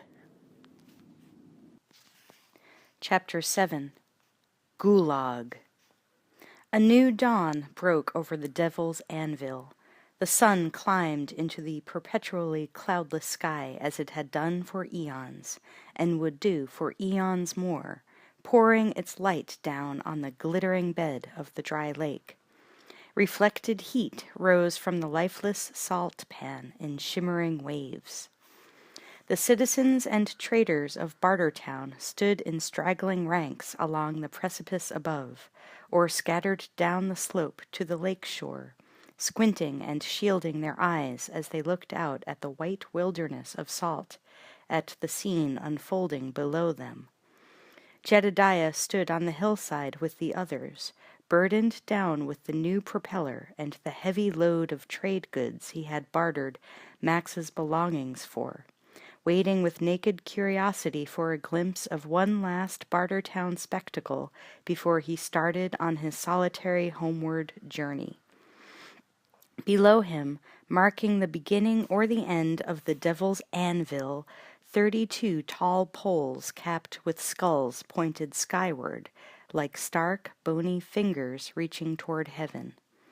A group of guards stood silently on the lake bed, surrounding the spot where Entity waited beyond the poles, with Ironbar Bassie and Dr. Dealgood at her side. Another guard led an ancient, skeletal horse slowly down the embankment and between the poles. Max was tied to its saddle, his hands bound behind him, riding backward, forced to look back at everything he was losing as he was led away from Bartertown and all possibility of rescue. The guard stopped the horse as he reached the place where Entity and the others stood. Max tore his gaze away from their watchers on the hill, from Jedediah standing there, free and loaded down with the goods bought with his sweat, with his life. Twisting his aching, battered body, He turned in the saddle to look over his shoulder and winced as the blinding furnace of the devil's anvil drove fingers of light into his eyes. So this was Gulag, the fate that the wheel and his own stubborn refusal had chosen for him. He looked down, blinking his dazzled vision clear, in time to see Entity step forward and pour a beaker of water into a glass flask hanging just in front of his horse's nose, suspended from what looked like a fishing pole lashed to his saddle. Entity glanced up at him, feeling his gaze on her. Her dark stare met his, as hard and impenetrable as obsidian. "One day's life," she said softly, "to remind you of what you've lost." Dr. Dealgood pulled Max halfway out of the saddle, face to face with his own iron smile. "Death's found you, soldier." His grin widened in promise as he squinted into the light. "But he's gonna take you like a lover, hot and slow and full of pain." Iron Bar Bassie stepped forward, carrying a mask. A hollow papier-mâché head painted with a leering clown face, the face of the twisted, mocking fate that ruled their lives, the face of a fool who had thrown his life away for nothing. He dropped the mask over Max's head, cutting off his vision, muffling sound. Max flinched and pulled back, sudden panic seizing him by the throat as the stifling darkness choked off his senses. He was jerked down again as hands bound the mask in place. The stabbing pain of his cracked ribs made him gasp. Entity looked away from Max as Iron Bar finished tying the mask on. Raising her voice again, she called out to the crowd, 32 poles to mark the passage of 32 men, all of them sentenced to the void, swallowed by the sand." She looked back at Max. "On this day it makes 33. She turned, glanced away as Iron Bar unexpectedly pulled a branding iron from a brazier carried by one of his men. He stepped up to Max, grabbing him by the front of his jacket again.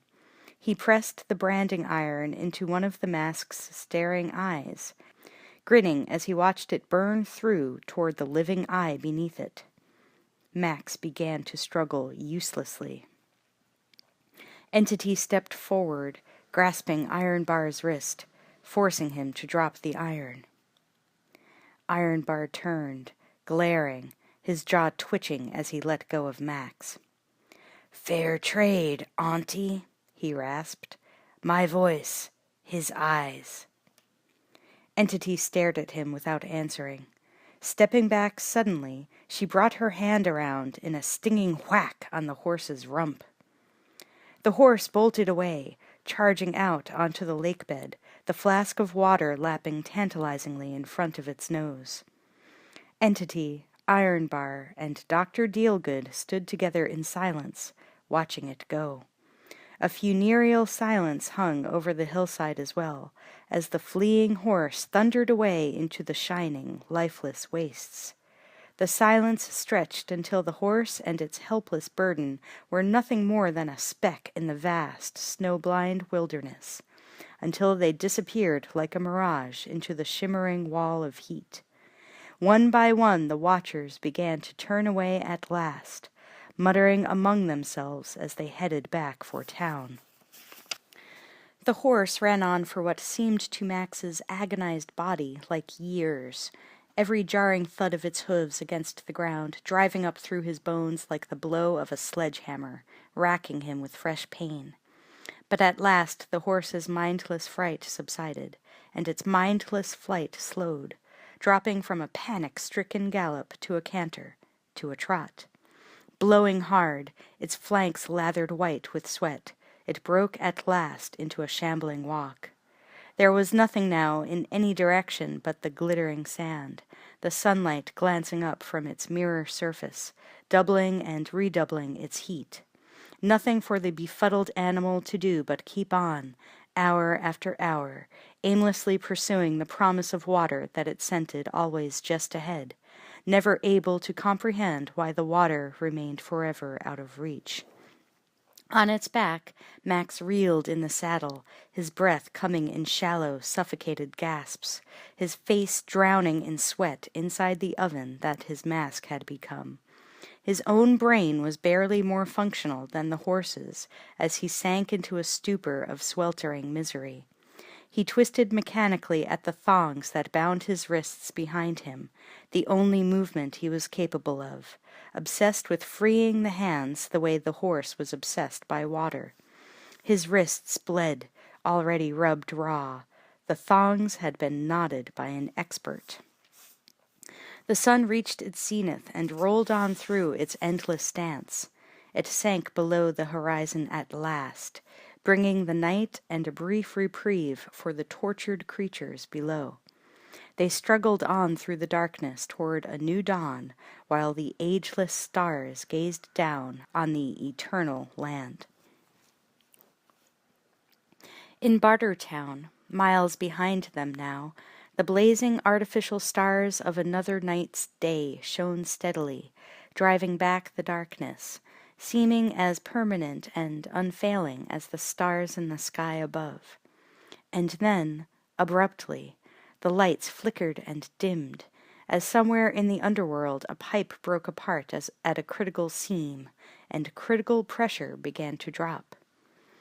Ironbar Bassi, Underworld's new overlord, stood with two of his guards, watching the pipe leak steam with snarling frustration.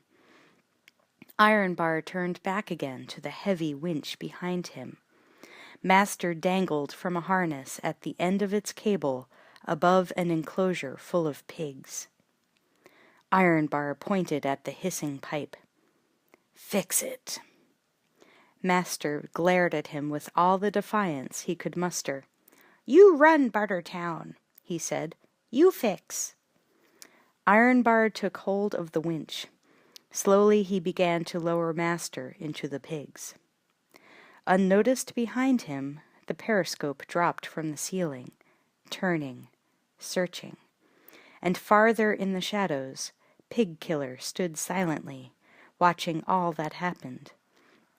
He carried Max's monkey cradled in one arm and a full water bottle in his other hand. Master's legs dropped until they dangled among the pigs. The grunting and snuffling below him increased in pitch as the pigs closed in, scenting fresh meat. Pigs would eat anything, as Master knew with terrifying certainty, even human flesh. And they weren't always particular about whether it was still moving. He shrieked in terror as their sharp tusks began to nip and pull at his unprotected legs. Grinning, Ironbar lowered him farther. "Me do! Me do!" Master screamed, wild with fear. He was touching ground now, facing a ring of pigs, each one of them outweighing him by hundreds of pounds. "No!" he cried hysterically. "Pull up! Please, pull up!" "That's enough!" Entity's voice rang out from the shadows, sharp with disapproval. Ironbar turned, startled, as Entity herself emerged from the gloom. His mouth twisted. "I'll decide what's enough." His eyes burned, challenging her interference in his domain.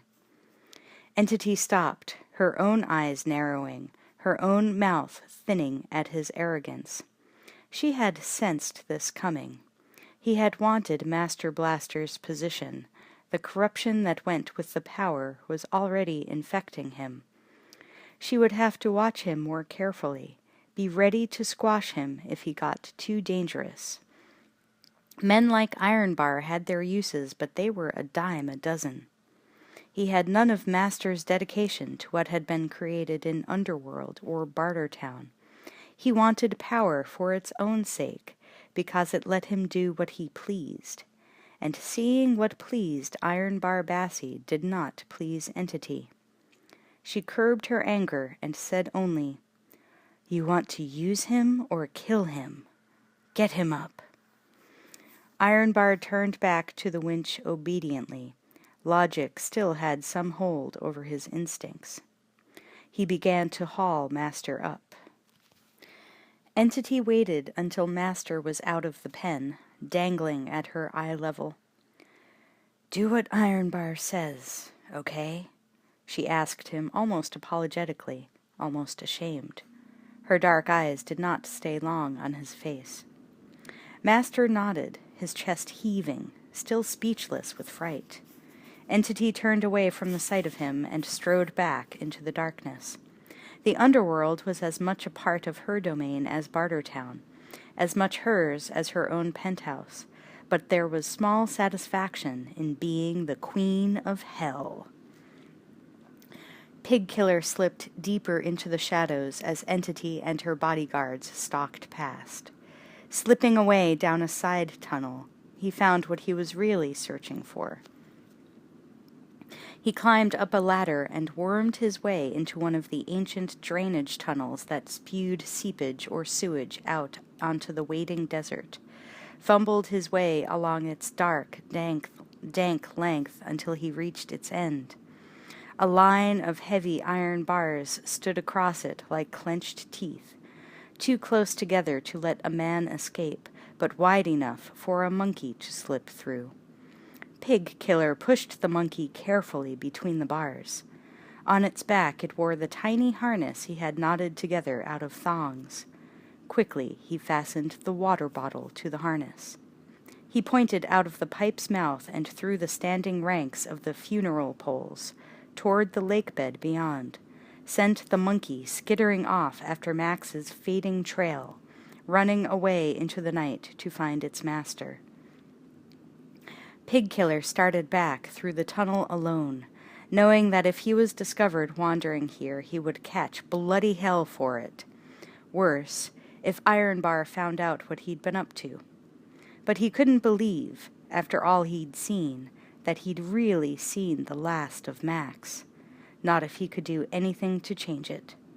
Somehow, in spite of all he'd been through in his life, he couldn't shake the feeling that some men could make a difference in their own lives, or in the future. He hoped he was one of them. He knew the stranger was. He slipped past the still hissing pipe, taking advantage of the darkness. Master stood beside it again, cooperating now with pathetic willingness. Pigkiller hesitated, watching as Master marked a cross on the broken pipe with a piece of chalk. "Kick!" he said, pointing at the cross. One of the guards stepped forward and kicked the pipe. Nothing happened. Steam still issued out in a white cloud like before. Ironbar turned on Master with deadly eyes, grabbing his chain and yanking him back toward the pigs. "Kick hard!" Master insisted desperately. "Like Blaster!" Ironbar pushed the guard out of the way and smashed his boot against the pipe. The steam diminished and stopped as the loose pieces jumped back into place in their coupling. One by one, the lights of Bartertown and Underworld began to flicker on again. Ironbar released his grip on Master's chain, nodding in satisfaction. He turned away, leaving Master lying slumped next to the winch, unguarded. In Underworld, where was there to run to? Master knew better than anyone that the answer was nowhere. He lay where he was, tears filling his eyes as he thought of what he had done to himself, and worse, to Blaster, by his own arrogance and ruinous pride. A hand reached out of the shadows, touching Master's shoulder gently. Master started in terror, jerking away from the touch. Looking up, he saw that the hand held only a cup of water. A convict he didn't know and wouldn't have remembered anyway leaned down beside him with no malice on his face, only an inexplicably respectful smile. "Drink. Come on, Master," he urged softly. Master shook his head. "I'm not Master," he muttered. "My name is Elvis Ford. I'm 35 inches tall, 66 years old, and my life is over." For the first time in longer than he could remember, he spoke like a normal human being, and not in the pidgin English he had always used for Blaster's sake. Pig Killer bent down and picked the small man up in his arms, as if he were lifting his own child. Chapter 8. The Devil's Anvil. The thirst-maddened horse stumbled through the new morning into the furnace heat of another noon, its mouth dripping foam, its sunken eyes still fixed with insane hunger on the beaker of water. The wind was rising now, stirring up clouds of choking sand. On the horse's back, Max slumped in the saddle, drifting in and out of consciousness as the animal lurched to the top of another salt-crusted dune. The horse staggered once, twice, and fell to its knees.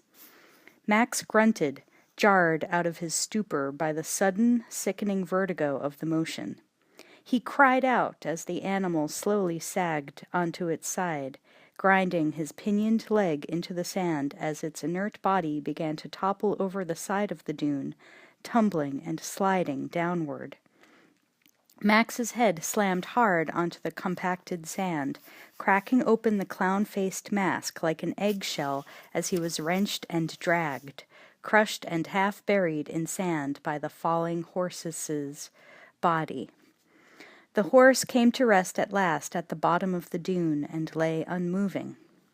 Max squirmed wildly, frantic with pain and fear, trying to free himself from the dead weight of the dead animal. He jerked viciously at his bound wrists as panic gave him new strength, barely feeling the pain in his hands through the pain of his battered body.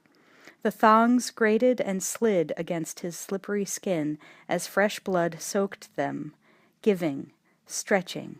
With a final brutal wrench, his hands pulled free.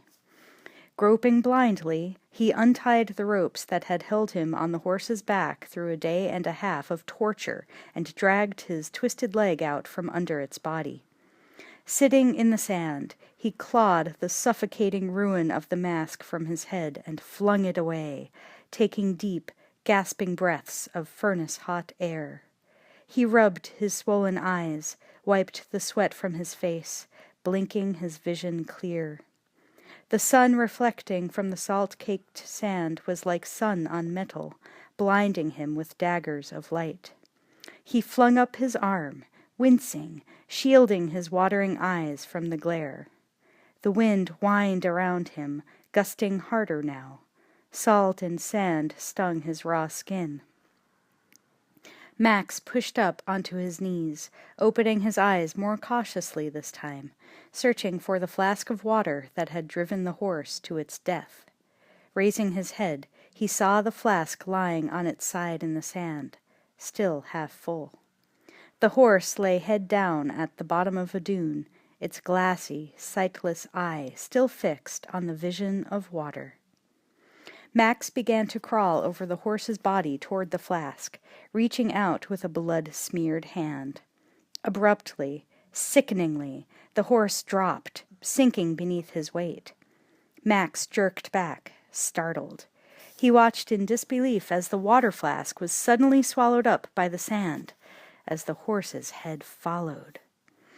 The sand beneath his own knees began to slide as the horse started to disappear slowly, head first, into a sinkhole. Max flung himself backward up the slope, his gut knotting with fresh fear as the sand began to suck him down with the sensual hunger of a living thing. Flopping onto his belly, he began to crawl back up the side of the dune. The sand caved in around his legs. The dune wall crumpled, dragging him back and down. Behind him, the entire bottom of the dune collapsed, swallowing more of the horse. Max scrambled desperately, slipped back again, sinking deeper, scrambled higher with the superhuman strength of sheer terror. His legs broke free of the sand. Kicking and struggling, he fought his way to the top of the dune. He flung himself onto the crest, looked back just in time to see the horse disappear entirely. He lay still for a long moment, sobbing with relief, before he found the strength to push himself up again. He peered on over the edge of the dune. A small, inhuman face bobbed up in front of him and screamed, showing rows of white, gleaming teeth. Max screamed, too, recoiling as his ragged nerves betrayed him. Losing his balance, he fell back down the side of the dune. Frantically, he stopped his slide, spread-eagling on the sand, began to scramble up again, his dazed mind realizing too late that it had been his own monkey he had seen up there, that as it turned and ran screaming, it had been dragging a water bottle. He hauled himself back to the top of the dune. Water. The monkey was waiting for him. Max almost could have sworn that it looked embarrassed. He jerked the flask from its back, ripping the stopper open. He drank heedlessly, unable to stop himself until he had drained nearly half the bottle. Then, as the monster of his own thirst let him breathe again, he shared a long drink with his parched pet. Restopping the water bag, he slung it at his shoulder. He lifted the monkey into his arms as he stumbled to his feet, scratching its head in wordless gratitude. He tucked the monkey carefully into the front of his jacket, stood on the crest of the dune, for the first time getting a good look at what they had both come through, what they were facing now. The endless, undulating salt wastes surrounded them on every side, stretching away to every point on the horizon, as if there were nothing else in the world. The gusting wind sandblasted his exposed skin. It was nearly impossible to keep his eyes open. His hope withered. Already the wind-blown sand was covering the horse's meandering tracks, and the monkey's, the only thread he had to lead him out of this death trap.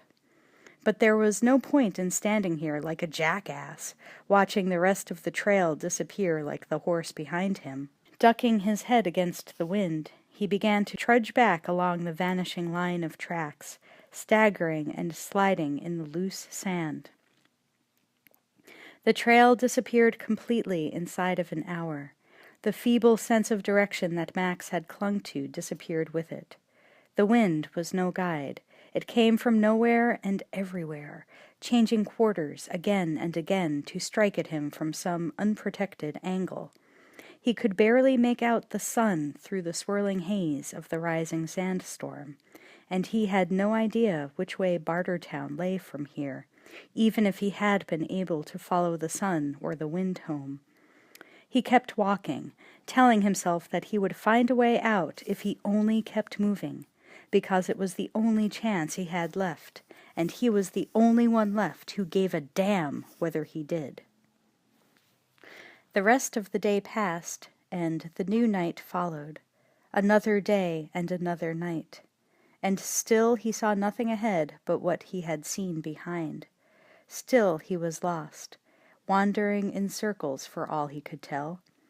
By the dawn of the third day, Max could barely remember a time beyond this time, a life when he had not stumbled through a blazing inferno, every exposed bit of his skin raw and blistered, his cracked lips bleeding, and his eyes on fire from wind-blown salt and sand. He shared the last trickle of brackish water from the bottle with the whimpering monkey, at what he guessed, uncertainly, was around midday. Then he threw the empty bag away, hating the sight of it now, glad to be rid of even that much weight. Dragging himself to his feet, he started on again, wading through the drifts, and the sand began its endless task of burying the empty water bag, his footprints, any trace at all that any living thing had violated the pristine lifelessness of its surface. 2 more days passed, light and darkness, heat and cold, an endless spinning wheel of time, a rack on which a man's body and soul were slowly pulled to pieces. Max no longer had any sense of time, any memory at all. He knew now that he had been slowly choking to death on his own swollen tongue forever, that every breath he took had always sent pain shooting through him like a stake driven through his heart, that every stumbling step had always been harder than the last, that the sandstorm would never end. The screaming wind would keep pushing him back with every step forward that he took, until eternity. Somewhere along the way he had died and gone to hell and never even noticed the difference. He kept on, shambling, crawling, staggering up and on again, blindly retracing his own steps, his face a salt-crusted death mask, his eyes fever-haunted. Still he carried the monkey cradled obsessively against his chest, driven like an animal by a deeper, fiercer, far less rational thing than hope, the thing that had kept him alive for 20 long years against all the odds. And even that was a part of his damnation. Max staggered up another rise, fell on his face as the loose sand slid and shifted, jerking his feet out from under him for the 1000th time. Spitting uselessly, he tried to push himself up again, his body trembling with effort. He sagged back as the burning sand reached up for him with a lover's heat, welcoming him. He struggled to lift his head, resisting. A hand exploded through the sand, closed over Max's face with suffocating ferocity, wrenching him down again, choking, smothering, sucking him deeper and deeper into the desert's hidden heart. He tore through a membrane like a tissue of flesh, as below him more hands reached up, grabbing, clawing. Max plunged into nothingness, toward Thunderdome waiting below, its surface crawling with bodies. Countless hands reached up like writhing snakes to drag him back through an endless loop of nightmare, back to its beginning, to make him relive it over and over. Max screamed, lunging back and up in a spasm of horror, bursting back through the membrane, up out of the burning bed, the velvet pillow of smothering sand, gasping for air as the delirium dream fell away. He scrambled to his feet and ran on, stumbling, fleeing in blind terror from that thing that lay waiting beneath the sand. But waiting was a game of time, and the desert had eternity. With every footstep it silently reclaimed, Max's time was running out, his life evaporating with every drop of sweat. Second by second, the desert sucked him dry, sucked him deeper into its inescapable hourglass, flowing grain on grain toward oblivion. Max staggered on, glare-blind and burning with fever, his breath coming in rasping sobs. One foot lifted, set down. One more foot lifted, set down. The ground dropped out from under him as he stepped off the edge of a dune and fell, falling endlessly, an insect falling, swallowed by his own screaming mouth, a man falling, swallowed up like an insect by the hungry sands. The ground rushed eagerly to meet him. Max slammed down onto the hard salt pan at the foot of the dune and lay still at last. The howling wind wailed around him, singing a dirge as it began to cover his motionless form. Grain by grain, the sand began to erase him from existence, absorbing him into itself as the desert claimed its lover at last. The wind died finally as the day began to die. The evening light lay redly on the mound of sand heaped up over Max's inert body, only his face and one shoulder left unburied now. And in the west, silhouetted by the setting sun, a formless shape danced like a mirage through the shimmering waves of heat, drawing closer at a slow, ground-eating trot. The figure resolved little by little into something vaguely human, bristling with spines. Closer still, it became a clear human form, the form of a tribal hunter dressed in skins with a shock of brown hair plastered down by sweat. Carrying 3 long spears and burdened down beneath her heavy pack, 17-year-old Savannah Nix slowed suddenly, raising her head to sniff the breeze.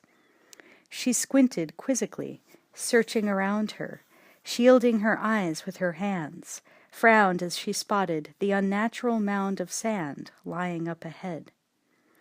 Trotting forward again, she circled the burial mound, jerked back in surprise as she found a man's face exposed on its lee side.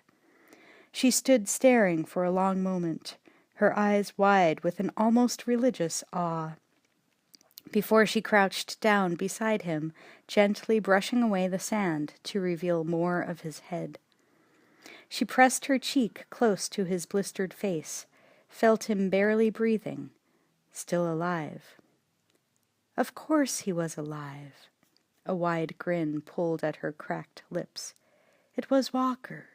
She had found him. Quickly she began to dig his unconscious body free of the sand, discovering as she did the small creature lying inside his jacket, equally motionless. She took her nearly empty water bottle from her pack, trickled a small stream carefully into the man's mouth. It dribbled out again. He did not stir. She pulled her pack apart, pulling out skins and thongs, lashed together a makeshift litter. Grunting, she dragged the dead weight of the man's body onto the litter and tied him there, the monkey still inside his coat.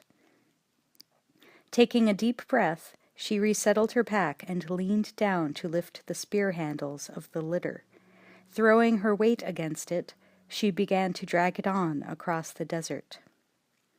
Silently, the sand began to erase the signs of her passage, and behind her the wasteland was still once more.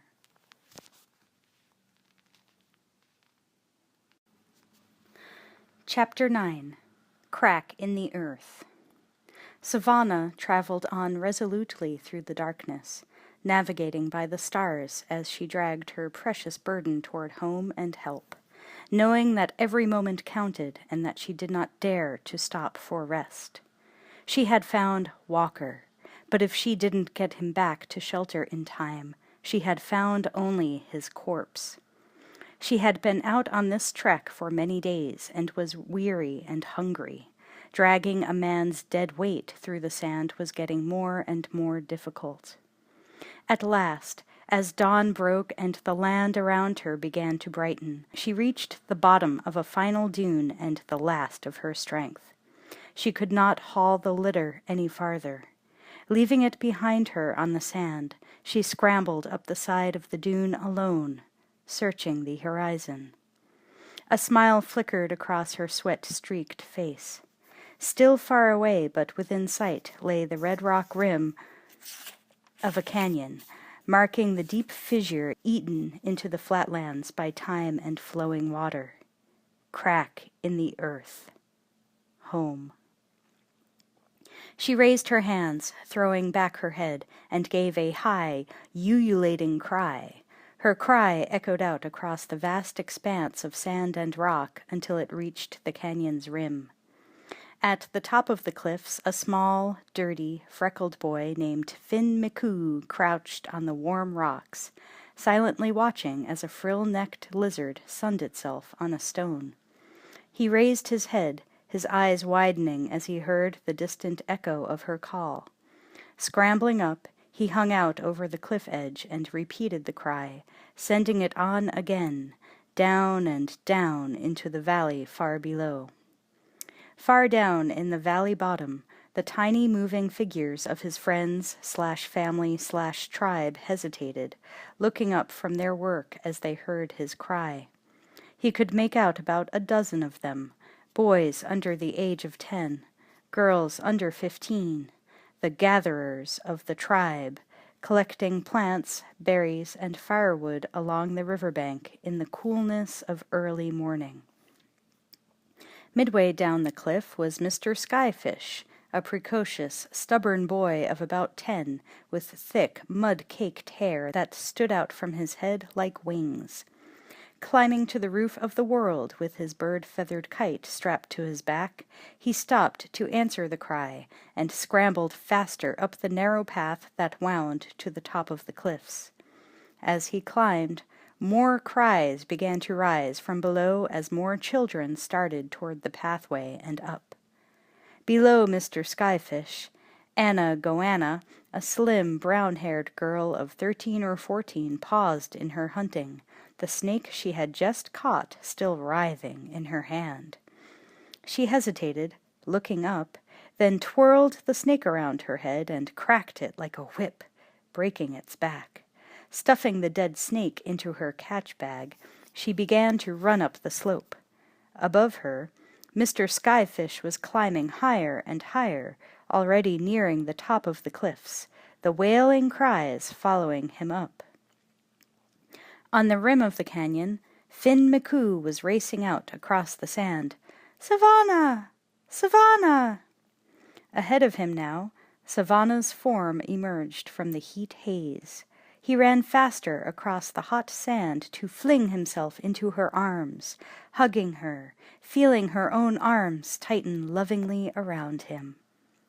Raising his head from her shoulder, he looked out over her back. He stiffened as he saw what lay at the bottom of the dune behind her, the body of the most terrifying creature he had ever seen, something that almost looked human, which made it even worse. He let go of Savannah and began to back away, his eyes wide with fright. Seeing his expression, Savannah climbed to her feet, pointing at the litter as she burst out, "It's him! I finded him! Savannah Nix, finded Walker!" Unimpressed, Finn McCoo turned and bolted. Savannah chased after him, exasperated, shouting, "He's done and come for us, Finn McCoo! This here's the salvage!" She grabbed him, jerking him to a halt. Turning him firmly around, she dragged the squirming boy back down the side of the dune to where Max lay. "We's going home," she insisted, her voice gentling, soothing him now. Finn stared down at Max in trembling awe, his mouth hanging open. A trickle of pee ran down his left leg and disappeared into the sand as sudden fright and excitement got the better of him. "Tomorrow Morrowland?" he murmured. Savannah nodded eagerly. "Yeah, we's gonna live in a high scraper. We's gonna see the video, whoa, whoa, whoa, whoa." The magical word rolled off her tongue like a yodel. She kneeled down beside Finn, hugging him close, as they gazed at Max's face in wonder. "We's found," she whispered. She glanced up as she heard the distant voices of the approaching gatherers. A familiar apparition soared above the dunes, the bird form of Mr. Skyfish's kite dancing on the warm updrafts. Then, one by one, the sun-browned faces and ochre-daubed heads of the tribe appeared. Mr. Skyfish trailed behind the others now, his kite soaring above them like an eagle. The gatherers ran toward Savannah, calling out in welcome, until they saw what lay on the litter beside her. They slid to a stop, their grins turning to grimaces of doubt and horror, bumping into each other as they began to back away again, just like Finn McCoo. Finn, feeling braver now, called out proudly, "It's Walker! I touched him!" Mr. Skyfish moved forward, bolder than the rest. "Tell the balls of it," he demanded. Savannah got to her feet again, pointing as she glanced back at the desert behind her. "In the nothing, place where salt meet sand. I's doin' hunter trot 'cause I got thirst on my back." The gatherers, following Mr. Skyfish, began to approach again slowly. "Days running, nights coming," Savannah recited, her voice falling easily into the cadences of a storyteller. but down the pike I gets animal snifter, strong and sour. Then another. I plays follow me to hump in ground. Him there, all still, just waiting. Mr. Skyfish and the others kneeled down beside Max, gazing at his face, his battered leather jacket. Mr. Skyfish reached out, passing his hand over Max's body, never quite touching the bloody, sun-blistered face or the sand-caked leather as he stared at the motionless man on the litter. "She ain't pissing us," he murmured. "It's him." The children around him shivered, as if they were witnessing a holy vision. Mr. Skyfish looked up at Savannah. "When he do the flying, he standing up or lying down?" he asked, his eyes bright with excitement. Savannah shook her head. "I ain't seen that," she shrugged. "I told you straight. I finds him in the hump. I drags him back." Anna Goanna stepped up beside her. "If it's Walker, why ain't he flying?" she demanded, always a little resentful of Savannah's self-important claims and dreams. Mr. Skyfish tapped his head with a finger. "Use your program," he said impatiently, "or you so wasted you ditch your history and all. What about us? What about the old crash landin'?" He pointed at Max. "He must 'a' got mugged by the turbulence. That's why he's all mashed up." A 5-year-old named Eddie pushed through the crowd, ignoring the arguments of his elders as he crept to the side of the mysterious stranger. Reaching out, he touched Max tentatively. A brown, fuzzy head popped out of Max's jacket. The monkey stared in astonishment at the ring of watching faces. Eddie fell back in amazement. The children danced back around him, some of them giving little shrieks of surprise. Anna Goanna pointed at the monkey, skepticism plain on her face. "Okay, schlockcock," she said to Mr. Skyfish. "Who's he?" Mr. Skyfish put his fists on his hips. "You reckon Walker rides alone? No, sir, not on a long track. He packs a buddy." He bent his head at the monkey. "He's worded co-pilot. That's why he's littler and uglier." Eddie, recovered from his initial fright, crept forward again, smiling at the monkey. "Walker's ugly," he said. "He ain't." He waved shyly. Savannah gave an impatient command, and the gatherers picked up Max's litter. They carried him on across the dunes to the canyon rim, passing through a long black finger of shadow. Most of them scarcely bothered to glance up, but Savannah did and smiled, her heart filling with pride. Soon they would all have the knowing and the doing again, just as she had always believed. Carefully they bore the litter down the long, tortuous path that led to the bottom of the canyon. At the quiet river's edge they clambered into the battered, heavily patched life raft that had once been part of an aircraft's survival equipment, some of them straddling the outrigger lashed onto its side for better stability. Loading the litter aboard, they set out downriver, paddling easily through the shadowed water that lay like a green ribbon between the smoothly vertical walls of blood-red sandstone. At last they reached a small beach cupped in a hollow of the canyon wall. More children of different ages were wading in the water, drawing fishnets in toward shore, while others tended campfires, cleaning and smoking the catch. As they drifted up to the shore, Anna Goanna stood up in the raft, calling out, "Gecko! Gecko! It's Walker! Come on! Ditch the fishes!" She looked toward the place where a dead tree rose from the water at the edge of the shore. Sitting on a platform in its fork was her boyfriend Gecko, fishing with a pole, the leg he had injured in a fall propped up beside him, heavily bandaged in bark and rags. On his head he wore a pair of salvaged headphones, connected by bits of wire to a chunk of a plane's instrument panel strapped against his chest. Tied to his back was a forked stick with an old LP wedged onto it, rising above his head like a halo. He looked up at her call, his face filling with sudden excitement. Beyond him, among the fishers wrestling in their catch, a blonde girl of about 16 named Kusha looked up and dropped her corner of the net. She hurried awkwardly along the sand, slowed only a little by the bulge of an 8 months pregnancy. "Rattle your ass!" Anna Goanna shouted at Gecko. "It's him!"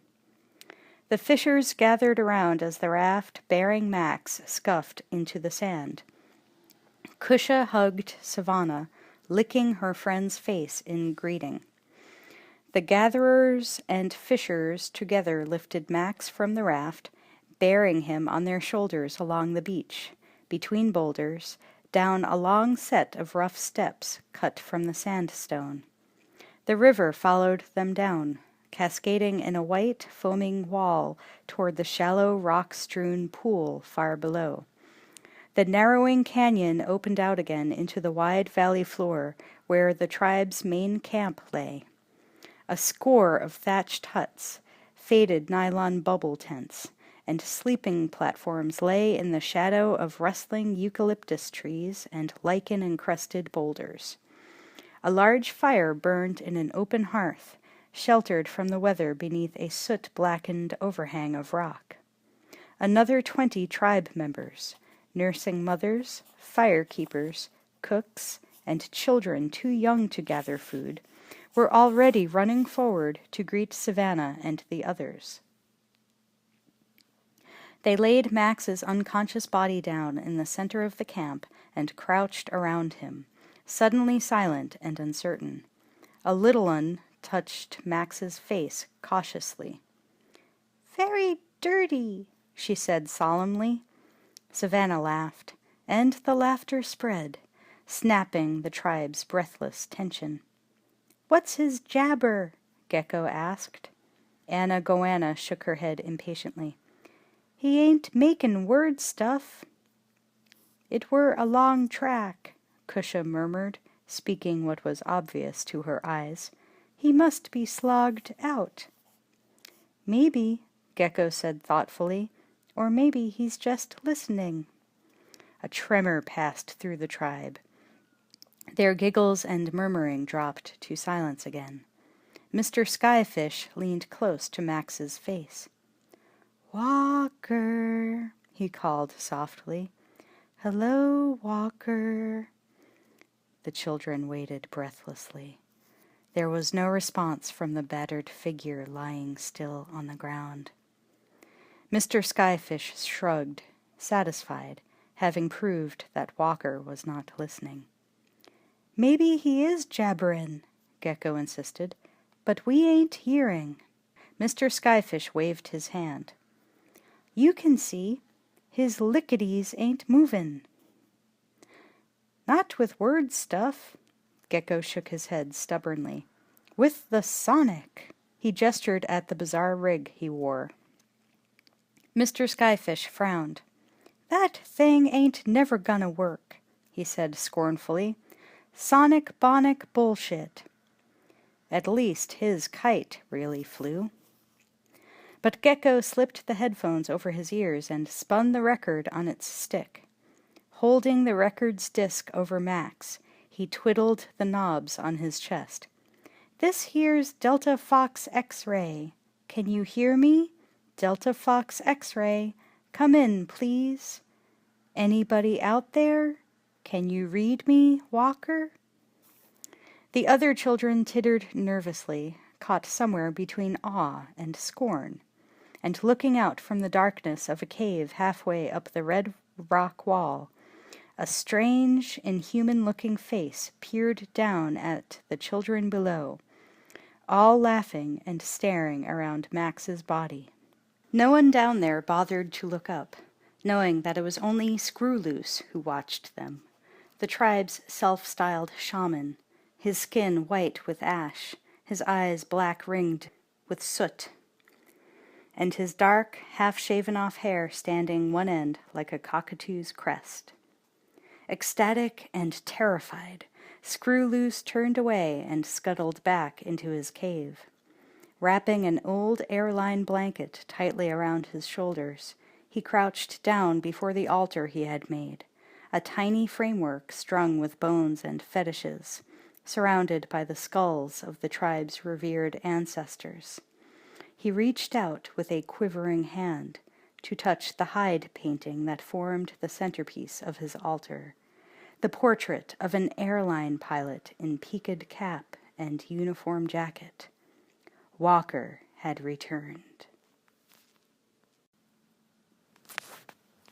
Chapter 10. The Return of Walker. Max lay on a rush mattress on the floor of a sleeping platform high above the ground, jacketless, shirtless, and still unconscious.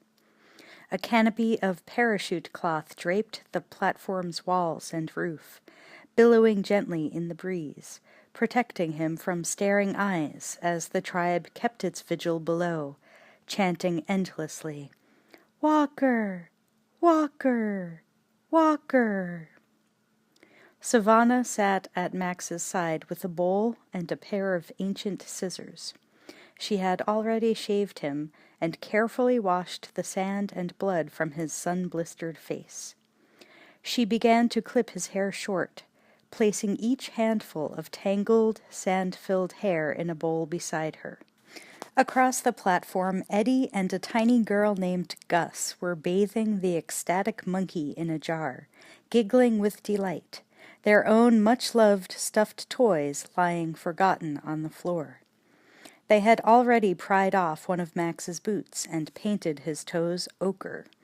As Savannah glanced up with a smile, watching the two little uns and the monkey, a hand slipped silently under the edge of the canopy. It grabbed a handful of hair clippings and disappeared again. Mr. Skyfish climbed down the laddered platform leg, proudly brandishing his prize to the others waiting below. The platform waded in the quiet pool, 2 legs in the water and 2 on land. Other children clung to the posts, trying to get a glimpse of Max. As Mr. Skyfish reached the ground, he began to pass out locks of hair. Nearly the entire tribe was gathered below Walker's resting place now, gazing up. Only Kusha, preoccupied these days with the life growing inside her, had waded on into the pond to pour water over her distended belly, singing softly to her unborn baby. Some of the others had gathered together bundles of their possessions, ready for a journey. At the water's edge, Anna Goanna bathed Gecko's infected leg with gentle care. The day passed on into darkness.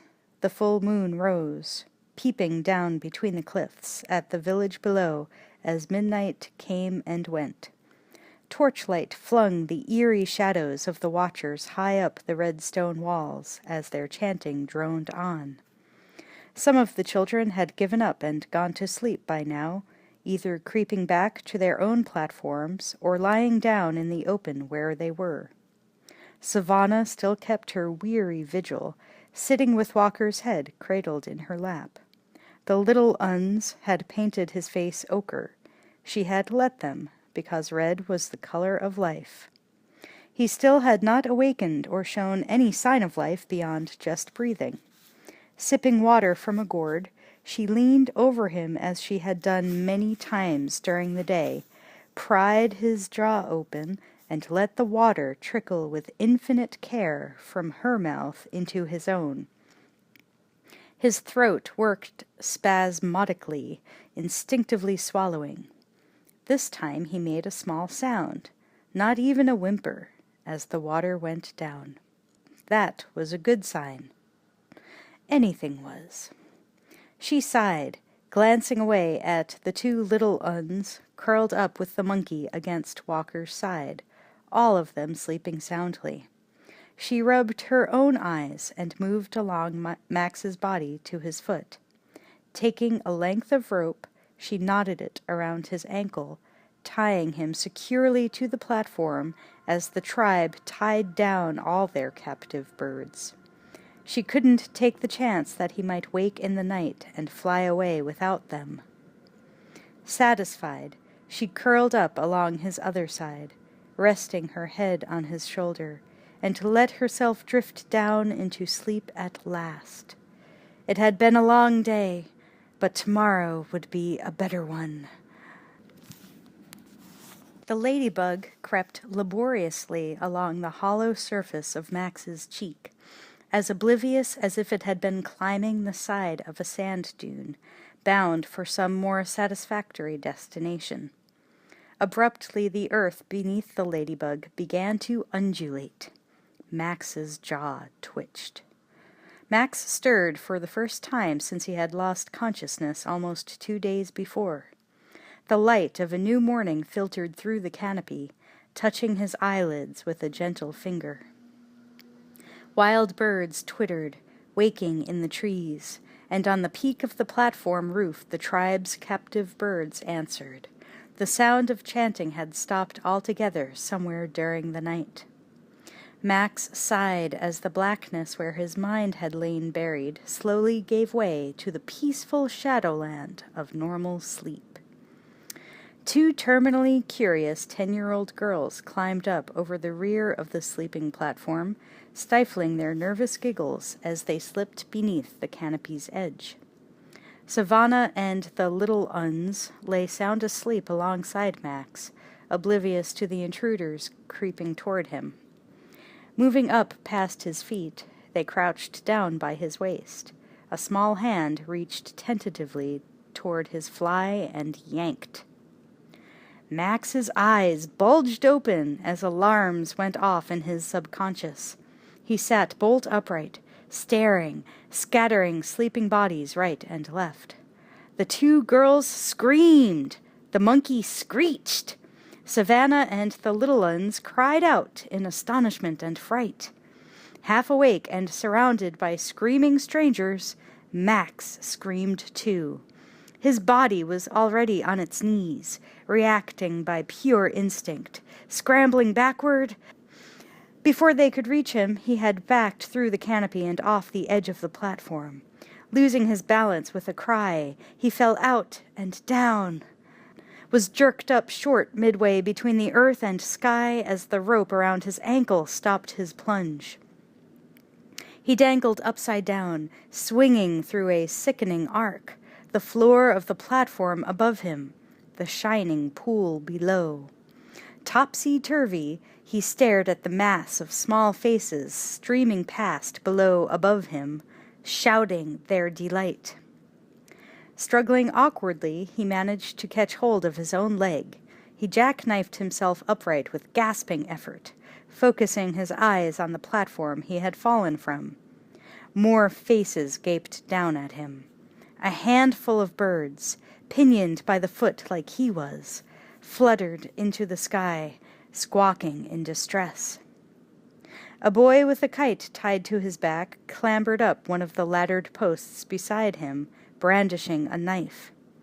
The boy began to hack through the rope while Max watched in dizzy disbelief, shouting, "Fly, Walker! Fly!" The rope snapped in two, and Max plunged helplessly into the pond as the children below scattered, screaming. Max floundered face down in the water, his eyes wide open, barely able to remember to hold his breath. The water was scarcely 2 feet deep. Below his face he saw the rocky bottom of the pond with startling clarity. Max pushed himself up, sitting back, shaking his dripping head. Wide awake now, but too dazed to believe anything that had happened, that he was actually sitting up to his chest in water, in a valley filled with green trees and huts. All alone. The children he was sure he had seen a moment ago had disappeared. Any minute he would wake up, spitting sand, still dying in the desert. He got to his knees, struggled to his feet. "Whoa!" His trembling legs betrayed him, and he fell backward, splashing down again hard in the water. "Whoa! Whoa! Whoa!" His cry echoed around him in the high-pitched tones of children's voices. "Whoa!" The sound came down from above. He looked up, bewildered, just in time to see faces up on the platform before they ducked back inside the tent. They were real, just in hiding. Somebody had found him. He was alive. He was actually sitting up to his chest in water. He fell forward onto his hands, supporting himself with one shaky arm while his free hand pulled water up to his mouth. Shoveling it down his tortured throat, he drank and drank with mindless gratitude, sure there would never be enough to stop his thirst. As his sanity and senses slowly came back to him, his ears began to register echoes again. He glanced up, looking around. Some of the hidden children were emerging from behind rocks and trees, creeping cautiously toward him, slurping, mimicking his every sound. He turned where he sat as reason and curiosity got firmer footing in his brain, and saw a basket of fruit hanging from one of the sleeping platforms. Never taking his eyes off the children, he climbed to his feet again, more carefully this time, and rebuttoned his pants. Then, slowly, he began to back out of the pond toward the fruit, one uncertain step at a time. The children seemed to be of all ages, dressed in hides, their hair plastered with red and yellow mud. They separated around him and then closed in again as he passed, grinning fatuously. He glanced back at the basket of fruit, started as he saw his monkey suddenly drop down off the platform into the basket. It began to peel a banana, chattering happily at the sight of him. Relieved and somehow reassured by the monkey's presence, Max grabbed a piece of fruit and choked it down, hardly taking the time to chew. A small hand tugged at his dripping t-shirt, held up another fruit as he finished the first. He took it, gulping it down, eating like there was no tomorrow. His stomach began to hurt, but he welcomed a bellyache, anything that proved he was really alive again. Savannah climbed down from the sleeping platform, starting toward Max as children bounded past her, carrying more fruit. Other tribe members, seeing that Walker wanted food, ran every which way around her, competing for offerings to lay before him. The children began to crowd around Max again, holding out an offering or starting to eat it themselves. They wolfed the food down as if they were starving, still imitating his every move. Unnerved, Max began to back away from them again, wading through the water, still eating. They followed, gazing up at him almost worshipfully. He looked from side to side, studying their grimy faces. They really were all children, none of them out of their teens, most of them much younger. Where were the adults? And why in God's name were they staring at him like that? "Who are you?" he said at last. The sound of his own voice startled him. "Who are you?" The tribe repeated the words, the sound rippling through them. "What the hell?" he muttered, half under his breath. Unease crawled up his spine. The children repeated it very softly. More clearly, Max asked, "Who brought me?" Louder, they repeated every word. "Your parents?" Max insisted, raising his voice. "Where are they?" Even louder, they shouted it back at him. "Answer me!" Max ordered angrily. "Answer me!" the tribe yelled back, their eyes wide with feverish excitement, crowding in as he tried to back away again. "Shut up!" Max bellowed. furious with panic and exasperation. The tribe screamed the words. Still backing away, Max put his fingers into his mouth and whistled shrilly.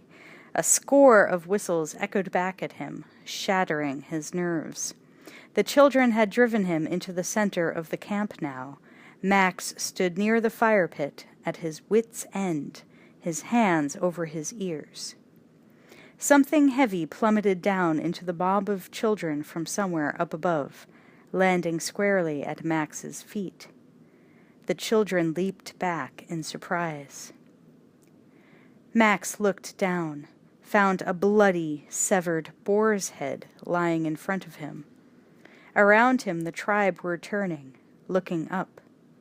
Max looked up, too, and saw a boy of about 18 standing on a ledge high above them. He stood with the proud confidence of a warrior, his hair clotted with ochre, and wearing the trophies of past hunts, necklaces of animal teeth and bones, a loincloth, and not much else. In his hand he held a rifle with a spear lashed to its barrel. He was Slake Mathirst, the tribe's chief hunter and nominal leader. Strung out behind him were 8 other teenage boys, all hunters. Between them, slung from a spear, they carried the body of a wild boar. They all stared down at the gathering below, their eyes riveted on Max. Never taking his eyes off the stranger, Slake hurled his spear in a blur of sudden motion. It impaled itself in the eye of the boar's head, dead on target, a testimony and a threat. Savannah moved quickly and protectively to Max's side, calling out, "We's found! Slake!" Slake caught hold of the long rope suspended from the rocks above him, stretching across above their heads to the far wall of the canyon. Dangling from a strip of hide, he slid down the rope, dropped off at its center, landing on a rocky ledge just above the crowd. He stared again at Max, leaped down, and waded slowly through the tribe. The other hunters began to climb down the cliff, excited but more cautious. The children stepped back as Slake drew closer to Max. Slake prowled around the stranger in a half-crouch, moving as cautiously as a cat, his hands out as if he were sensing the older man's aura. He jerked back suddenly, eyes wide, sucking in his breath. The tribe mimicked the sound. "Who are you?" Max asked. The tribe repeated it. Slake threw out his arms, commanding silence. "We's the waiting ones," he said, his eyes fixed on Max's face. Max hesitated, uncertain. He was going to have to take this slow.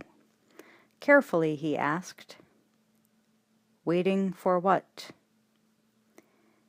"Waiting for you," Slake murmured, his voice full of awe. The words, "for you," echoed softly through the tribe. Max flung up his arms, hands out, repeating Slake's gesture for silence. "Is this all of you?" Slake nodded. "Now we counts 52. "Where are your parents?" Max asked again, this time hoping he might really get an answer. But Slake and Savannah only looked at each other, their faces blank. Slake shook his head. "Ain't got that code, Walker. What's parents?" Max shifted nervously as the unease that had been with him ever since he woke up crawled farther up his spine. They called him Walker. They thought he was somebody he wasn't. They might only be children, but there were a lot of them, and they were armed with stone axes and spears and knives. The best thing he could think of to do now was to play along until he understood things better. "Who gave birth to you?" he asked, trying to think of a way to make the question clearer. Slake shrugged. "We birthed ourselves," he said. Turning, he pointed at a fuzzy-headed toddler standing nearby. "He be Cusha's first. Savannah popped little Finn." He gestured at the tall girl beside him. "Yeah?" Max nodded encouragingly. "But who birthed you?" A puzzled murmur spread through the tribe. Slake stared at Max in open surprise, as if he should somehow already have known. "Her name were Joanna. 'Member her? She were a firekeeper." He raised his eyebrows. "Yeah?" Max answered uncertainly. "Well, where is she now?" Slake waved his arm, gesturing vaguely at infinity. "Her time come. She took the leaving." Max frowned. "She died?" The children's faces changed, registering confusion and fright. "No," Slake said emphatically, shaking his head. "She took the leaving." His own face filled with distress and incomprehension. He looked hard at Savannah. The tribe's confusion was turning to panic now, as the word "died" rippled through them.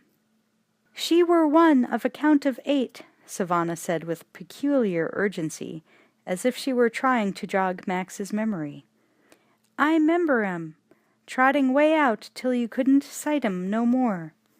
She swept the cliffs with her own hand. "All night long we sang 'em a chant for luck."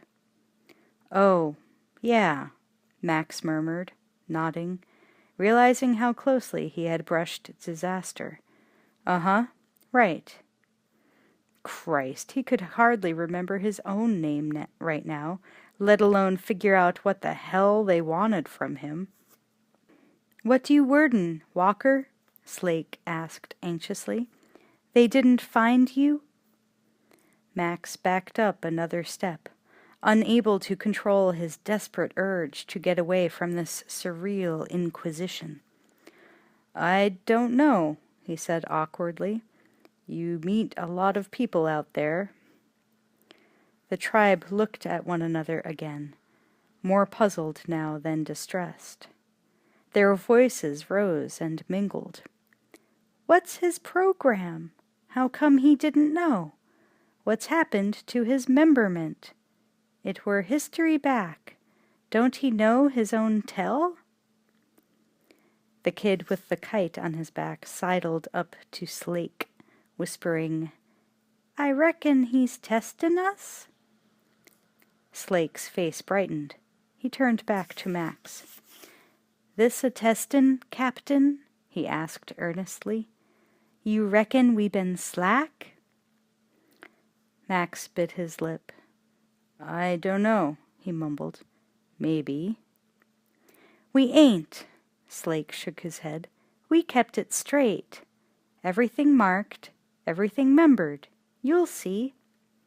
Slake moved past Max and away through the children to a small hollow eaten out of the cliff wall. Sitting beneath the shelter was a wooden frame with a bell-shaped piece of airplane fuselage strung below it like a gong. Wind chimes dangled from hide strips around it. With a start, Max realized that they were cartridges from a high-powered rifle. Slake picked up a hide-wrapped axe and struck the bell hard.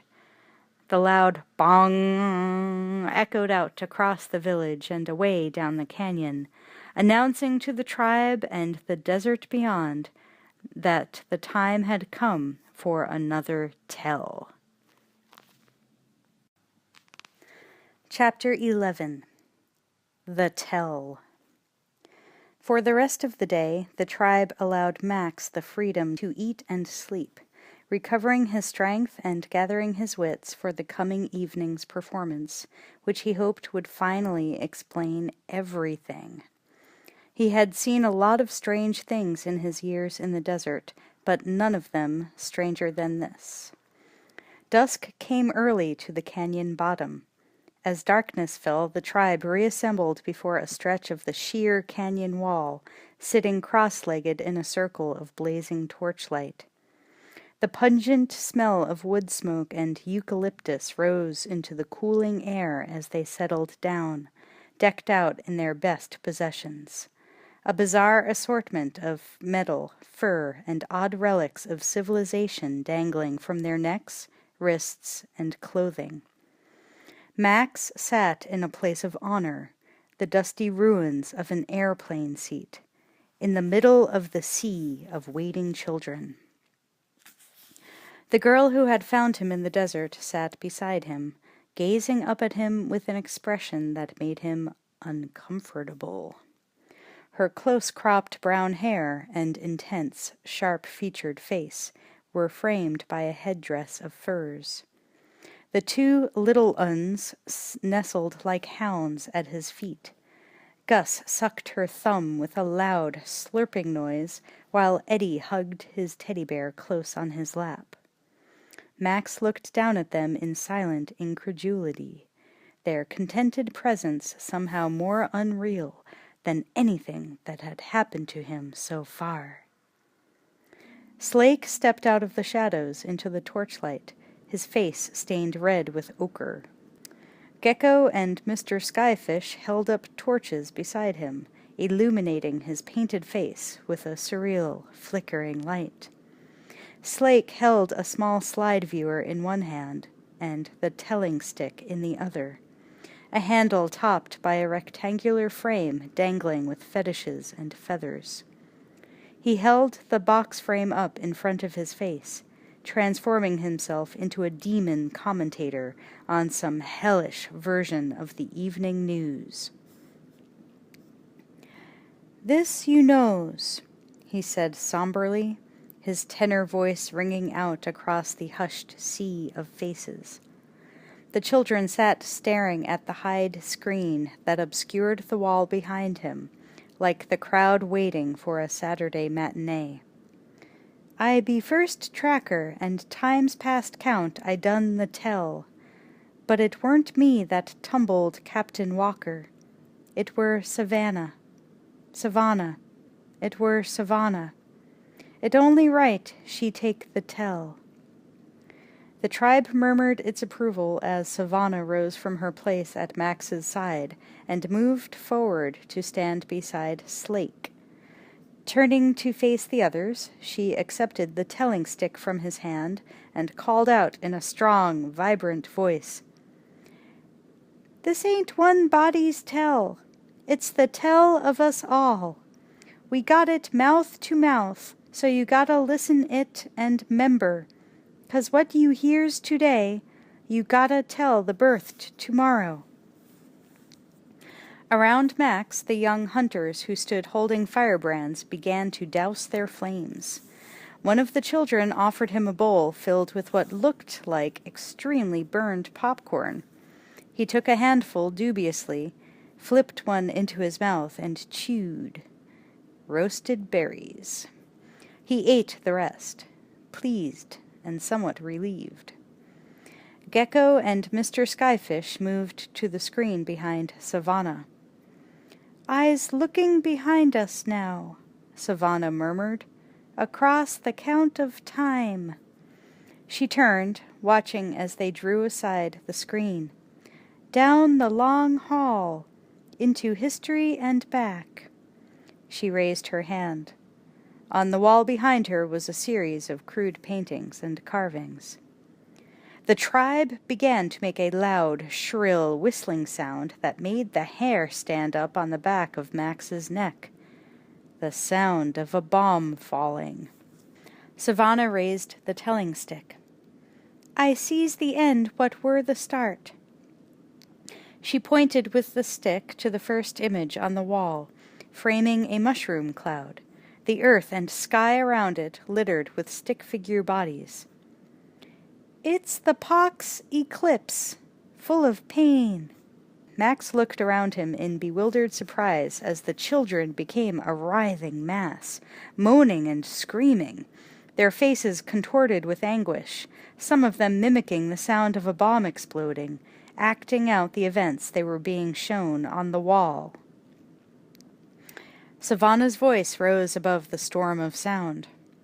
And out of it were birthed cracklin' dust and fearsome time. The tribe made the sound of a desolate wind howling. It were full-on winter, and Mr. Dead trackin' 'em all. But there were one he couldn't catch. The hunters began a primitive, guttural moan. The girls counterpointed with a high-pitched, haunted trilling. "That were Captain Walker," Savannah said proudly, and Max felt faces turn to stare at him. "He gathers up a gang, catches the wind, and rides the sky." She pointed the telling stick at the second painting on the wall, a crude profile of a 747, peppered with tiny marks that Max realized were meant to represent passengers. Around him the children rustled and settled into new positions, forming themselves into ranks like rows of seats, humming and swinging bull roarers as they made the sound of engines. "So they ditched the homeland," Savannah recited, "said bye-de-bye to the high scrapers." The children waved farewell to civilization with happy grins. "And what were left of the knowing they left behind." She turned back to the wall. "Some say the wind just stoppered. Others reckon it were a gang called Turbulence." She moved the telling stick to the third main image. A 747 on the ground, its back broken, crosses scattered over its frame and the earth. A body count. The sputtering and coughing of an engine dying filled Max's ears along with the words. Now it became a high-pitched whine and the sound of a crash. The children thrashed on the ground, crawling out of imaginary wreckage. "And when it were quiet," Savannah went on, more softly, as silence fell, "some had been jumped by Mr. Dead, and some had got the luck, and it leads 'em here." She turned away from the wall, the tragic mask of her face transforming with the joy of discovery. She raised her hands, looked up at the sky, embracing the oasis and their new world. "One look and they's got the hots for it. They word it, from that rock to them woods," sweeping her hands across the canyon. "Planet Earth. And they says, we don't need the knowin'. We can live here." The tribe repeated the words reverently. On the ledge before his shrine, Screwloose watched the tell with the monkey sitting beside him, munching berries as he silently mouthed the words with the rest. "We don't need the knowin'. We can live here." Mr. Skyfish and Gecko began to beat out a rhythm with sticks, marking the passage of time, as Savannah pointed to a wide bank of dating marks etched into the wall. "Time counts and keeps counting, and some of 'em gets to missing what they had. They gets sore lonely for the high scrapers and the video. Video, whoa, whoa, whoa," the children crooned, a paean of longing. "And they does the showin' so the others will 'member what it were like." Savannah brandished the telling stick. "It were the #1 blockbuster telling," Mr. Skyfish cried. "In stereo sonic," Gecko chimed in. Slake came back to Savannah's side, holding the slide viewer. Flanked by Mr. Skyfish and Gecko, they moved through the crowd toward Max. Slake offered him the viewing box. Max took it dutifully and raised it to his eyes. Slake pushed in a faded slide. Max blinked his eyes into focus, saw a smudged, dust-blurred image of a city's skyline at night, the lights of a bridge arcing across the darkened harbor. Savannah intoned. They say, "'Member this?" "Tomorrow, Morrowland," the hunters responded in chorus. "The knowin' and the doin' of it all." The rest of the tribe picked up the new refrain. One of the children scrambled to his feet and began to dance as they chanted, "The knowin' and the doin' and the doin' and the knowin' and the knowin' and the doin'." Max lowered the viewer, looking around him. As the chanting droned on, a second image was pushed into the viewer. Max lifted it to his eyes again. Another image of the city at night. Freeways flowing by, trailing time-lapse ribbons of brilliant scarlet and silver car lights. "'Member this?" Savannah cried. "The river of light," the hunters responded. A third slide. A sunset shot of a jumbo jet flying over the city. "'Member this?" "Sky raft," the hunters shouted. Another slide. "'Member this?" The picture of an airline pilot gazing skyward as two jets flew overhead. "Captain Walker!" the tribe cried. They all turned to look at Max again. Max kept his eyes glued to the viewer as the pilot's picture was removed, and another one dropped in. "'Member this?" Max recoiled in surprise as the image of a nightclub stripper suddenly appeared in front of his eyes. "Mrs. Walker!" the children screamed ecstatically. Max lowered the viewer, looking around him again as the hunters began to beat out a new rhythm, thumping their spear butts on the stone, a heavier, more ominous sound. The children fell silent again, their faces no longer smiling. Savannah, with Gecko and Mr. Skyfish at her sides, moved back to the wall and raised her telling stick again. "So's Captain Walker picked them of an age and good for a long haul. They counted 20, and that were them. The first leaving." She pointed her telling stick at the wall again, framed the painfully etched words. "Rescue party departed on the 8.11.05. Led by Flight Captain G.L. Walker." Beneath it were 19 names also scratched into the wall, but not deeply enough. Like the date, they were already becoming difficult to read as erosion of the soft stone erased their scarring grain by grain. More deeply etched below, so that Max could read them easily, were the words, "May God have mercy on our souls." Savannah looked out at the watchers. They said bye-de-bye to them what they birthed, and from out of the nothing they looked back, and Captain Walker hollered, "Wait, one of us will come." "One of us will come," the tribe murmured. Savannah's eyes darkened. "But nobody come. So's them of an age took their own leaving. That be the second."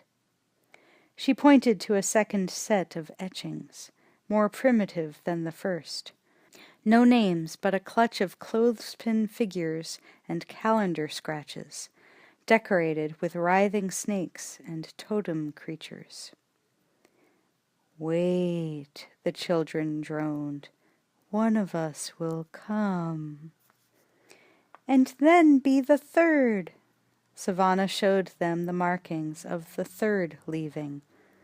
Fewer figures, more primitive still, marked with childish sun figures and things that looked like bugs.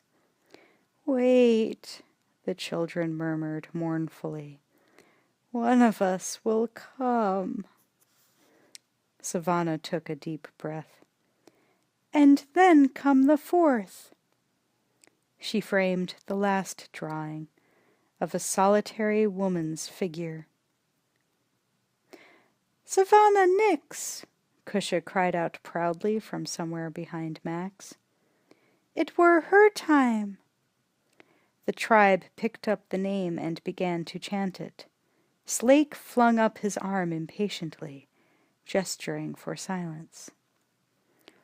"And somebody did come!" Savannah's voice rose triumphantly.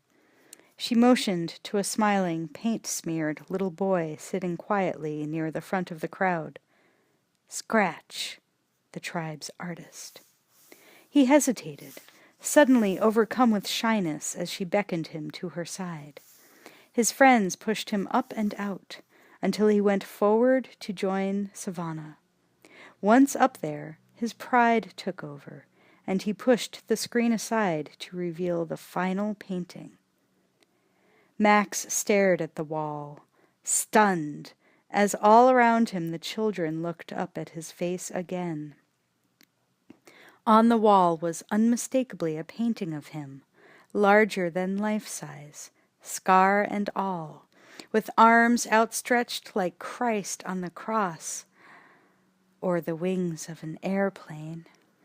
On his outstretched arms and shoulders were scores of tiny figures waiting to be borne away, the children of crack in the earth, perched on the back of their savior.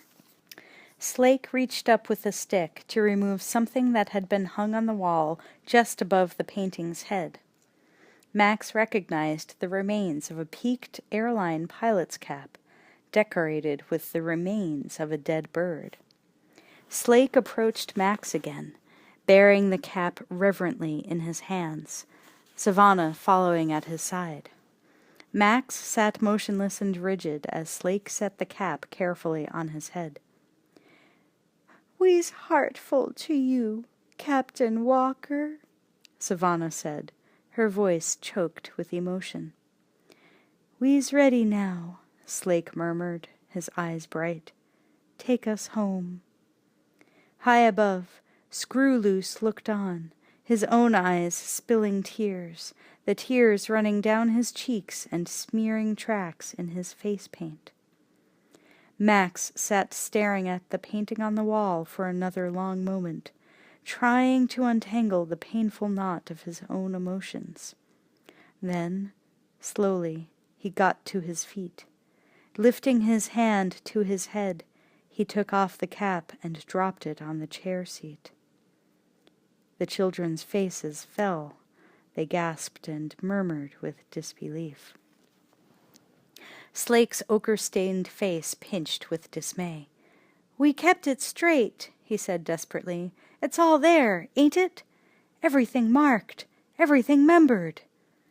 Suddenly he looked very young, very lost. "Yeah," Max said, his own voice catching in his throat. He nodded once, not meeting anyone's eyes. "You kept it good. You ain't been slack." Gecko picked the cap up again and pushed it back into Max's hands. "What we waiting for?" he cried anxiously. Max pushed the hat away again. He turned his back on the painting. "That ain't me," he said roughly. "You've got the wrong guy." Mr. Skyfish tugged at his arm. "Quit joshin', Captain," he said. "Catch us the wind," Gecko cried. "We gotta see Tomorrow-Morrowland," Anna Goanna called. The rest of the tribe started to call out the words. "Home, home, Tomorrow-Morrowland." Max turned back, his hands balled into fists. "Listen," he said, silencing them. "Right now, let's get two things straight. One, I'm not that man." He pointed at the wall. "Two, we ain't going nowhere." A dozen voices answered him at once, protesting, calling out questions, close to panic now. "The knowin'," Cusha cried. "How we gonna get the knowin'?" "We's gonna ride the sky, ain't we?" Mr. Skyfish asked, pulling at Max's arm again. "But what about the Sonic?" Gecko thumped the equipment on his chest. There ain't no Sonic, Max snapped. See, I told ya, Mr. Skyfish said, turning on Gecko with invidious spite.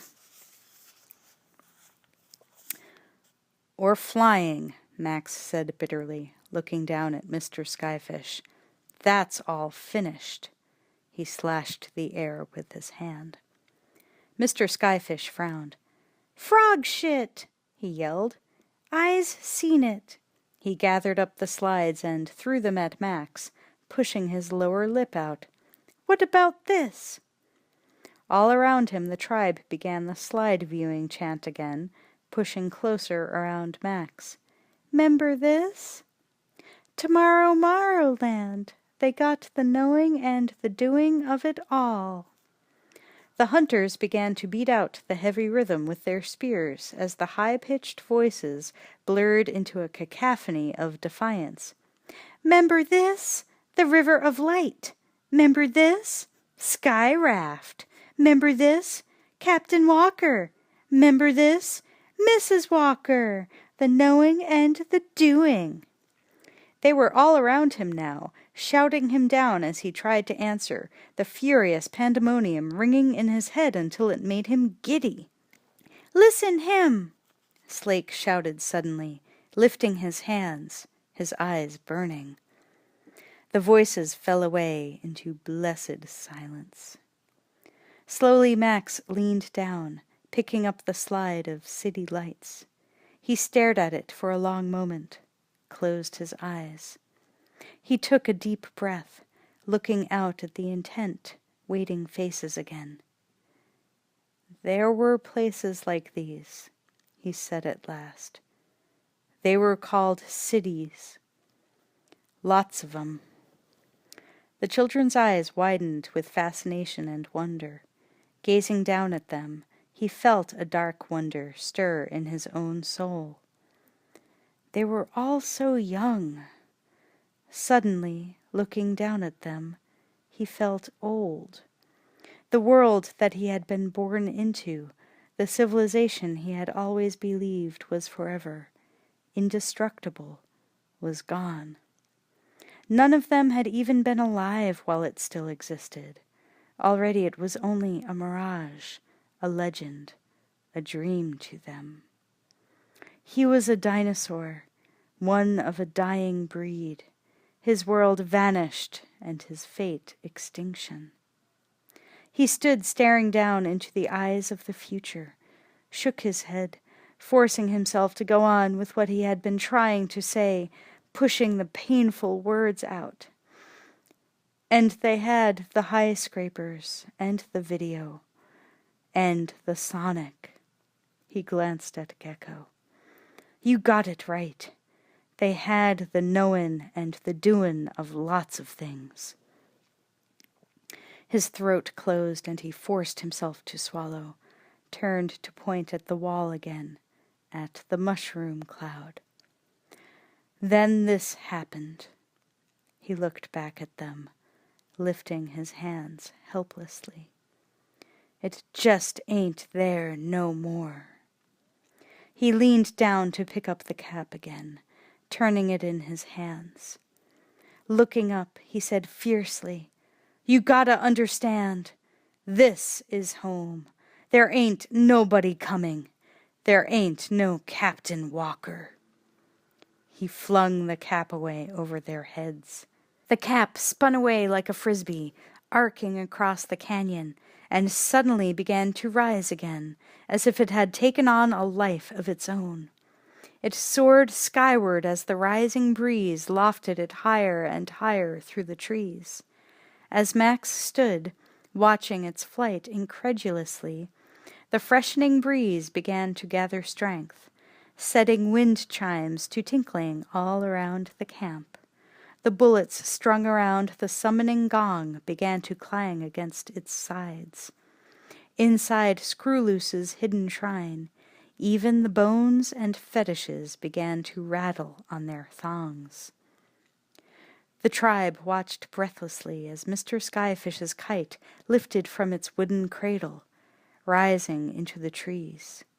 Mr. Skyfish ran toward it, swinging his bull roarer, sending the deep thrumming whine into the wind. "This is it!" he shouted.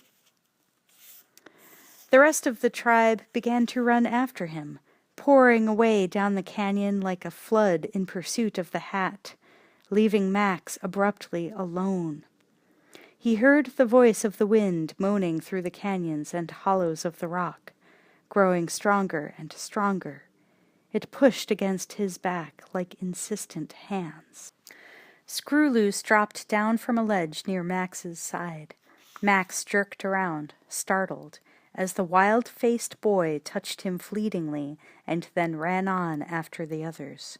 Max stayed motionless and uncomprehending where he was. Savannah stopped, turned back to look at him from the base of the distant steps, as if she were waiting for something. Gus and Eddie ran back to him, seizing his hands as he still did not move, dragging him forward. He let himself be led, his curiosity overcoming his reluctance. The wind was whipping the treetops wildly now, swirling dust up in clouds as the tribe raced up the steps and out of the canyon bottom. Savannah started on after the others as she saw Max following. She looked back again and again, reassuring herself that he was still coming as she climbed. Savannah stopped again when she reached the top of the gorge, waiting impatiently for Max and the little uns. As Gus and Eddie scrambled up over the brink, Savannah reached out to them, helping Gus over the rim with a tug and a brief smile. Max stumbled into view, still dragged by Eddie, who let go of him at last and ran on ahead.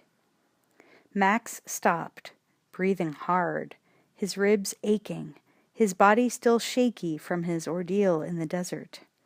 He looked out across the plain, his eyes following the running herd of children. His jaw dropped as he saw at last what they were running toward. Lying out on the desert, gleaming in the late sun, was the monstrous hulk of a 747. It must have hit nose first, trying for an emergency landing. Its cockpit and most of the fuselage were buried in sand.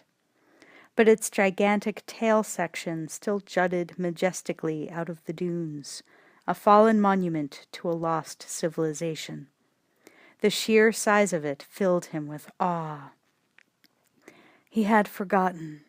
He had really forgotten what they could do. All of the tribe were streaming toward it, even crippled Gecko, helped along by Anna Goanna and Savannah, bringing up the rear, all bent against the wind and running as hard as they could. Max followed at a limping walk, floundering up the last steep side of the dune with an effort of will. Christ, he was getting old.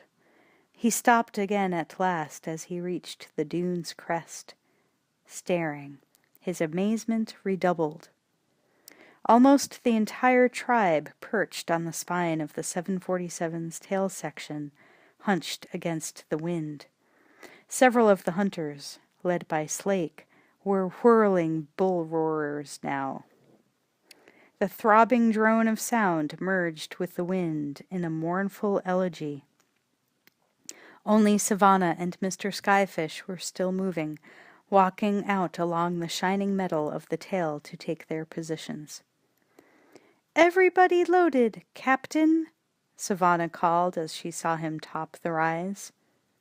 "We got the wind up our ass, Captain," Mr. Skyfish shouted. "Let's go." Max stood on the wind-swept dune, looking up at the waiting children for another long moment, the dirge droning in his ears. And then he turned his back on them and walked away. Savannah stared after him, her fur headdress whipping around her face, her dark eyes filling with bewildered disillusionment. Chapter 12. The Leaving. It was a glorious morning. Max stretched and yawned, squinted out through the hangings of the sleeping platform at Eden. He had slept like the dead since shortly after he got back to camp. The sun was high in the sky by the time he woke again, its light and heat pouring down between the blood-red cliffs like honey. But as he looked out at the new day, the camp around him was empty and silent. Birds twittered in the trees, the only sign of life anywhere. He got up and climbed stiffly down the ladder. The kids were gone. Even his monkey was nowhere in sight. He wondered if they were still sitting up there on that goddamned wreck, waiting for him to make it fly. Max helped himself to fruit, resolutely refusing to worry or even think about it. They'd have to come down sometime. He splashed his face with water from the pool and drank, noticed Gecko's fishing pole lying in the sand. Sitting down on the shore, he picked it up and cast the line out into the blue-green water. The sun warmed his back, baking the stiffness out of his abused muscles and joints. A friend to him now, no longer an enemy, here in this beautiful oasis of peace and plenty. The kids were crazy to want to leave crack in the earth, but then they didn't know what he knew about the world outside it. God willing, they'd never find out. This was a place to spend forever in, a place to grow old in. He sighed with rare contentment, running his hand through his newly cropped hair, and began to hum a gentle, aimless tune. A hand pushed in front of his face, snatched the fishing pole from his grasp. Gecko hobbled away, frowning, reclaiming his property indignantly. Max looked up in mild surprise, lulled by the soothing silence until he had almost forgotten that he was not the only human being in the world. The rocks and cliffs above the camp were lined with the tribe's returning members, their mournful, dirty faces staring down at him, forlorn with betrayal. Max leaned back, closing his eyes with a smile, stretching out in the sun like a satisfied cat. The resounding clang of a gong startled him back into a sitting position, destroying his reverie once and for all. He turned, looking over his shoulder. Savannah stood beside the camp gong with Cusha, Finn McCoo, and Mr. Skyfish gathered sullenly around her. The tribe turned with him to stare at her. "Who's comin'?" Savannah demanded, her brown eyes flashing a challenge. "We's pullin' on a leavin'." Slake leaped down from the ledge above her to stand face to face, confronting the small group of rebels who had challenged the unity of the band. The other children slowly began to filter down into the canyon bottom, gathering around him. Max turned away again and settled back comfortably against the rocks with his hands behind his head.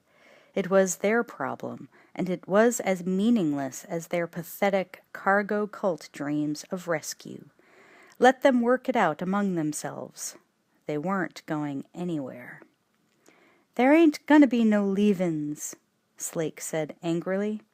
"All that stuff's just jerkin' time." Cusha shook her head, frowning, like they all were. "We work it different." "We got the trick of it," Savannah said stubbornly. "Ain't you seen nothin'?" Slake shouted, waving his hand toward Max. "He couldn't catch the wind. There weren't no sky rafting. There ain't gonna be no salvage. This here's our tomorrow Morrowland. He's proof of that." "Program!" Savannah snapped, cutting him off. Turning to the tribe, she cried, "All of you program!" She flung out her own arm, pointing to Max. "If he ain't Captain Walker, who is he?" A murmur of questions and ideas rippled through the tribe. Max's muscles tensed suddenly as he began to realize where her train of thought was heading. "He ain't no different to us," she finished. That's who. So he must 'a' slogged it out on foot." Max frowned. The goddamn brat was as smart as she was stubborn, too smart for her own good. "She's right, Slake," Gecko cried. "If he can get here, we can get back." He pushed off from the rock where he was sitting and began to hobble toward the group gathered around Savannah. Anna Goanna scrambled after him, grabbing his arm, holding him back with fierce possessiveness. "He ain't much bigger than us, Slake," Mr. Skyfish said, looking at Max again. Gecko pointed at the monkey, perched in a tree with a banana in its paw, watching the strange ways of humans with silent curiosity. "He did it," Gecko crowed, "and he's littler." Savannah nodded. "That's the trick of it." She beckoned with her hand. "Who's comin'?" About 6 more tribe members, all middle uns, began to drift toward Savannah. Gecko broke free of Anna Goanna's grasp and limped away to join them. "Across the nothin'!" Anna Goanna shouted after him. "Don't you remember?" Looking at Savannah, she said angrily, "When you finded him, weren't he damn near jumped by Mr. Dead?" She jerked her head at Max.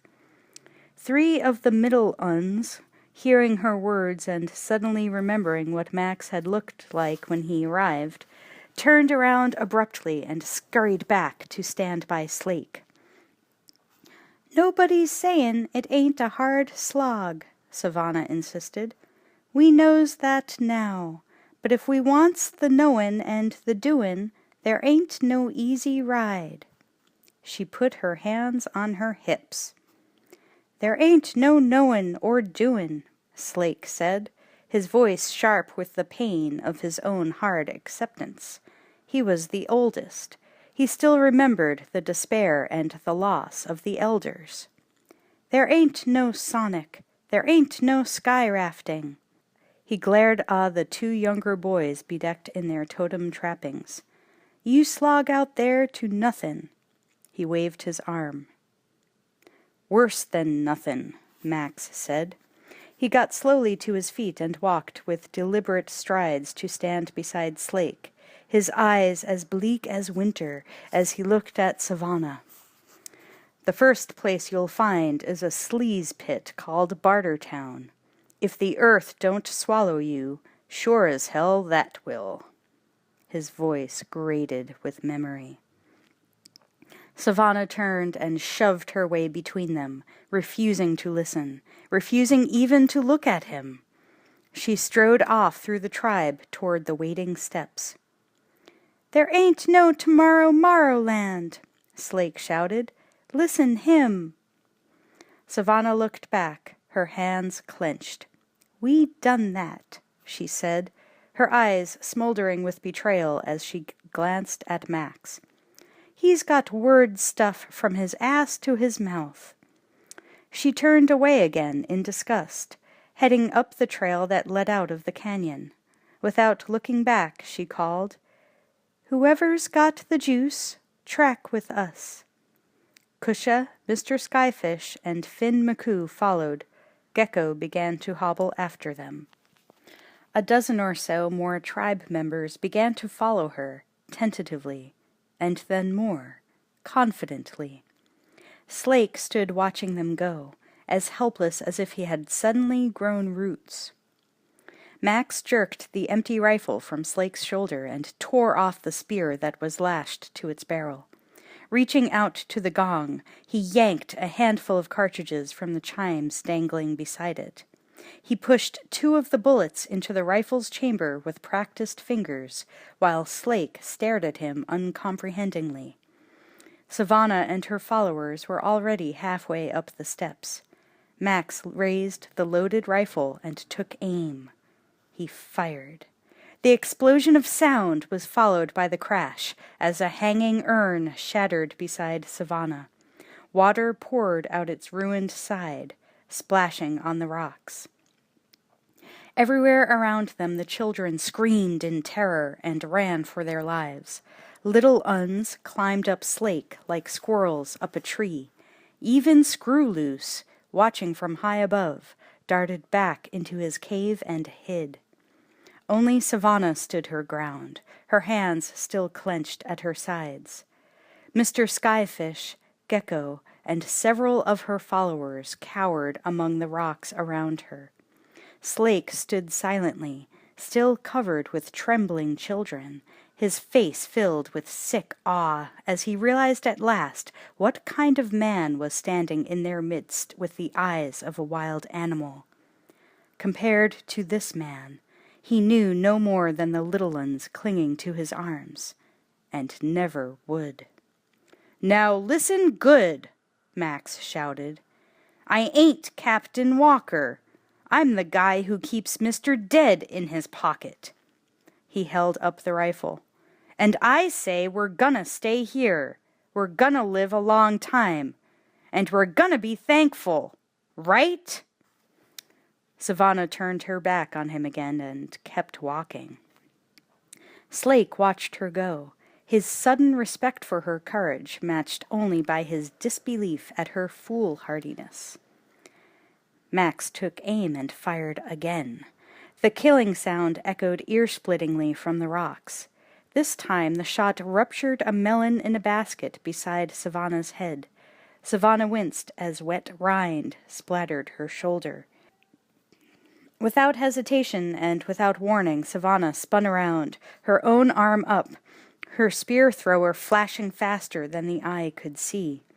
The spear hissed toward Max, buried itself in the dirt between his feet. Grimly, Max pushed it aside, starting forward. 2 more spears thwacked into the ground on either side of him. Max stopped, looking down at his feet and up again. Kusha and Mr. Skyfish stood on the rocks above Savannah now, joining her heedless defiance. Savannah turned her back on Max for the final time, calling out to the others, "Keep trackin'!" Gecko and Fin McCoo emerged from hiding, followed Kusha and Mr. Skyfish up the trail after Savannah. Max threw down the rifle furiously and ran after them up the steps. Savannah spun around, another spear raised and ready. Max tackled her, knocking the weapon from her hand, backhanding her across the face as she began to bite and struggle. "Slake!" he bellowed over his shoulder. "Grab 'em!" Slake and the hunters ran up the steps after him, bringing down Savannah's followers and dragging them back into camp again. Max hauled Savannah after them. Even half-stunned, she still punched and struggled. Up above, Screwloose emerged from his cave again at the sound of shouts and struggle. He stared down at the pandemonium below, as silent as a cloud, unnoticed and unremembered. Slowly he withdrew again into the darkness of his cave. He sat cross-legged among his gathered skulls, his eyes haunted and his face full of woe. With trembling hands he reached for his hide portrait of Walker. Pulling it down from the altar, he sank his teeth into its edge, ripped off a corner, and began to chew. Obeying Max's commands with a haste born of mingled respect and fear, Slake and the hunters tied Savannah's rebels up together and left them sitting in the sun like a disgruntled octopus. By tomorrow or the next day, Max figured, a taste of real hunger and thirst would have cooled their tempers to the point where Slake's reasoning or his own threats would be enough to make them admit that their plan was crazy. Savannah was another matter. Max tied the cursing, kicking girl up himself, hand and foot, running the slope around a boulder for good measure. He gagged her with a strip of cloth to shut her up, as much to have a little peace and quiet as to keep her from swaying the others with her pleas. He recognized the look in her eyes, recognized an emotion he knew far too well burning inside her like cold fire. And then he left her, and the rest of them, alone. The other children, even Slake and the hunters, skittered out of his way everywhere he went, staring after him in wide-eyed silence, as if a mad dog had come to live in their camp. He went about his own business unconcernedly, eating, drinking, resting in the shade. Yesterday he'd been a god to them. Today he was the devil. Tomorrow they'd begin to forget today. And when he left them alone, eventually he'd be no more remarkable here than a stone or a tree. They'd leave him alone, too, which was just what he wanted. All except Savannah. He didn't know much about teenage rebellion, but he knew the kind of obsession that drove her now, the fury born when somebody killed your dreams. She was only a kid, and the dream was only a phantom. She hadn't lost everything. She was still surrounded by people who loved her and all the civilization anybody needed. One of these days she'd come to her senses and realize that. In the back of his mind he even admitted to a grudging admiration for her guts. She had the intelligence and the strength to be a real leader of the tribe someday, if he could just keep her from committing suicide in the desert before she grew up. Max built a small fire as dusk deepened and broiled 2 freshly caught fish. He shared nuts and berries with the monkey, who put in an appearance at his side for the first time all day. The monkey wandered away again into the shadows, clutching a handful of dates as he finished eating, heading back into the arms of some kid or other. Max watched it go with a twinge of jealousy, but he could hardly blame it for preferring the company of a score of worshipping children to his own. He didn't much like his own company either, when he thought about it. He glanced at Savannah, still tied securely to the rock and scowling into the gathering darkness, looked away at the other rebels sitting uncomfortably in a bunch by the central fire pit. The girl Anna Goanna sat beside them, changing the dressing on her boyfriend's leg. Max sighed, feeling the comfortable lethargy of a good meal and a hard but satisfying day begin to settle over him. Around him, the older children were already shooing the younger ones off to bed. Still only half able to believe that for once he did not have to sleep with one eye open, he stretched out on the warm ground beside the fire and allowed himself the luxury of giving in to fatigue. He was asleep within minutes. Unguarded sleep was something that he had banished from his life years ago and, with it, the treacherous ambush of memory. But on this night, asleep beneath the rustling trees in the heart of the quiet camp, he dreamed, and woke somewhere in the night, remembering the dream. He blinked, his eyes filling up with darkness and stars. He sat up, searching the black silence around him in sudden confusion as he found himself alone. "Jessie," the single word escaped him, a raw whisper of agonized protest. The name he had not spoken in 20 years, because to speak it would have torn his throat apart like broken glass, and he would have bled to death inside. But she had been here, lying beside him in the warm night, not the anguished ghost who drifted across his vision when he let his eyes wander, but the living, breathing woman, her face as fresh and vivid as if he had seen her only yesterday, not half a lifetime ago. He had held her in his arms again and kissed her, hugged the small, laughing boy with her face and his eyes, the living miracle they had created together. Max sagged forward, pressing his blistered face against his hands, raised his head again, touching his eyes in surprise. He wiped wetness from his fingers into the dirt. He lay back again, staring up at the stars through the shifting branches of the trees. He hadn't seen his wife and child for 20 years, not living, breathing, smiling at him, not even in his dreams. He had lost them. They were, say it,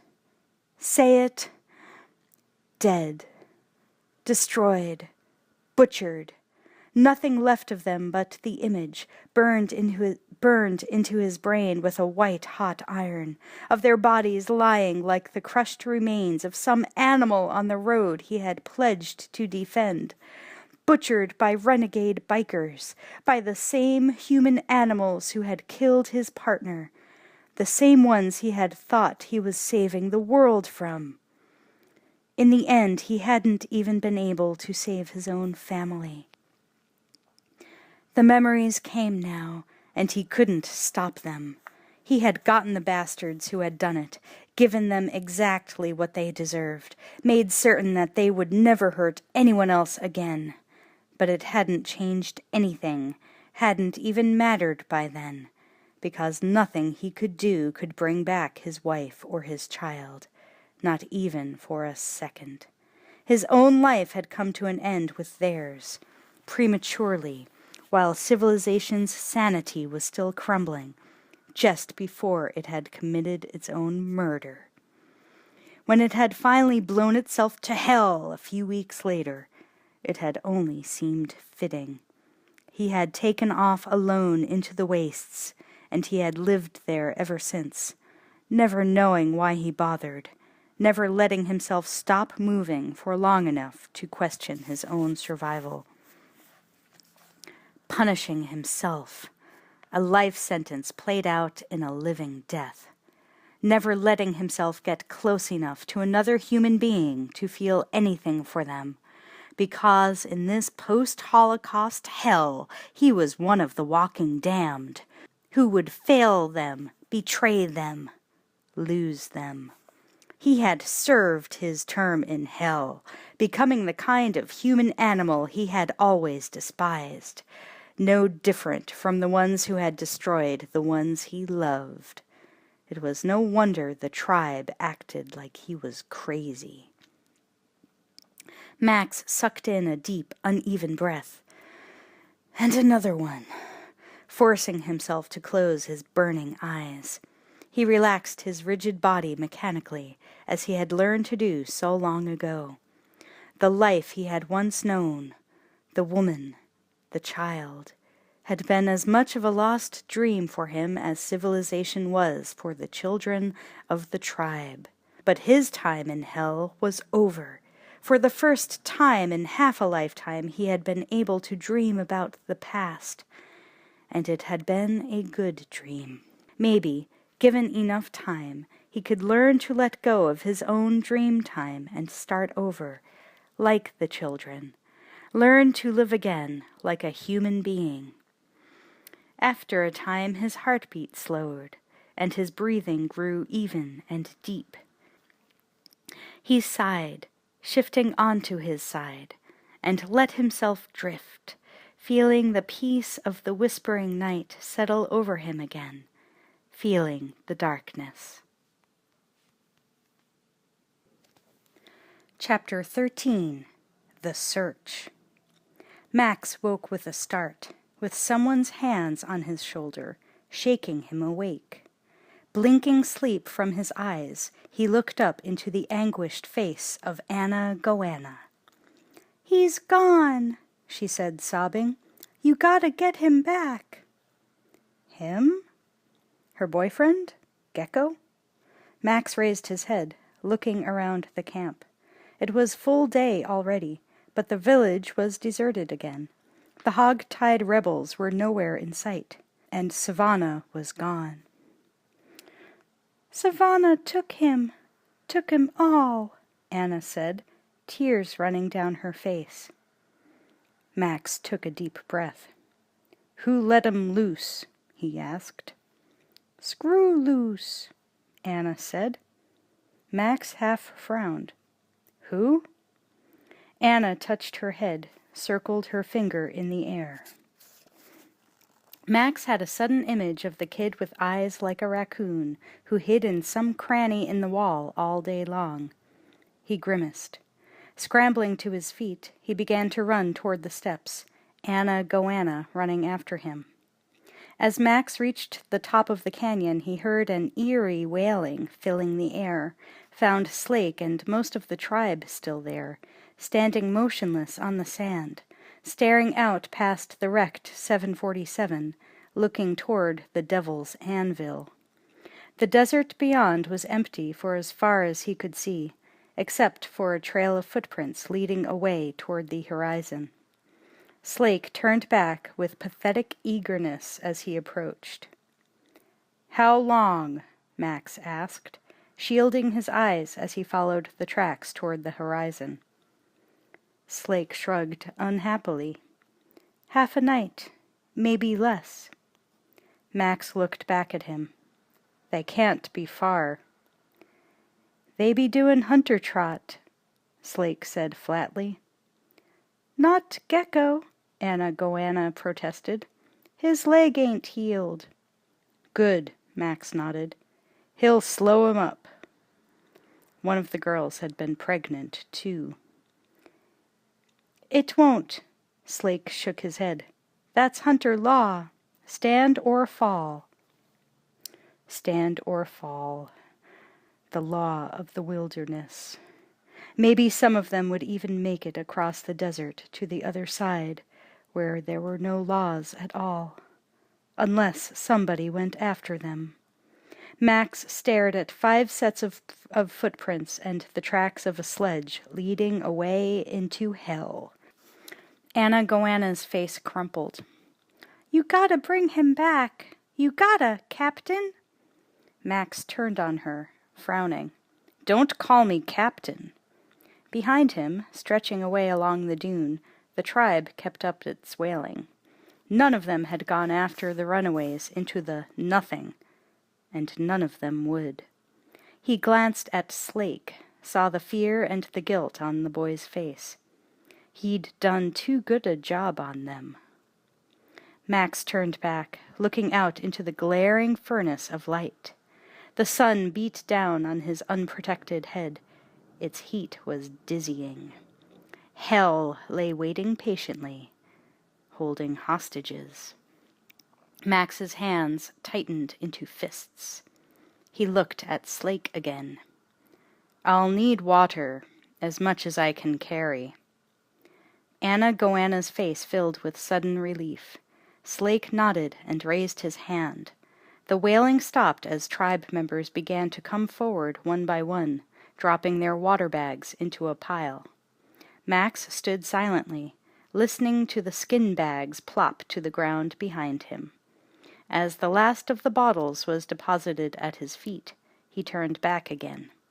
Kneeling down, he picked them up one by one and slung them over his shoulder.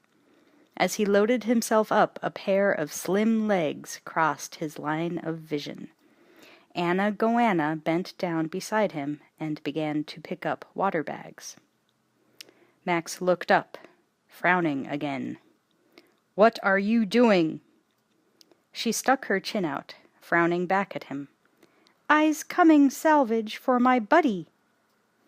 Max hesitated a moment and then nodded. He stood up, pulling more water bags up over his shoulder. Anna turned to Slake. "We needs a hunter." Slake looked expectantly at the hunters gathered around him. One by one they hung their heads or glanced away, their faces pinched with shame and fear. Anna's face twisted with disgust. She turned back to the pile of remaining bags to pick up more. As she leaned down, a pair of small, chubby hands were there before her. Eddie began to pick up water bottles, following her example with a happy smile. "No!" A larger hand entered her line of sight, shooing Eddie back. She looked up to find Tubba Tintai, the fat kid who was always last in line when Slake and the hunters took the trail. She had always thought he was a chicken shit. She raised her eyebrows in surprise. Tubba shrugged resignedly, half smiling, and picked up another water bag. Max started away across the sand without a word, knowing that Anna and Tubba were following him only by the scuff of their footsteps. Above, the tribe watched them go, equally silent now. Eddie peered forlornly between the legs of the shame-faced hunters. Max and the two kids trekked on into the desert, crack in the earth melting into the heat haze behind them like a mirage. Max kept his eyes on the tracks ahead, never letting himself look back, trying not to think at all. As they slogged up the face of another dune, he heard a cry, very faint, seeming to come from all 4 quarters of the distance. Max scrambled to the top of the next ridge, looking ahead, searching for the cry's source, hoping against hope. Behind him, Tubba tried to speak. Max waved him to silence, listening. Another cry came. Max searched the horizon, seeing nothing anywhere. Tubba tapped him insistently on the shoulder. Max looked back impatiently. Cresting the dune behind them was tiny Eddie, struggling valiantly to catch up, his battered teddy bear clutched in his arms and a single container of water flopping at his back. Max swore furiously and plunged on down the face of the dune. "He holds his own, okay?" Eddie held his own, much to Max's surprise, with a little help from Tubba and Anna. The fact did not improve his mood. Anna Goanna wanted Gecko back. They all wanted Savannah and her band of rebels back. Or what the hell were they doing out here? But the kids treated this search like some kind of goddamn Boy Scout hike. They didn't know what they were getting into, any more than Savannah did. Max trudged on, his clenched jaw aching with tension, wishing that he didn't know either. They followed Savannah's trail all through the day, never seeing anything ahead but footprints leading them deeper into the desert. Max pressed on at the best speed he could hold. His own strength was still limited, but if they didn't find the others soon, they might just as well never have begun this journey, and none of them would ever see crack in the earth again. Anna Goanna and Tubba had no trouble matching his pace, even with Eddie in tow. Their bare legs and moccasined feet seemed to be impervious to the sand's blistering heat. They drank little and let him feel their impatience with his own progress. Max said nothing, saving his strength, sinking back into the silent emptiness of the void. As the sun sank low in the west, the wind began to rise, lifting languid curls of dust. Grimly Max pushed on, pushing himself harder, knowing all too well what the rising wind would do to the tracks they followed. If they lost Savannah's trail, they'd never pick it up again. They kept on through the night, tracking by moonlight, not stopping for sleep, and by dawn Tubba told him that they were gaining. They pushed deeper into the salt-crusted wastes of the Devil's Anvil, beneath the pitiless gaze of another day's rising sun. The heat rang like a hammer on the glittering surface of the lake bed. The specter of his own agonizing journey across this land of death swam like a mirage across his vision. Resolutely he kept his eyes on the way ahead, the tracks already fading as the wind strengthened. Savannah Nix had saved his life from the thing that waited here. He wasn't going to let it claim hers instead. But their own pace slowed more and more. He was the one who dragged or carried Eddie up the dunes now. Anna Goanna and Tubba had grown grim and silent, lagging behind him, their lips cracked, their footsteps dragging, Their skin burned crimson. Max had slogged it on will alone before. They were tough kids, but their life had been soft until now, and realizing it only made their going harder. His only hope lay in the signs that Savannah's band was slowing even more. Gecko's leg had to be the reason, but Savannah hadn't abandoned him. Not yet. Max squinted ahead, sand and dust stinging his face, past and present shifting places and shifting back again as he bent forward against the wind, following a trail that might lie only in his imagination. Behind him, Anna Goanna gave a cry, ran forward as she spotted something lying in the sand ahead.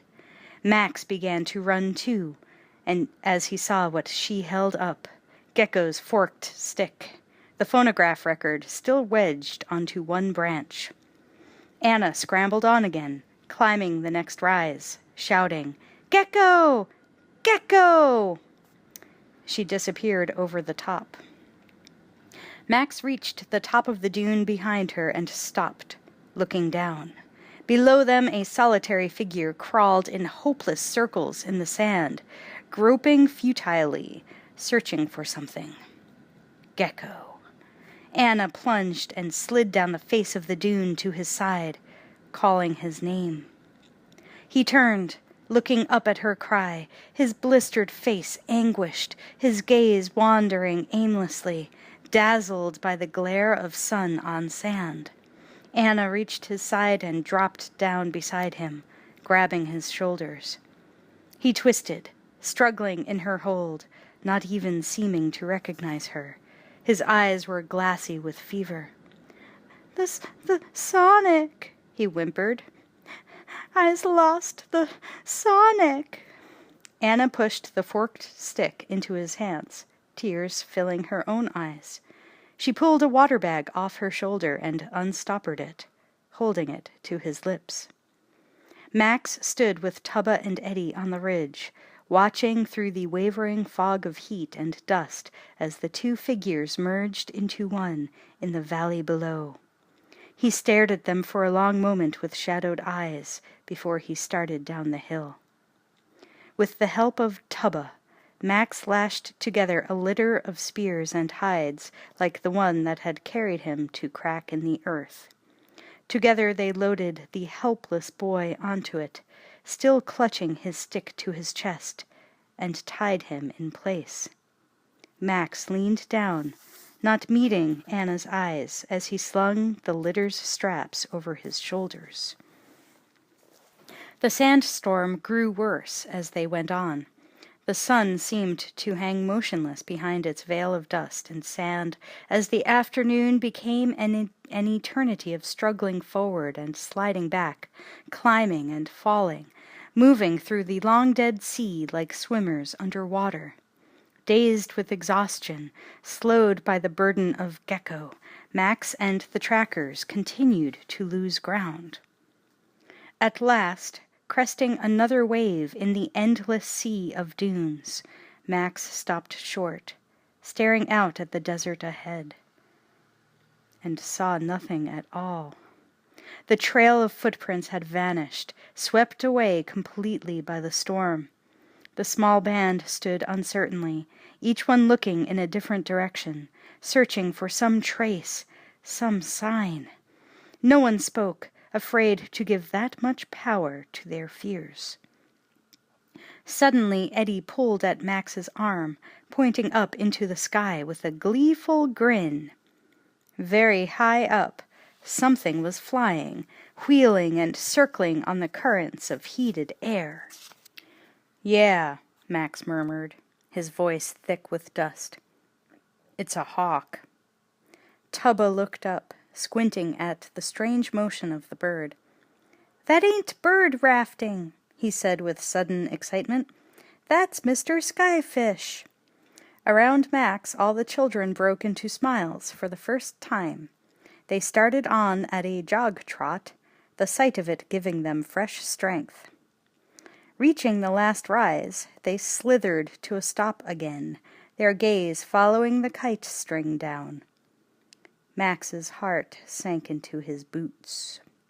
Below them lay Mr. Skyfish, the kite tethered to his wrist, lying spread-eagle on the sand, clinging to Cush's arm, the anchor for a human chain that stretched to the bottom of the dune where Savannah lay, desperately clutching a strip of hide. Holding on to the other end was Finn McCoo, up to his neck in the same kind of sinkhole that had swallowed the dead horse. Max unslung the straps of the litter and sprinted across the sand, running toward the sinkhole. As he ran, he watched Finn sink up to his chin, past it, screaming in terror as he fought to keep his mouth clear. The leather strap strained, stretching. Finn disappeared, dragging the leather and Savannah after him into the sand. Screwloose fought frantically to keep his hold on Savannah's ankle, his own hands slipping as she was dragged forward, straining the entire human chain to its breaking point. Abruptly it snapped as Screwloose's other hand lost its grip on Cush's ankle. Screwloose and Savannah slithered down into the funnel of sand, Savannah still clinging fiercely to the strip of hide as she was dragged headfirst into the hole. Max dove down the slope and caught Screwloose's flailing hand. Scrambling for a purchase, he pulled Screwloose back and up with all his strength. Behind him he felt someone's hands lock over his ankles, joining their weight to his own. Savannah's shoulders began to reappear, and then her head, inch by inch, as they dragged her free from the embrace of the desert, barely conscious, but still alive. The leather strap slid out of the sand. Savannah's fingers still knotted convulsively around it. Its other end emerged from the sinkhole, flapping loose. Finn McCoo was gone. Cautiously, the human chain inched back up the slope until they all sat together, safe on its rim, whimpering with exhaustion and horror. Savannah lay motionless, staring with haunted eyes at something unspeakable, her empty hands clenching and unclenching. Beside them, on the rim of the slope, was the rough sled she had used to haul their water and supplies across the desert. Tubba roused himself at last as he noticed it beside him. Collecting the water bags his own band had been carrying on their backs for so long, he plunked them down on the sled. He settled back again, relieved to be rid of the burden. And behind him, the overbalanced sled began to tip and to slide. Mr. Skyfish sat up with a cry. Tubba spun around, too late to stop it as it pitched over the rim and down. Max scrambled to his feet, leaping forward, too late. He watched as the desert claimed its fee for trespass a second time, as the sled spiraled down the slope like a falling leaf and disappeared silently into the bottomless maw of the sandpit with every drop of water they possessed. Max and the band stood together for a long time, staring down the slope at nothing at all, while the full measure of their loss ate its way through their minds like acid.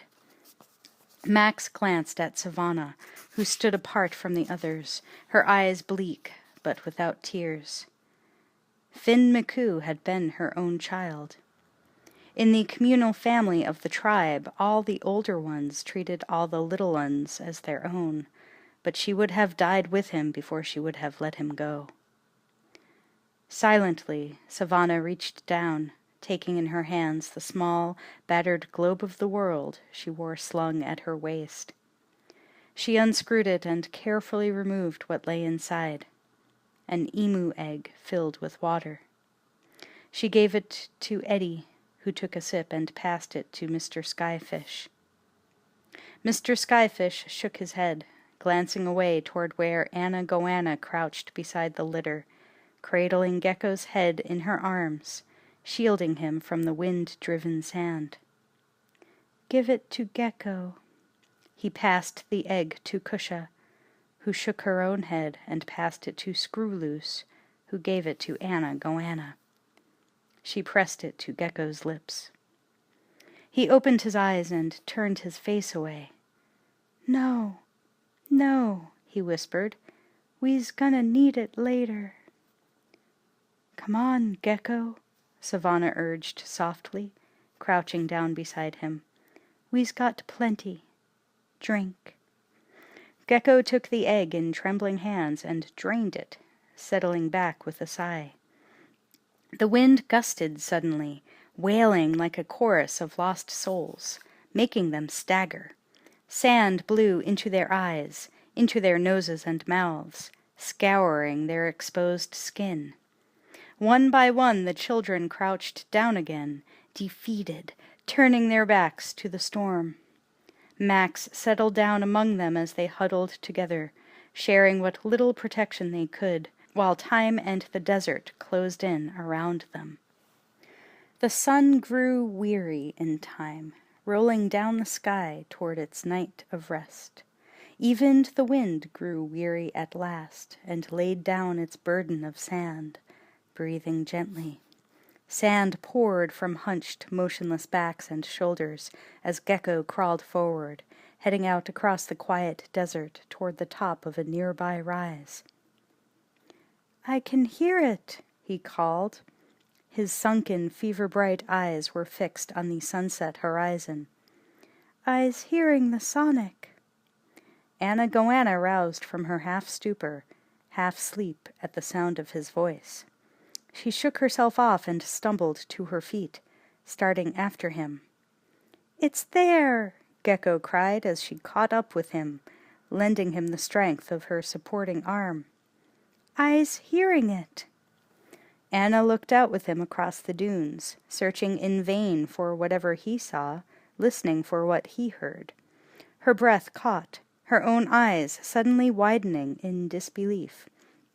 A long way off, almost to the horizon, pillars of smoke were rising into the sky. As she watched, blinking and blinking again, the fading sunset glow suddenly flared up again, shimmering like the aurora borealis, illuminating the pillars of smoke until they shone like a spirit vision. "Home," Gecko murmured. "Home." Anna sucked in her breath in amazement. "Captain! Captain!" she cried. "We's there!" Max shook himself free of the sand and climbed to his feet. Around him the other children began to stir and sit up. Squinting at the uncanny glow like a fallen star beyond the dunes, he limped forward to the place where Anna Goanna and Gecko stood silhouetted side by side. As he reached the top of the rise, his stomach twisted with sudden recognition. The children trailed after him one by one, until they all stood beside him, their eyes wide with wonder, all of them smiling, except Savannah and Max.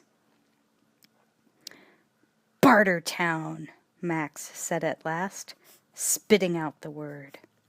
Behind him, Mr. Skyfish picked up a spear and drove it hard into the ground. With deft fingers, he tied the string of his kite to it. The kite began to drift upward on the back of the breeze, the silk and feather bird form rising into the sky like a spirit. "That be Finn's marker," Mr. Skyfish said softly. "And the bird be his eyes, watching over us all." He turned away, looking behind them. "So long, Finn McCoo." Savannah bit her lip, turning her face toward the glowing beacon on the horizon. Together, the small band started on across the desert, heading for Bartertown.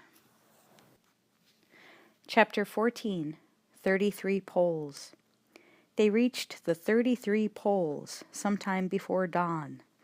Max stood silently on the salt flats below Bartertown, staring up at his own funeral marker freshly erected beside the other 32. The skull at its tip returned his stare with a hollow-eyed grin, welcoming him home. Max turned away again with a sigh of resignation, looking back at Anna Goanna somberly tending Gecko at the foot of the nearby pole. Gecko was in bad shape. The boy needed more than they could give him, maybe more than anybody could give him now. Max glanced at Savannah, sitting cross-legged nearby, silent and unmoving. Out of all the rest, the only one who seemed indifferent to their arrival. Her eyes flickered up, meeting Max's gaze as she felt him look at her. There was no hatred in her stare now, no betrayal, only desolation, the emptiness of the wasteland. She believed him now, and he was only sorry. Max looked away from her. There were some things only experience could teach, and most of them were things you didn't want to know. He nodded to the rest of the tribe, who stood waiting impatiently for their first glimpse of what lay beyond the top of the ridge. He had known that he couldn't keep them from looking, at least, but he had forbidden any of them to get out of his sight. The only way they'd ever understand about Bartertown was by learning the hard way, and he was damned if a single one of them was going to end up any wiser tonight. One look was all they were getting, and then they were going home. Max started up the slope, the kids following, treading softly. He had to reconnoiter if he was going to find a way back in, and he had to find a way back in if he was going to steal enough water for their return to crack in the earth. The only thing he'd get if he showed his face at Entity's gates fresh from Gulag was an arrow in his gut, but the monkey had gotten out somehow, and so somewhere there had to be another way to get inside. He cursed himself for not bringing the rifle. He had never believed that any of them would get this far. Just his luck. The glow of Bartertown's lights blotted out the stars as Max reached the top of the hill and flattened himself on its rim. The kids imitated his every move, lying down beside him. They were on the cliffs above the town. From here they could look straight down into the central square. Entity's penthouse was directly opposite their eye level. Max could see shadowed figures moving behind the flowing gauze-curtained walls.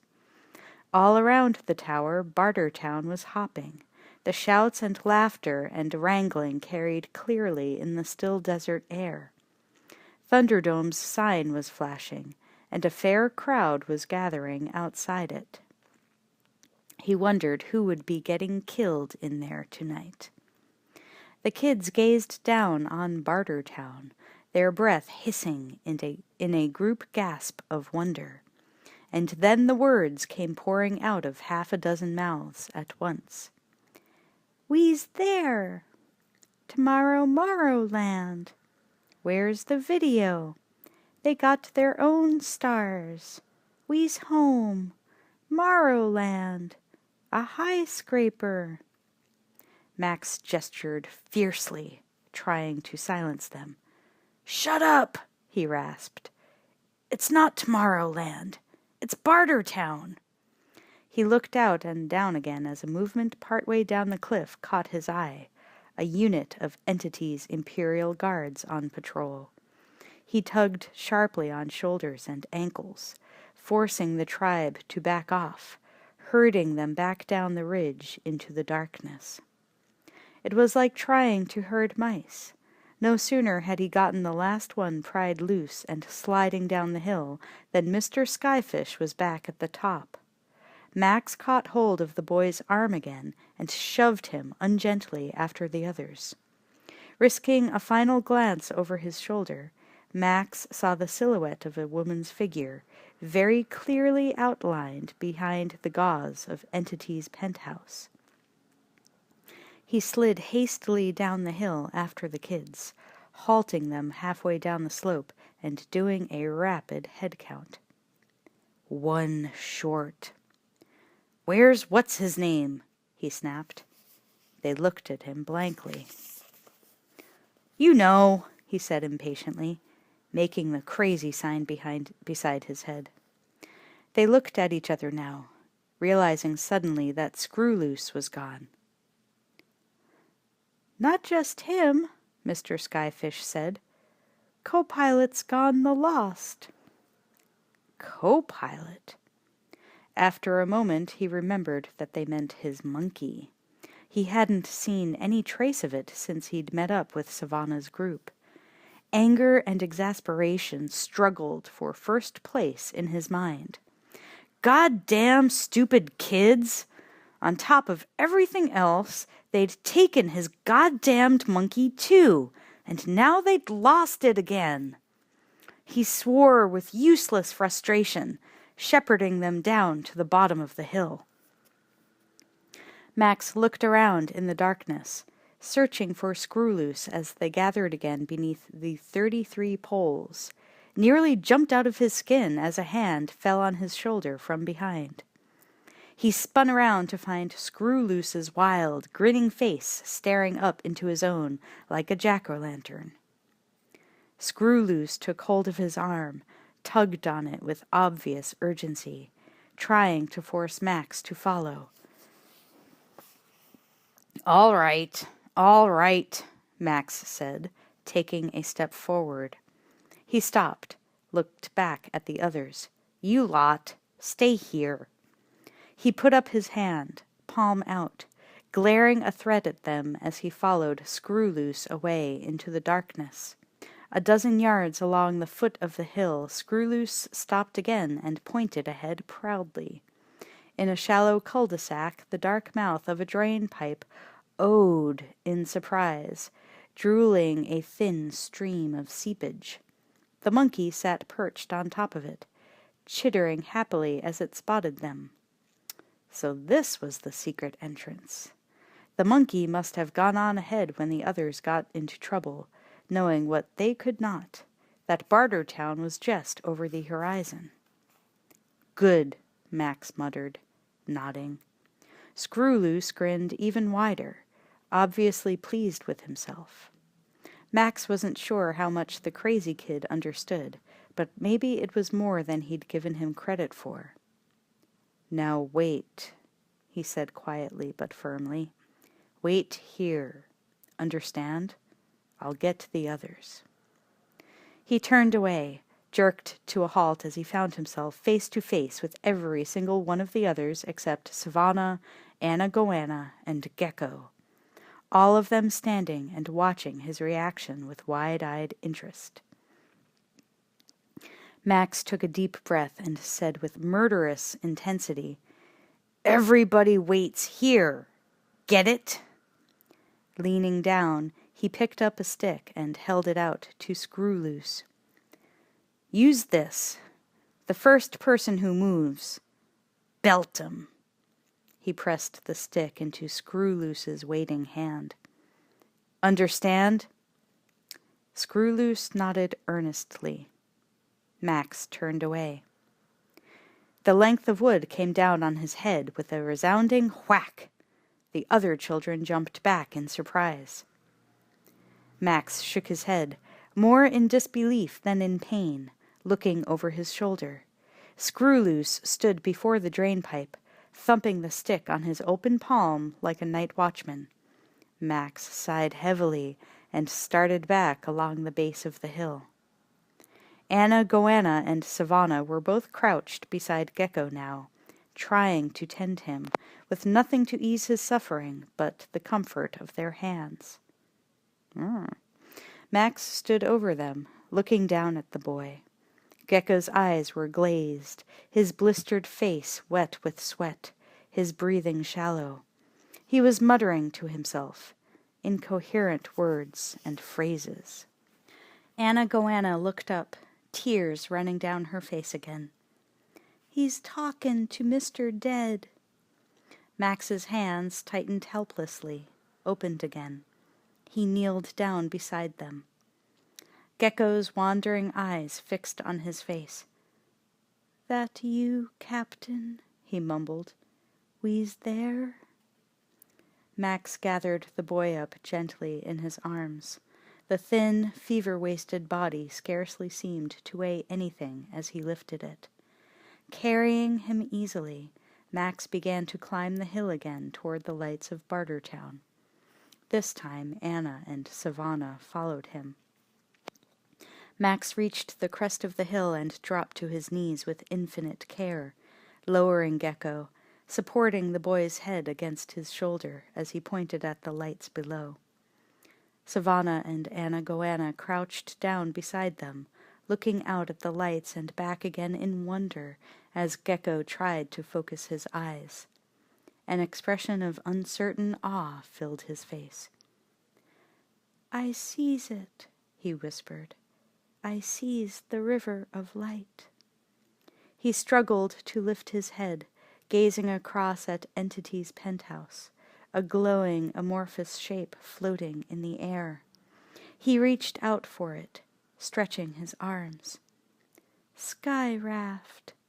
They's sky rafting." He looked up at Max. "We's there, ain't we?" he murmured eagerly. "Tomorrow Morrowland." Max nodded. "Yes, son," he said softly. Gecko shifted in his arms, looking toward Anna Goanna. "But where's the Sonic?" he said. "I can't get no Sonic." Quickly, Anna put his forked stick into his hands and slipped the headphones onto his ears. He listened for a long moment, straining. "It ain't there." He pulled the headphones off. "I ain't gonna hear it." He pushed the headphones back into Anna Goanna's hands.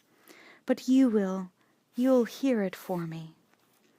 Fumbling, his hand spun the old LP, dropped suddenly onto her hand, and lay still. Max held the boy close for a moment longer before he was certain that the hand would never move again, that Gecko was really free at last to go after his dream.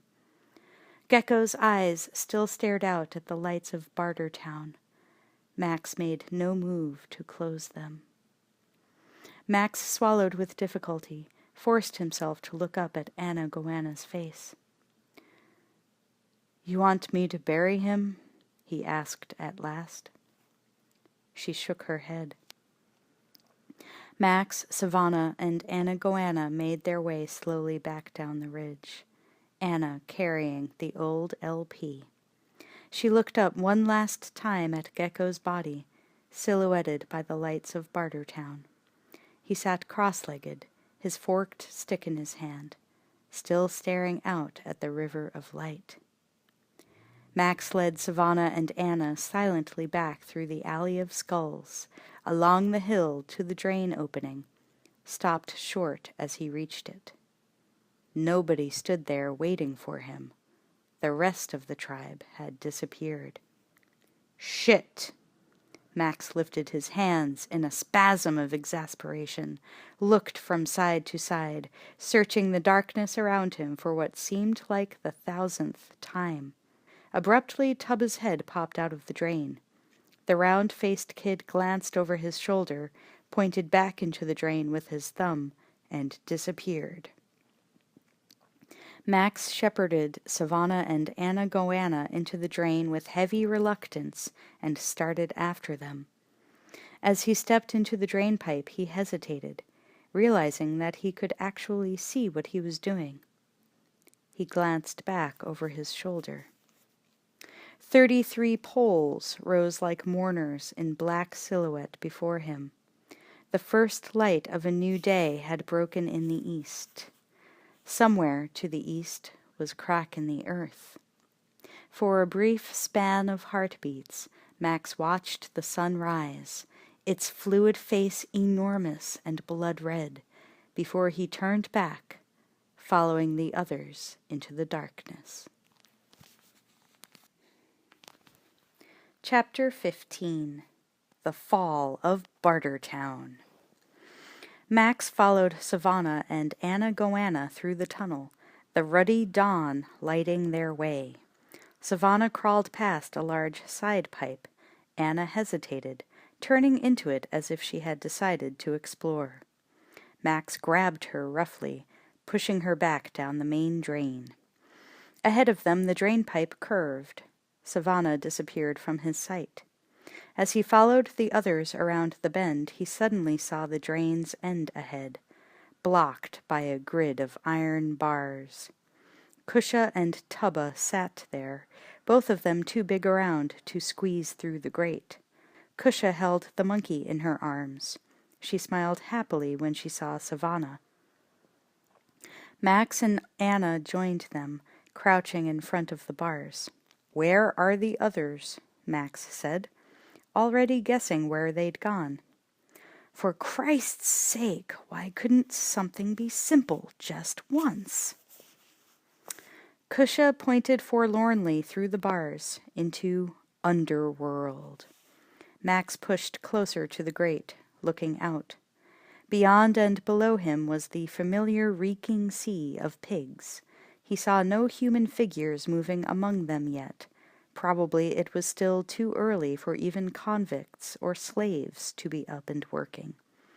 In the middle of the hogs, in a small pen of his own, lay Elvis Ford, once the master of Underworld, now living like an animal, guarded by animals, four-legged and two-legged. Max's gaze moved onto the platform surrounding the locomotive engine. Iron Bar Bassie stood there, already awake or still awake from the night before, his totem face bobbing above the heads of 3 other Imperial guards, 2 men and a woman. Iron Bar and the tallest, heaviest guard were standing face to face, each with one arm planted on a table, playing at the most bizarre version of an arm wrestling game Max had ever seen. Each man had hold of a handle attached to a system of chains and pulleys. Whoever pulled down the hardest would yank his opponent's hand up into the bed of spikes waiting above. Max grimaced, looking up at the spikes. Of all the asshole ways to pass time! His eyes wandered. His face froze. High up in the maze of pipes and cables above the platform, a spectator sat, watching avidly. Screw Loose. Screw Loose glanced up, saw Max glaring at him, waved and looked down again. Max looked back at the guards, speechless. Iron Bar was psyching out his opponent, staring him straight in the eye, humming a cheerful off-key ditty. The other guard tried to meet Iron Bar's gaze, sweating now, his own face twitching with strain and tension. Iron Bar smiled, sublimely confident, and pulled a little harder. The muscle man's nerves snapped. With a sudden, vicious yank, Iron Bar sent the guard's hand flying up into the waiting spikes. The guard howled. His companions cheered loudly and unsympathetically.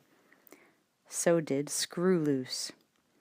Iron Bar and the guards looked up into the plumbing, frowning with surprise and confusion. Screw Loose pulled deeper into the shadows as Max signaled him back frantically. Max looked down at the guards again, holding his breath. They stood shrugging, exchanging puzzled stares. Slowly they went back to their game, chalking it up to a peculiar echo. This time the woman guard stepped forward and took hold of one of the handles. She was nearly a head taller than Iron Bar and had more muscles than Max had ever seen on a woman. Iron Bar smiled, unimpressed, and took hold of the other bar with his teeth. At a signal from the remaining undamaged guard, they began a new round of tug-of-war. Max slumped back from the grating with a sigh. Screw Loose was in his sight and safe, for the moment at least. That left Mr. Skyfish and Eddie unaccounted for. "Okay," Now where are the other two? Everyone shrugged. Max peered wearily through the grate again. Beyond his sight, on the other side of the cavern, Pig Killer sat on the edge of a hog pen, holding a squirming piglet under his arm, feeding the tiny orphan with a makeshift teat fastened onto an old beer bottle. He made a point of getting up early for this, the one thing in his day he had any reason to look forward to. "Walker, Walker." He glanced up as the incongruous sound of a child's high-pitched voice reached him over the noise of the pigs.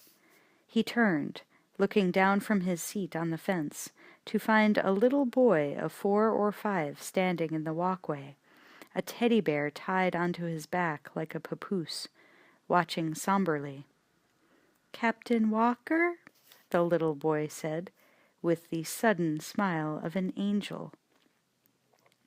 Pig Killer sat back, gaping with disbelief. "Where did you spring from?" he said at last, completely inadequately.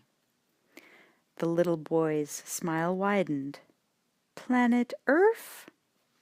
Pig Killer dropped the piglet back into the pen and slid down from the fence, looking nervously toward Ironbar's command platform as the little boy took his hand and began to lead him away through the pigs.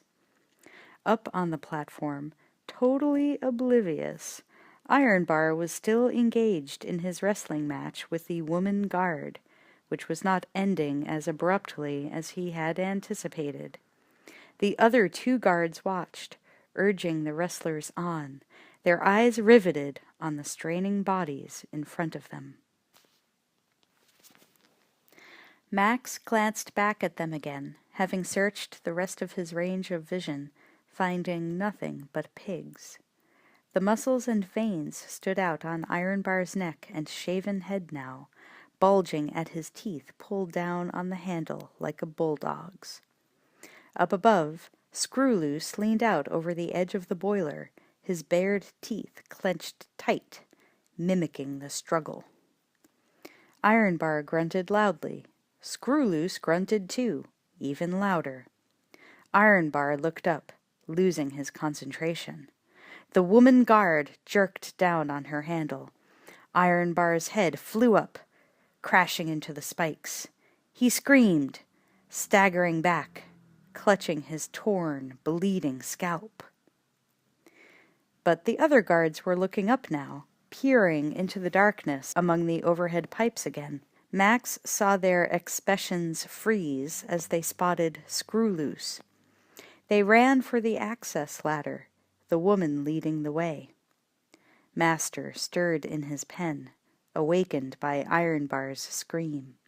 He climbed to his feet, peering over the fence and through the pigs toward the command platform, where the guards were climbing the ladder in pursuit of something. Screwloose looked down and saw the guards climbing up. Max gestured frantically at him to run, climb, hide. But however Screwloose had gotten up there was no easy way back. Screwloose stood where he was, trapped and panic-stricken, looking down at the murderous hulks climbing after him in wild-eyed terror. Max's fists tightened over the bars of the drainage grate and jerked impotently. Suddenly Ironbar turned, looking away from Screwloose at something higher up in the air. Max followed his gaze, watched in amazement as Mr. Skyfish sailed down out of the rafters like Tarzan, swinging from a chain. Mr. Skyfish booted the woman guard off the ladder and into the pigs, and landed deftly beside Screwloose on the top of the boiler. Screwloose flung his arms around Mr. Skyfish's neck, and they swung away again together, heading straight for Max and the drainage tunnel. Down below, Master stood on tiptoe in his pen, watching in equal incredulity as the 2 children soared by overhead. Turning to follow their progress, he unexpectedly came face to face with a being at his own eye level. Eddie beamed with delight. "Captain Walker?" he cried eagerly. Pig Killer raised a finger to his lips, shushing them both, pointing with his free hand. Ironbar Bassie was climbing down from the platform, carrying a musket, followed by his 2 remaining guards. One of them stopped to collect something, a huge pair of bolt cutters, as they pushed through the pigs toward the drain pipe. Only the feet of Mr. Skyfish and Screwloose were visible now as they wormed their way back inside. The first guard began to climb the access ladder leading up to the pipe, while Ironbar stood below, waiting impatiently for the cutters. The other guard lagged far behind, dragging the heavy cutters as he struggled to catch up. He stopped suddenly, looking back in sudden surprise, as someone tapped him on the shoulder. A shovel struck him square in the face as he turned, dropping him to the ground among the pigs. Pig Killer leaned down to pick up the shears, grinning with satisfaction. Ironbar looked back again, just as Pig Killer leaned over. The guard and the cutters had vanished. He frowned, looked up again, watching as the first guard pulled himself up over the edge of the pipe and peered in through the grate. A fist shot out of the drain pipe, smashing the guard in the face. The guard lost his grip, fell back and down into the pigs. Furiously, Ironbar raised his gun and fired into the mouth of the drain pipe. The bullet splanged and ricocheted from the walls of the pipe as Max pushed the children back into the drain, flattening on top of them until the echoes stopped. He herded them up and on again, sending them down the side tunnel that Anna Goanna had tried to explore before. Looking back, he saw the sightless, leering face of Ironbar's totem peer in at him through the grill. He flung himself after the others, out of Bassie's line of sight. Ironbar's own head filled the opening as Max disappeared. Ironbar glimpsed someone's retreating foot as he ducked out of sight.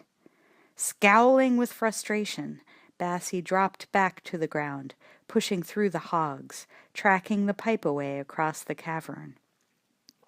Overhead he could hear the crunching passage of bodies crawling through the pig feed stored inside as Max and the children fumbled blindly in the darkness above. Soon they'd reach the other end, and he'd be there, waiting. Ironbar glanced away suddenly as an unexpected movement caught the corner of his eye. He turned to see a convict lifting Master out of his sleeping pen and onto the platform. Another kid stood up there already, waiting. Pig Killer looked around tensely as he lifted Master onto the platform, following the little man's terse instructions. His eyes met Ironbar's glowering stare. He froze as Bassie's musket swung up, aiming right at his chest. Pig Killer flung up a gauntleted hand. "Hold it!" he shouted, yelling the first thing that came into his head. "Just remember, no matter where you go, there you are." Ironbar hesitated, lowering his gun, his face blank with confusion. Up on the platform behind Pig Killer, Master leapt forward to the control panel and jerked down a lever. As Ironbar raised his musket again, a large overhead chute swung down from the pipe above his head with a squealing groan. He looked up just as it fell. The end of it crashed down on his head, knocking him cold. Ironbar dropped to the ground, a torrent of pig food sluicing down on top of him, burying him. Inside the pipe, Max and the tribe scrambled futilely as the dried beans and fodder gave way beneath them and sent them hurtling down in a dusty avalanche to the floor below. Max landed with a grunt on top of a pile of body-filled pig feed, already surrounded by snuffling, grunting hogs. He shook his vision clear, turned to see Pig Killer coming toward the pile as fast as he could wade through pigs, carrying the bolt cutters in his fist like a club. Pig Killer stopped short as Max looked up at him. He stared, his mouth hanging, the way a man would stare who had just run into a ghost. Back on the platform, Master watched goggle-eyed as more and more children's head began to pop up out of the pile of fodder, with the man who had refused to take Blaster's life sitting dazed in their midst. The children began to scramble up and shake themselves off. Beside him, Eddie waved happily to his friends and moved to Master's side, putting his arm around his new buddy, the first grown-up he had ever seen who was just the right size. Max picked himself up from the floor, Pig Killer and the kids already beginning to fill the air around him with clamoring questions. "Quiet!" Max ordered, shutting them up with an abrupt gesture. Somewhere in the distance he heard, incongruously, the sound of someone singing the Toreador song from Carmen. Blackfinger, Entity's chief mechanic, came striding into the cavern on his way to work, his head covered by a bandana, his toolbox under his arm and his lunchbox in his hand, singing at the top of his voice as he headed toward the garage. He glanced at Max and the odd crew gathered around him, all staring back with tense, frozen faces. He waved with absent-minded good humor, too nearsighted to notice anything strange about them. "Hi, guys!" he called, breaking into song again as he strode on by. Abruptly he slowed, stopped dead, looking down at something lying among the pigs. The body of a guard. Still singing, he marked time for a step or two, then began to march backward, turned suddenly, and bolted out of the cavern. Max ran after him, knowing that if they didn't stop him before he reached a place where he could give an alarm, they were finished. Up on the platform, Master rattled the chains that hung suspended from a runner on the ceiling, its other end welded to the steel collar around his neck. "Quickly!" he cried, gesturing Pig Killer and the bolt cutters up onto the platform. Pig Killer cut through the chain with a hard twist of the shears, setting Master free.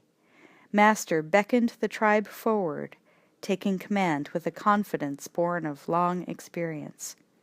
"All of you, no questions. Just do as you're told." He began to point, giving orders, and the others scrambled to obey. He had spent hours, days, waking and sleeping, trying to imagine his escape from Underworld.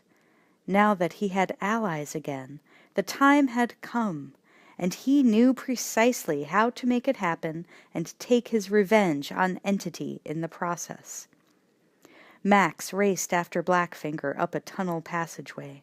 Blackfinger ran like the devil was on his tail, but slowly Max gained ground, almost on top of him as he darted through the narrow opening between the heavy wooden doors that sealed the way to Underworld. Max followed him, running uphill now through a culvert lined with bricks. Blackfinger disappeared around a bend in the tunnel. Max pounded after him, skidded to a halt as he found himself face to face with the grinning mechanic, flanked now by the collector and 2 guards. Max turned on his heel and ran back the way he had come, as if the devil were on his tail. He dodged back through the narrow opening between the doors, pulling up short again to push them shut. But Savannah was already there, sliding one side shut for him even as he turned. Breathing hard, Max threw his weight against the other door, slamming it to. They pressed their backs to the wood, holding the gate shut as they searched for something to bar it. With a tearing roar, the blade of a chainsaw burst through the wood beside Max's head, sending chips flying as it began to rip its way inexorably down the door.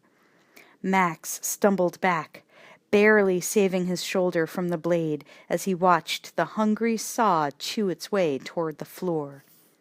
A heavy metal bar shot across the wood toward him, dropped into its tracks just as the blade came down across its path. With a hideous scream, the chainsaw bit into the metal and seized up, its chain snapping as the blade ground to a halt. Grimacing with satisfaction, Savannah gave the bar another shove, jamming it firmly into place, holding the door shut for good. Max took a deep breath, nodded once in respect and thanks.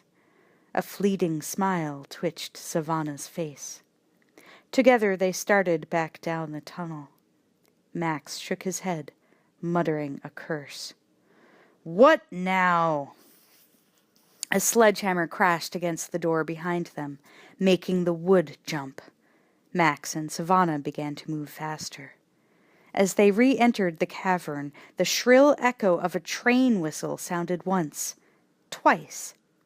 Looking toward the sound, they saw everyone else on board the old locomotive. Pig-Killer sat in the cab with Kusha and Tubba beside him, holding on to the monkey. Eddie, Anna, Mr. Skyfish, and Screwloose were clustered around Master's house on the flatbed car behind it. Master still stood on the platform up above. Everyone had their fingers stuck in their ears.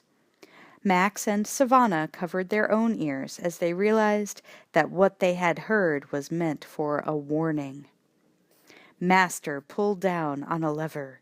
Max and Savannah staggered as the solid rock beneath their feet jumped. A rolling cloud of dust and debris blew out of the large tunnel directly ahead of the train as a tremendous explosion went off somewhere inside, demolishing the wall that sealed off the tunnel, filling the cavern with choking smoke and dust. All over Bartertown, residents were startled out of stupors or sleep by the sound of distant thunder. Entity froze, midway through a Tai Chi movement, her face suddenly taut with foreboding as her penthouse was shaken by an earth tremor. She turned, heading for her periscope. "All aboard!" Master cried exultantly. "Platform 1, the Orient Express!" Pig-Killer threw the locomotive into gear. With a screech of protest, the steaming engine came alive, straining at the shackles of pipe and cable that held it prisoner, and gave Bartertown its power. Max and Savannah hurried through the dust, coughing, their eyes running, heading for the train. High above their heads, Entity shoved the periscope down into viewing position, swiveling it heedlessly through the billowing clouds of dust that were all she could see, searching for an explanation. Master looked up as the periscope dropped, pointing. "It's her!" Max stopped running and turned back toward the scope while Savannah ran on toward the train. He leaned down, catching up Ironbar Bassie's fallen musket, his face grim. Max stood waiting, staring toward the scope's moving lens until it stopped, pointing directly at him, and he was certain that Entity could see his face. Entity gasped in disbelief as a dead man looked her in the eye. She jerked back from the viewing slot, leaned forward again, staring through the slot as the warrior she had sent to certain death calmly raised a gun and took aim at her. Max fired, blowing apart the periscope's lens, and she saw nothing more. Max lowered the musket, his face filled with sour satisfaction, and started on toward the train again. A heavy, tattooed arm dropped around his neck, jerking him back, throttling him. Max swung up the gun butt, striking blindly behind him, smashing Ironbar's totem face from his back. He jerked free, spinning around, raising the musket. He fired again, heard the hollow click of the hammer on an empty chamber. Ironbar grinned, drawing his machete and raising it high as he started forward. Max began to back away, holding the useless gun in his raised hands to block the blow. Seeing Max's danger, Screwloose grabbed hold of a hanging cable, remembering how Mr. Skyfish had come to his own rescue. He swooped down from the train platform toward the two men, just as Savannah, running back, threw herself on Ironbar from behind and sank her teeth into his neck. Ironbar staggered and fell to his knees with a roar of pain and fury, dragging Savannah down with him as Screwloose sailed over their heads and crashed dead into Max. Max sprawled on the ground, the wind knocked out of him. He lay gasping and stunned as Ironbar scrambled to his feet again, heaving Savannah from his back, and picked up his machete. Screwloose, flailing wildly at the end of his rope, reached the limit of his swing and hurtled back again, straight into Ironbar. Ironbar flew backward, the machete sailing from his hand as he tumbled head over heels into a waiting vat of pig shit. Screwloose landed on the train platform with an ungainly thud as Pigkiller opened the throttle up all the way, grinning with delight. Max picked himself up as Savannah hauled on his arm. Together they ran back to the train. They scrambled aboard the engine, clinging to its side while the whole train shuddered, its wheels grinding out sparks as it fought to move forward on the track. Max and Savannah looked up as the network of pipes surrounding the train gave way with a squeal of agonized metal and a series of small explosions. Flames and steam belched out into the air as the explosions began to spread. The reek of escaping methane filled the underworld. Above ground, the collector ran frantically toward Entity's penthouse, bursting with news that was already no news to her. A dead man was walking through the underworld. But as he ran, the ground began to shudder beneath his feet. Smoke and flames erupted from the vents and chimneys that riddled Bartertown as a chain reaction of explosions spread through the streets. Next to him, a pipe exploded and sent him reeling toward a storage shed. The shed went up, pitching him back toward the tavern, which exploded in turn, propelling him on down the street like a pinball. The walking dead man had only been a sign. This was the end of the world. Wheezing asthmatically, he reached Entity's penthouse at last. He looked up, shouting her name, his voice lost in the sound of explosions. Fire was already licking at the base of the tower. The wooden elevator cage was in flames. Entity appeared suddenly on the platform high above, looking out at her city going up in smoke, at the terrified people below running in all directions. She wore studded battle armor, and her face was contorted with fury as she turned away again. Back in the underworld, Max and Savannah clung precariously to the train's side as it lurched forward like a straining wrestler. Behind them, several small faces popped out of the windows of Master's home, staring in wide-eyed wonder as more pipes and cables tore away. The train broke free as a final enormous pipe exploded and began to move down the tracks at last, gathering speed. Panic-stricken pigs rushed out of its way, squealing in fright. Fire rained down on their heads and roared up through every remaining chimney in the roof of their world, exploding into the open air. The train thundered away into the tunnel, heading for the surface and freedom.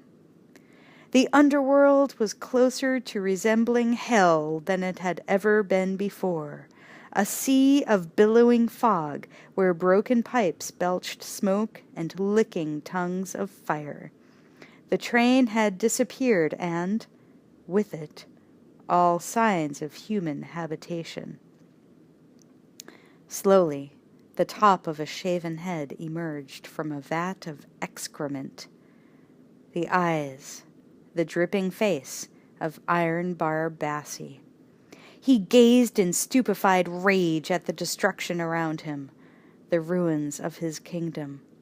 Climbing out of the vat, he started away through the frantic pigs, heading for the surface and his revenge. An explosion ripped the base of Entity's penthouse as more burning gases burst through the surface. Flames began to eat their way up the legs of the tower, set it burning like a fuse. The collector watched helplessly, unable to do anything but scream, "Auntie! Auntie!" in fear and warning. Inside the penthouse, Entity rummaged through a weapons chest, pulling out a bandolier of bullets and slinging it over her shoulder. She lifted out a machine gun and climbed to her feet as the gauze walls of her tent blazed up, shriveling away like tissue. Beneath her feet, the floor began to shudder. Below the tower, guards and gawkers turned tail and ran for their lives. The collector screamed in terror for Entity, and then suddenly, piercingly, for himself. The whole tower was tilting, the penthouse blazing like a torch as it toppled directly toward him. Entity had a brief, stunned view of the collector standing below, his upturned face paralyzed with fear as she rode the falling tower down. She leaped free at the final instant, landing face down on the roof of a tent, her clothes smoldering, her gun still clutched in her fist. She slid down the tent side to the ground as, behind her, the flaming tower fell to earth with a shuddering crash. Stumbling to her feet, she ran back toward the tower's wreckage, pulled up short as she saw the collector lying sprawled face down in the dirt, his body crushed beneath a steel pylon, his face a mask of agony. He reached out to her with a blackened, bloody hand. She ran forward, kneeled down by his side, dropping her gun, holding him in her arms, caressing his bald head tenderly. She murmured gentle words as his glazing eyes flickered shut for the last time. She laid his motionless body on the ground again and rose to her feet, picking up her gun. The fires of hell reflected in her eyes as she ran on down the street. Chapter 16. Escape and Pursuit. The train steamed upward through the smoke-filled tunnel, still gathering speed. Pig-Killer peered ahead, coughing and blinking his eyes, Kusha and Tubba still perched beside him on the seat. Through the smoke and dust he caught a sudden glimpse of two guards who had started into the tunnel and were running like hell back the way they'd come. Their fleeing forms were silhouetted in the widening arc of light that was the tunnel's mouth. Sunlight broke across Pig-Killer's face. He grinned and drew a deep breath of free air at last, as the train roared out of the tunnel and into the light of day for the first time in 2 decades. The track was still climbing toward the desert above, rising through a narrow cut in the rock. Dust from the explosion that had unblocked the tunnel entrance fogged the air. 4 more Imperial guards stood waiting beside their vehicles. They froze as the 2 men burst frantically back out of the gloom, yelling, turned tail at the sight of what was following them, and ran for their lives. They threw themselves aside at the last minute, sprawling in the dirt as the train thundered past them and away into the desert. The train kept going, leaving behind it a town in ruins and a population in chaos. Flames gutted the wreckage of Bartertown as small pockets as methane continued to explode. Groups of traders and dealers threw together their few salvageable goods, abandoning Bartertown like rats leaving a sinking ship. A herd of pigs, escapees from Underworld, charged through the side alleys around Thunderdome and poured out the entrance tunnel. Dr. Dealgood left his apartment and his world behind, leading his white horse through the streets. Tweedledum shepherded the 4 remaining camels, following at his heels. Tweedledummer dragged the handcart laden with weapons, water, and food. Dr. Dealgood shouted at the passers-by, selling as he went, never one to pass up an opportunity. "Demolition sale! Everything goes! Final clearance!" He flinched as an explosion ripped apart a chimney behind him. "Fire sale! Make me an offer! 4 camels!" Another, bigger explosion shook the ground under his feet. A piece of flying fur smacked him in the face as he turned back, startled. He blinked and shook his head. "1 camel!" he shouted, shrugging philosophically. "It won't last. Buy now!" In the center of town, the Imperial Guards gathered together what was left of their fleet of armored pursuit vehicles, pulling up in semicircle around Entity as she arrived with the mechanic Blackfinger. Climbing out of her own vehicle, she stood facing the guards, facing the death and destruction everywhere around them. "Bartertown lives!" she shouted fiercely. "Tomorrow we rebuild!" She held up her rifle, her voice raw, her face alive with fanatical belief. Behind her, Blackfinger tinkered with the engine of her vehicle, hurriedly fine-tuning it for maximum performance. "I want the little man back, alive." Entity turned, looking from one guard to another, marking the brutal, determined faces and the arsenal of crossbows, guns, chains, knives, and clubs that surrounded her, all at her command. And for those who took him, no mercy. The guards cheered and started their engines. She climbed into her own vehicle again, not bothering to say what would happen if no one brought him back. Master was the key to everything. If they didn't get him back, there would be no rebuilding. The air was filled with the roar of revving motors, the click of weapons being checked and loaded. Entity put her foot down on the accelerator. Her car roared out of the square, leading the pack of vengeful pursuers toward the tunnel and the desert beyond. And Blackfinger, who had slid under her car to make a final adjustment, swore in surprise as the superstructure above him suddenly pulled away. Instinctively he reached up, grabbing hold of the fender, damned if he was going to be left behind. He hung on like a leech, riding the rollerboard strapped to his back as the vehicle shot away down the street. Until the car hit a pothole filled with water. Blackfinger plunged into the soup, losing his handhold. Abandoned, dripping mud and water, he watched as Auntie's army streamed past around him, following her out into the desert. Furious and disgusted, he leaped to his feet and ran after them, searching desperately for any transportation that was still in town. Ahead of him, Dr. Dealgood was leading the white horse. Blackfinger scrambled up a ladder, ran out along the edge at the front of the Palace of Dreams, and leaped onto the horse's back.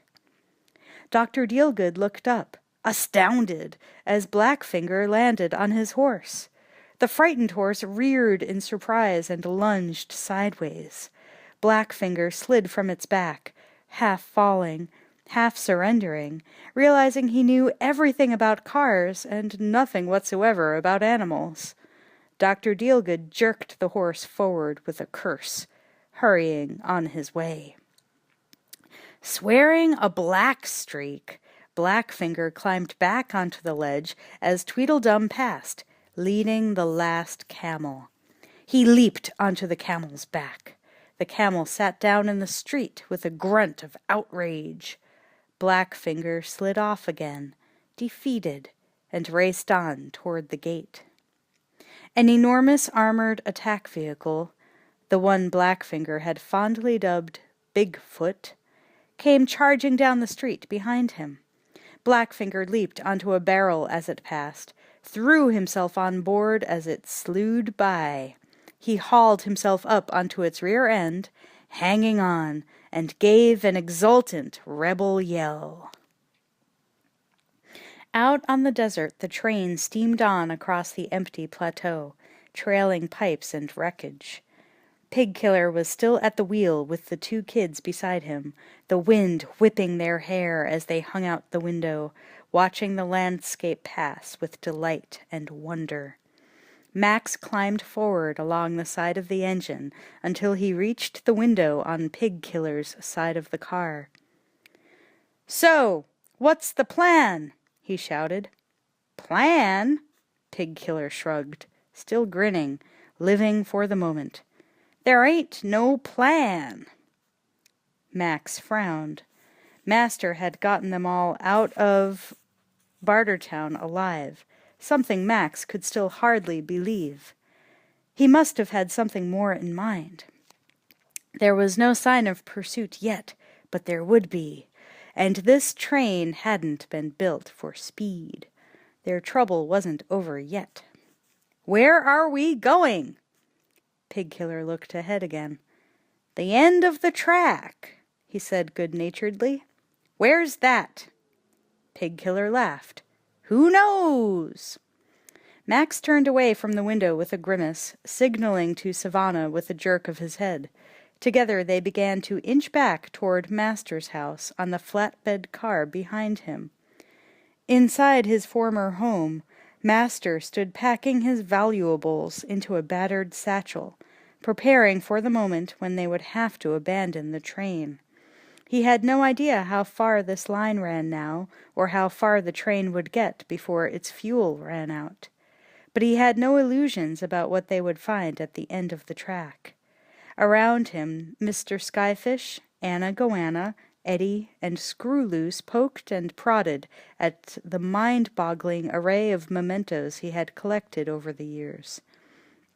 He felt surprisingly happy, in spite of their uncertain future.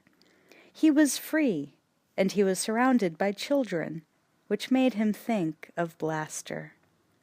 Master took down a picture of Blaster, a few favorite books, and his drafting equipment, dropped them into his satchel without looking back, not noticing that Screwloose repeated his every move in reverse, pulling each thing out again as he put it in, examining it minutely.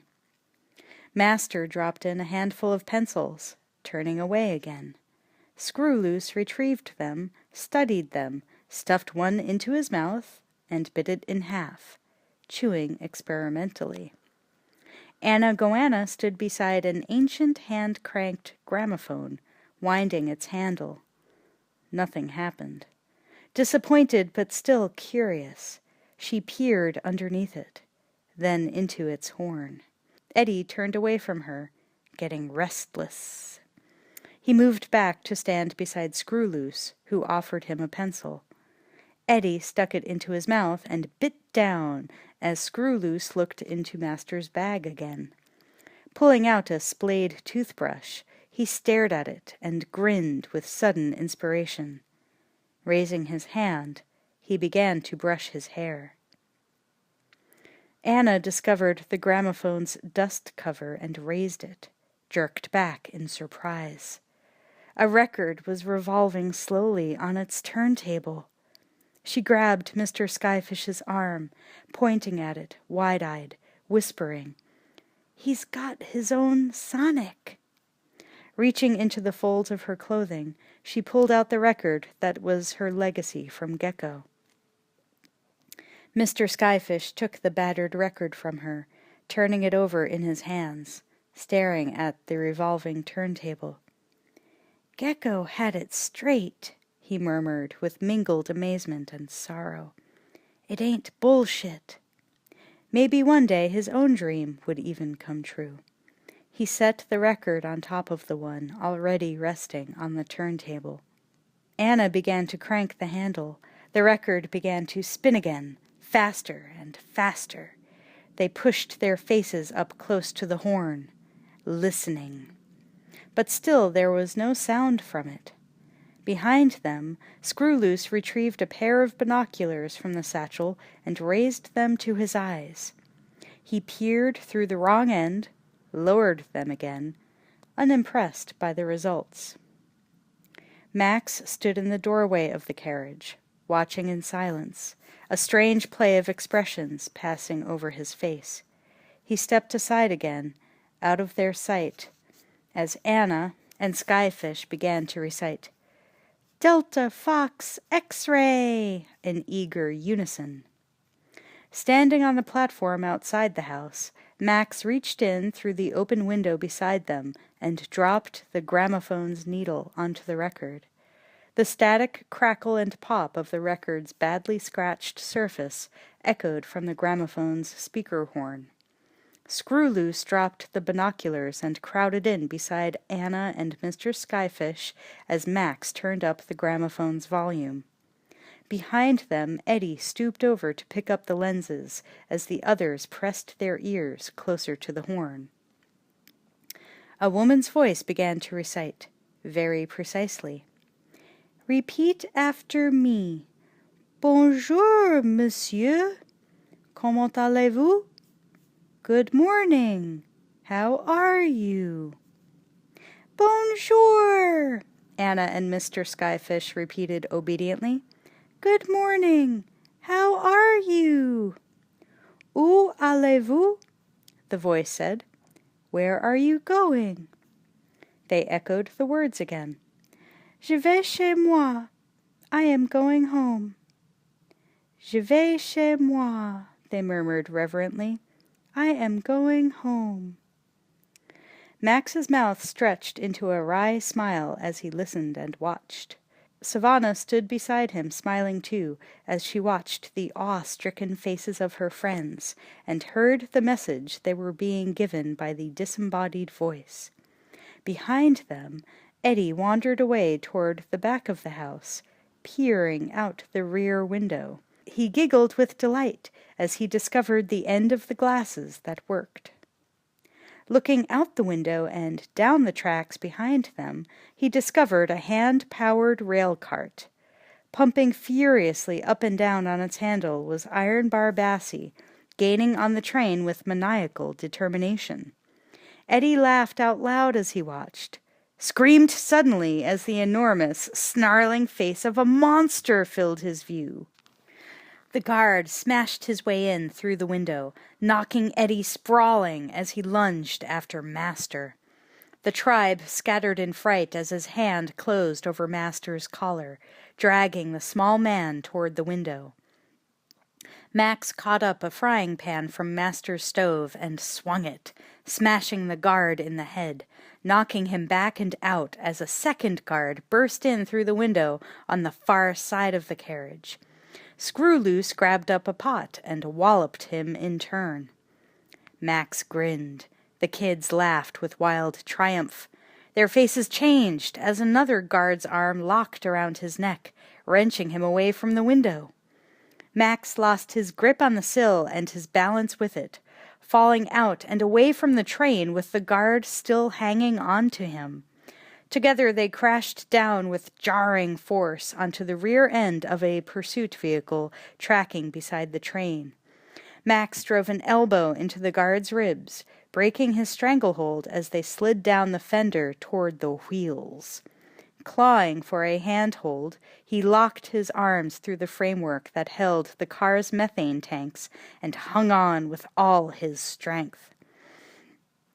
The guard slipped farther, hanging onto the back of Max's jacket, dragging him down.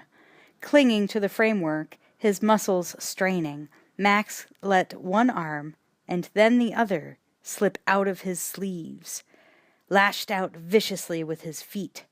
The guard fell away under the wheels with a scream. Blinking the sweat and dust out of his eyes, Max looked toward the train, saw the kids hanging out the windows, staring back at him, Savannah clinging to the side of Master's house with her knife in her fist. The rest of Entity's pursuit vehicles were swarming around the train like ants after honey.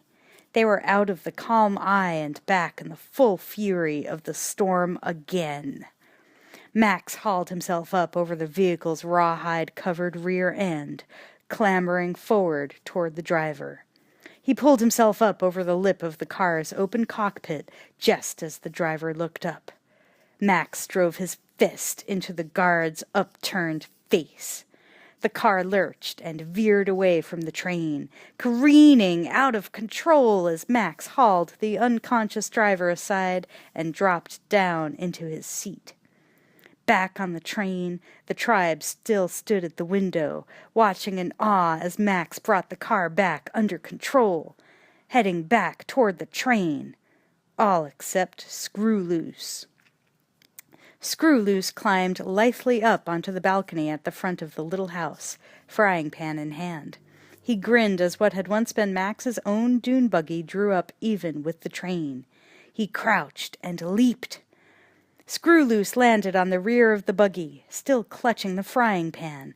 Anna Goanna, Mr. Skyfish, and Eddie turned back in amazement, rushing to the other side of the train to watch Screw Loose as he scrambled toward the front of the vehicle.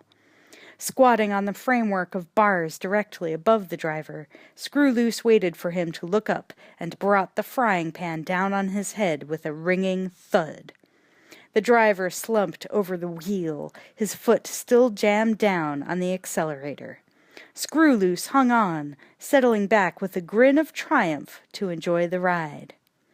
Pig Killer, Tubba, and Kusha looked out the window of the locomotive's cab, their jaws dropping as Screw Loose roared past them and on ahead, riding on the wildly out-of-control pursuit vehicle. Pig Killer grimaced in horror as the buggy veered suddenly, plunging up the embankment and onto the tracks in front of the hurtling train. He looked down frantically, searching for the brake, looked up again and shut his eyes as Screw Loose's vehicle leaped the tracks like a jackrabbit. The train flew on, missing its tail end by inches. Pig Killer opened his eyes as no sickening impact jarred through him. Slowly, Kusha and Tubba did the same. They turned together, looking out the window on the far side of the cab, watching Screw Loose's vehicle bounce away down the embankment and blast off across the desert. Still clinging to the car's roof, Screw Loose looked down and saw the driver starting to stir. Raising his frying pan, Screw Loose let him have it again. The guard slumped obediently over the wheel. Screw Loose looked out and around him, watching the other cars. There was obviously something to this process that he was missing. He picked up his frying pan. Holding it in front of him, he began to steer, still watching the other drivers. He grinned, sure that he had found the sympathetic magic that controlled his rampaging vehicle. Behind the train, a snarling iron bar Bassie was still following, pumping the hand car with furious obsession, but slowly falling behind. He looked over as another wave of pursuers pulled even with him. One of the drivers, spotting him, veered up onto the embankment and accelerated to run parallel. Iron Bar let go of the car and leaped, abandoning the handcar for one that could give him what he needed. He landed on the armored cage on top of the other vehicle, steadied himself, bellowed orders at the driver. The guard bounced back onto the flat, speeding up until he was running alongside a second vehicle. Ironbar leaped again from the roof of his own car to the next one, already scrambling across the second vehicle's rear end as he bellowed another command. The second driver matched speeds with a third car, this one mounted with a spring-loaded heavy-duty harpoon gun. Ironbar sprang from car to car once more, miscalculated the leap this time, and lost his balance as he landed.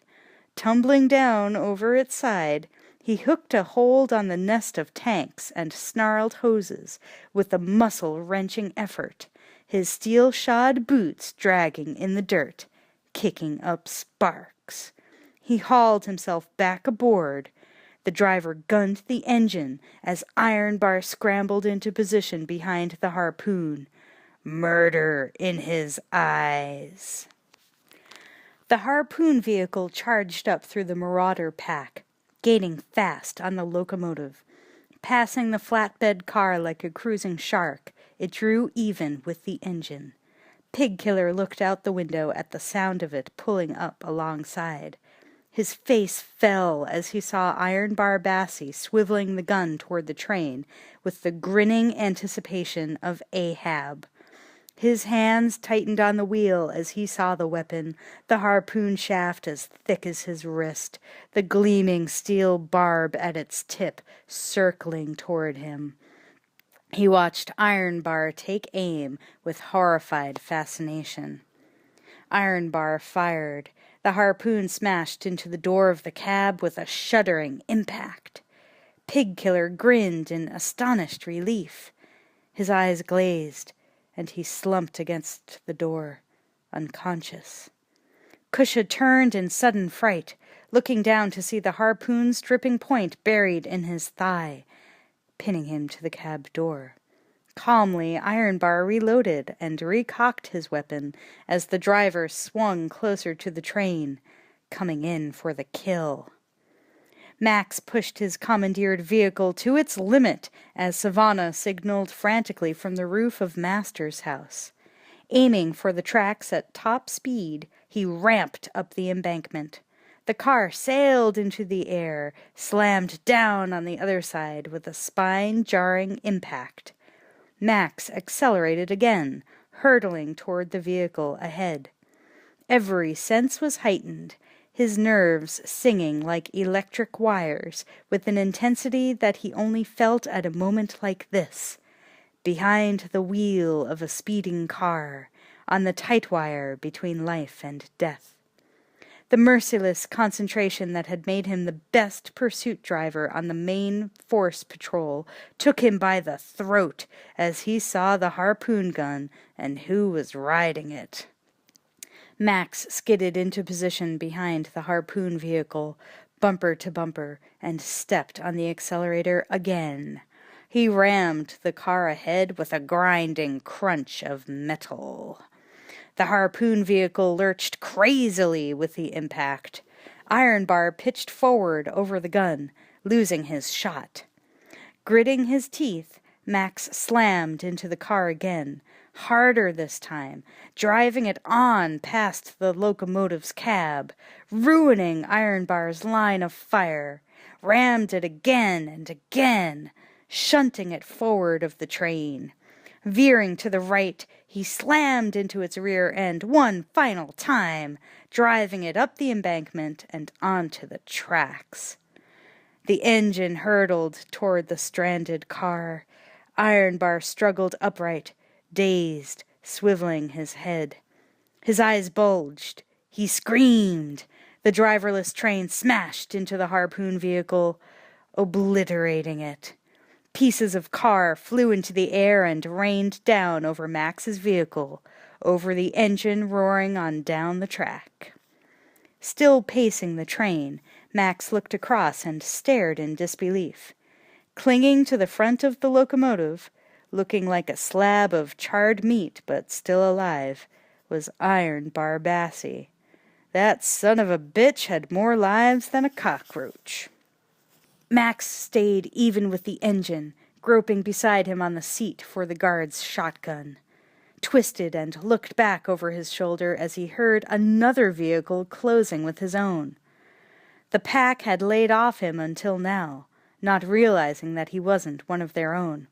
But what he had just done to Bassie had blown his cover all to hell, along with the harpoon car. Max swore under his breath. Bearing down on him now was the monster called Bigfoot, a vehicle the size of a diesel truck and just as powerful, its front end reinforced with steel plates. Max floored the accelerator of his own car, but Bigfoot surged forward, cresting over him like a tidal wave. Bigfoot rammed Max's vehicle with brutal force. Max's head cracked against the back of the cockpit. He clung to the steering wheel with white-knuckled hands, trying to keep control as Bigfoot shunted him again. His car veered wildly, swerving out of control, careening away across the desert at right angles to the train. Bigfoot let him go, pulling back toward the train after better prey. A guard scrambled out of the vehicle's cab onto its roof, clung there precariously, and leaped across to the train. Bigfoot pulled on ahead, giving way to Auntie Entity's own car coming up through the pack, closing in on the train and its precious cargo. With a wrenching effort, Max got his car under control again, fishtailed around and headed back toward the locomotive at top speed, gaining fast on the train and Entity. Up ahead, the kids were no longer in sight as Entity transferred from her vehicle to the side of the house, helped on board by the waiting guard. As Max watched, Entity's vehicle accelerated forward again, letting Blackfinger clamber on board the train at the point where the flatbed car was coupled to the locomotive. If he uncoupled the car from the engine, that was the end of it. Master would be a sitting duck, and the kids as good as dead. He knew what Entity was after, what they were all after, now. Master. Even revenge came second to getting Master back. Without Master, there was no Bartertown. But he had nearly paid for Master's life with his own once already, and he was damned if Entity was taking the little man back, or getting any satisfaction either. Entity's guard lunged through the side window of the little house. Inside, waiting for him, Mr. Skyfish clouted him with his axe. Entity pushed her way in at the rear, grabbing for Master. Eddie picked up a pan and bashed her, knocking her back out the window. Max drove his vehicle up onto the tracks, straddling the rails, tailgating the train. He saw Entity tumble backwards as she lost her grip. She clung desperately to the superstructure of Master's house, barely saving herself from falling beneath his wheels. Slowly, painfully, she pulled herself up onto the platform again, while up above her the guard worked his way forward along the side of the house, disappearing from Max's view. Inside the house, the kids and Master spun around, their muscles tensing as the guard tried the handle of the door. It was locked. The motion stopped. Their faces eased. The door burst inward with an ear-splitting crash as the guard kicked it off its hinges. He burst through, his spined and armored bulk filling the small room as he started for Master. Suddenly he was yanked backwards, a hammer thudded down on his head, and he sprawled to the floor. Savannah stood in the doorway, motioning frantically. "Come on!"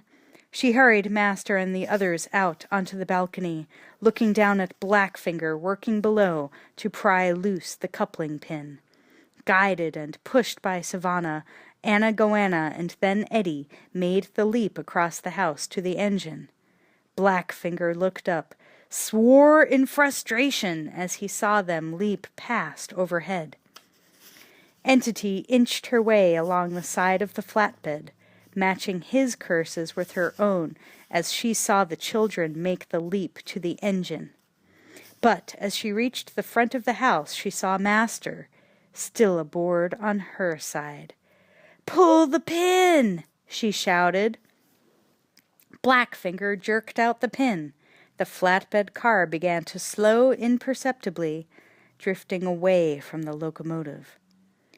Savannah caught Master up in her arms as she heard Entity's shout.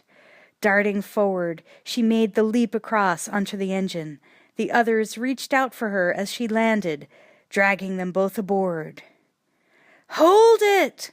Entity screamed. Too late. Blackfinger, crouched on the front of the flatbed car, looked up, down again, to where nearly a yard separated car and engine already. Grimly he threw himself forward, catching hold of the locomotive's rear end. His feet slid along the flatbed, caught on a bar attached to the front of Master's house, jerking his forward motion to a stop. Hanging on with all his strength to the rear of the locomotive, he became a human coupler. Gritting his teeth, he swore to himself that the reward had better be worth it. Entity scrambled up onto the balcony. Reaching across with single-minded ferocity, she grabbed Master by the leg. Balanced precariously on the back of the engine, Savannah held him tighter, baring her teeth in defiance, pulling back as Entity tried to jerk Master from her arms. Entity yanked harder, her own position secure. Savannah felt the one sweating hand with which she clung to a broken steam pipe begin to slip. Entity yanked again, jerking Savannah's hand loose from the pipe. Pitching forward, Savannah let go of Master, barely managing to save herself from falling off the train as he swung helplessly across the gap and into Entity's grasp. "Let go!" Entity shouted. Blackfinger let go with supreme gratitude, fell, arms flailing, almost under the wheels of the carriage. But his feet held on the bar. He twisted like a panic-stricken acrobat, managed to drag himself back on board before the tracks turned him into hamburger. Entity held Master up in her arms, waving him like a trophy for her guards to see, her eyes shining with wild triumph. Savannah and the tribe looked back in dismay as the engine slowly pulled away from the carriage again. Then all at once Savannah's face changed. Master, held high in Entity's arms, twisted to look behind him as he saw the expression on her face. Behind Entity, Max pulled himself up the rear of the little house. Getting his feet under him, he came forward along the roof, running hard as the gap between car and train slowly widened. Master held up his arms. Max reached the front of the car, scooped Master out of Entity's hands without missing a step, and leaped across the gap. Half a dozen reaching hands hauled them aboard the locomotive. Max looked back, panting, wiping his face with his arm, saw Entity gaping in stunned fury as the locomotive, with all of the tribe, Max and Master clinging to its sides, pulled away from her once more. Max sighed, pushing Master farther up onto the back of the engine, scrambling up beside him to a more secure perch. Everyone was safely on board, and for the moment there were no unwanted visitors. Except the one he had forgotten, still clinging like a squashed beetle to the front of the locomotive. Dodging the weapons and pieces of junk hurled at him from the cab, Ironbar Bassie hauled himself up and over the mutant locomotive's truck shell, working his way back toward the group of refugees riding precariously on its spine. Inching his way along an exposed pipe, he lunged upward, grabbing Master by the foot. Half a dozen small hands and feet began to kick and punch him. He ignored the blows, his eyes fixed with maniacal obsession on his prey, hauling Master down with inexorable power. With a cry, Master lost his handhold and began to fall. Max's heavy boot crashed into the side of Ironbar's bloody, smoke-blackened head. Ironbar lost his grip on Master as the pipe he clung to gave way, swinging out at right angles to the train, leaving him dangling in midair, with the ground rushing past in a sickening blur below. A rider on a motorcycle pulled up alongside the embankment, holding even with Ironbar's dangling body, trying to position his sidecar so that Ironbar could drop into it. "Jump!" he shouted. "Jump!" Ironbar looked down at the bike rider, gauging his chances, just as the other man looked away again. The rider screamed, slamming on his brakes, as the ground ahead of him suddenly disappeared. Ironbar's own eyes widened. Just ahead, the railroad track crossed a steep gully on a bridge, and all along the bridge's length were a series of steel supports rising in his path like hurdles. The bike rider hit the edge of the gully, still braking hard, but not hard enough. The nose of his bike dropped out from under him as it went over the edge, catapulting him out into the air. Ironbar watched him fall, looked up again and saw the first of the steel supports coming at him like a club. With a Herculean effort he swung himself up, hiking his feet agonizingly over the first hurdle, the second, then the third, the fourth, the last. They were on the other side of the bridge. Wheezing for breath, he grinned in triumph, looking back at the locomotive. One of the snot-nosed kids was perched over the other end of the pipe, holding an axe, banging away at it with all his strength. Ironbar watched the pipe begin to give way, his smile of satisfaction turning sick. The pipe broke, dumping Ironbar's body into the cinders at the side of the track. He hit and rolled, disappearing into the dust as the train steamed on around the bend.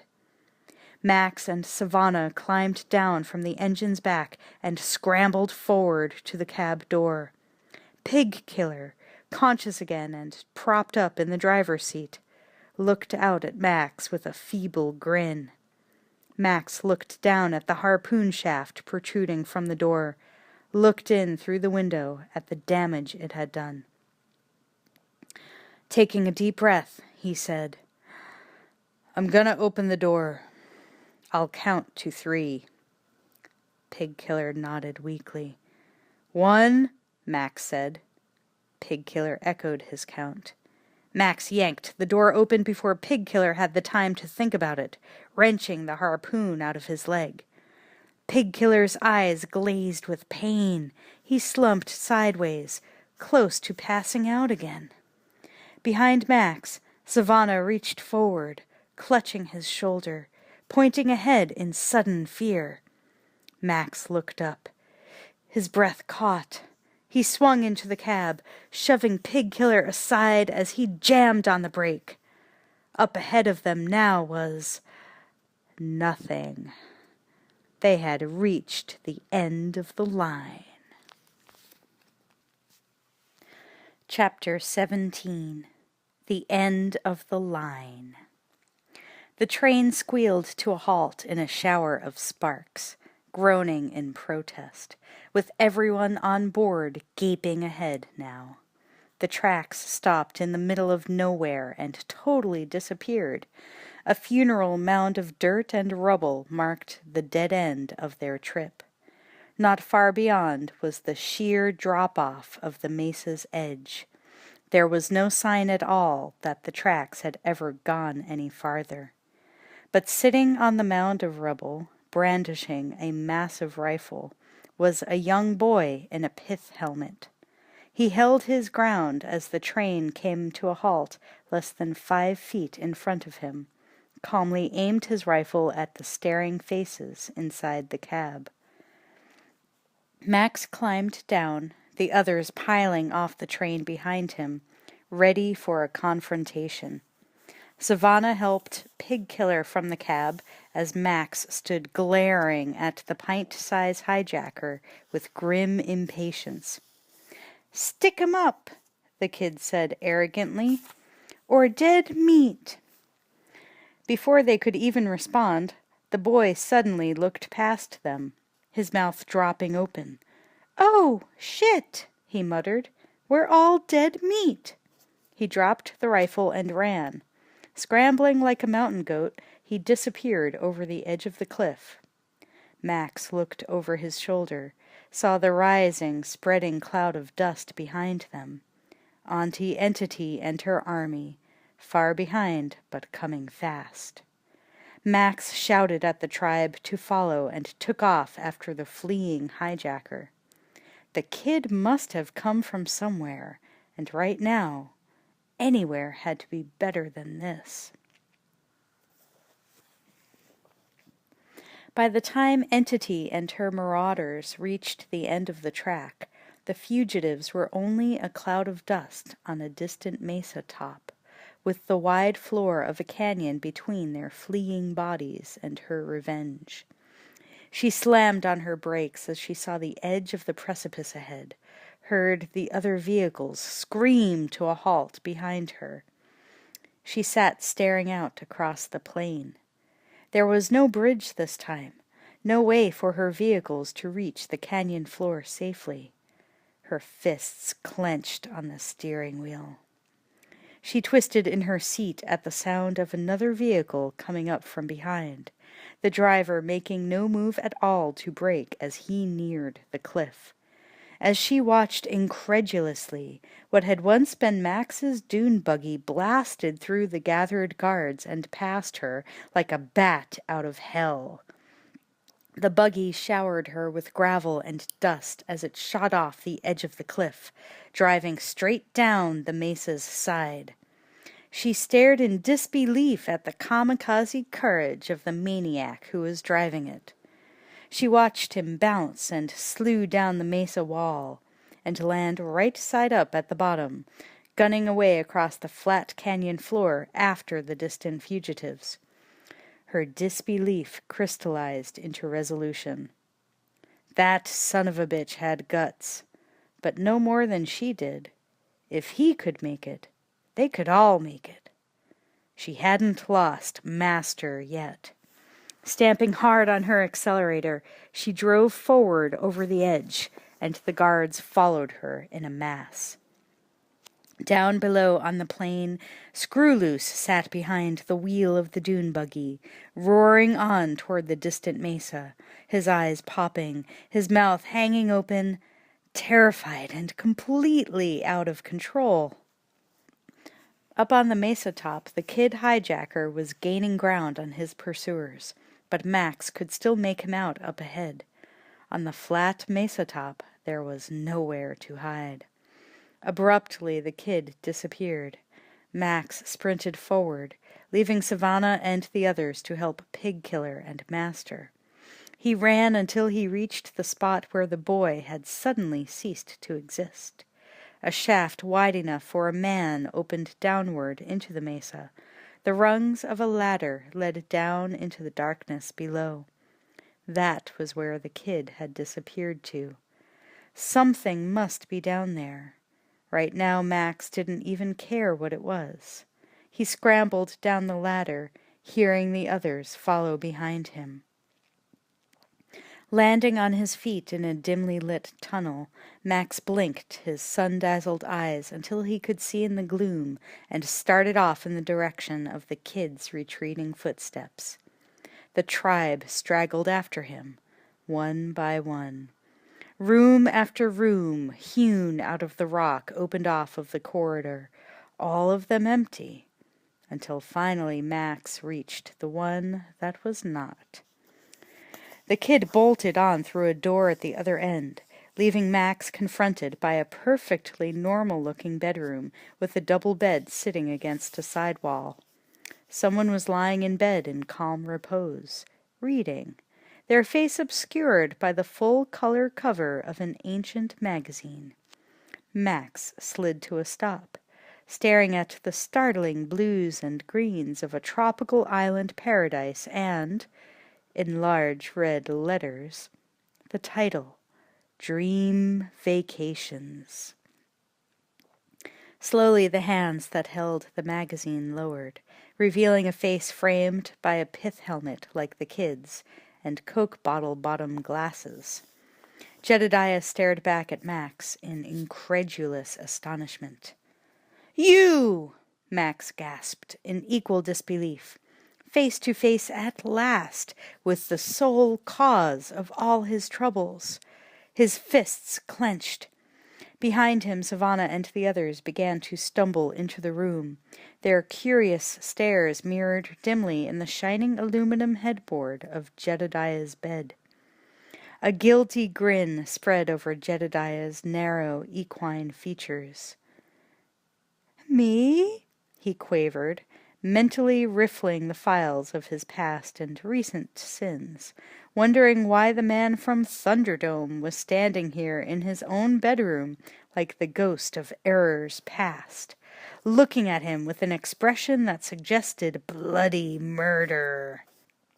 Max started toward him with grim inevitability, his hands flexing. "It's your lucky day." "It is?" Jedediah asked, not feeling at all blessed by fortune. "You've got a plane," Max said, still coming. "I have," Jedediah nodded, his panic-stricken mind trying frantically to remember whether he really did or not. Max reached his bedside. Max grabbed him, jerking him up by the trailing ends of his aviator's scarf until the two men were eyeball to eyeball. "It just might save your life." "It will!" Jedediah gasped as Max dragged him out of bed and shoved him toward the door. Jedediah led Max and the others on down the hallway. A growing circle of light grew visible ahead, marking an exit. From somewhere outside, Max heard the sweet sound of an airplane engine kicking over. They emerged into the glaring light of day. Glancing up and back, Max saw that the house was actually a honeycomb built into the side of a rocky outcrop, secure and virtually undetectable. He looked ahead again as the others emerged from the doorway into the courtyard. Sitting in the middle of the yard while Jedediah Jr. revved up its engine was the airplane. Its bizarre piecemeal hull shone in the sun. Its framework shuddered with the power of its engine. It was suddenly the most beautiful thing he'd ever seen. Max herded kids, adults, and Monkey toward the plane and began shoving them into its cramped interior. "Sky rafter!" Mr. Skyfish cried, dancing with wonder, hanging back to stare at the plane. Max grabbed him by the arm, cramming him aboard. "Let's go." "We got the wind up our ass!" Mr. Skyfish yelled exultantly. Max leaped up into the doorway, bracing himself against the wing strut, half in and half out, as the others squirmed and resettled, trying to make more room. The plane began to move, lumbering out of the courtyard like a pregnant pelican, taxiing out onto the flat plateau that served as Jedediah's airstrip. For a long moment the courtyard sat empty and silent, the dust circling slowly, settling from the air.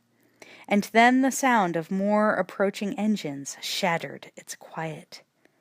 Entity and the guards who had survived the plunge over the cliff poured down the rocky slopes that flanked Jedediah's house into the courtyard below, roared on through the yard without stopping, and out onto the field.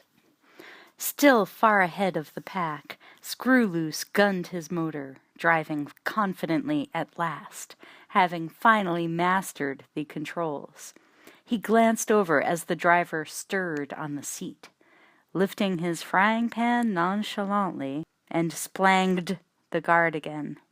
He drove on across the plateau, pursuing the dust cloud out ahead with eager incomprehension. In the plain up ahead, Max fought his way forward through the mass of bodies behind Jedediah. It seemed like they had been taxiing for hours. "Come on!" he shouted, his face lined with tension. "Take it up!" Jedediah shrugged helplessly, fiddling with a chest full of instruments like a nervous priest counting rosary beads. "There's no lift. We've got too much weight." Max turned back, stumbling over a battered suitcase, realizing that the plane was crammed as full of Jedediah's salvaged junk as it was with people. He picked up the suitcase and hurled it out the open door. "Get this crap out of here!" he shouted. "Everything!" Savannah scrambled to her feet as the others began to look around them for useless ballast. Max and Savannah pitched blankets, cartons, a rusted typewriter, a kitchen sink, even Eddie's teddy bear out the doorway, looking back for signs of pursuit as the trail of jetsam bounced away into the dust. Max pushed forward again expectantly, looking out through the windshield for open sky. Instead, he saw Jedediah go goggle-eyed with horror as Jedediah Jr. slammed on the brakes. The plane skidded to a halt at the end of the runway. The end of the mesa. Max stared out and down over the edge of the drop-off, swearing, and turned back suddenly at the sound of a vehicle approaching. As he watched, it slid into a screeching handbrake U-turn at the edge of the cliff. Jesus Christ! It was his own dune buggy, and Screwloose was driving it. Max leaped out of the plane, Savannah racing after him as he ran to the buggy and hauled Screwloose out.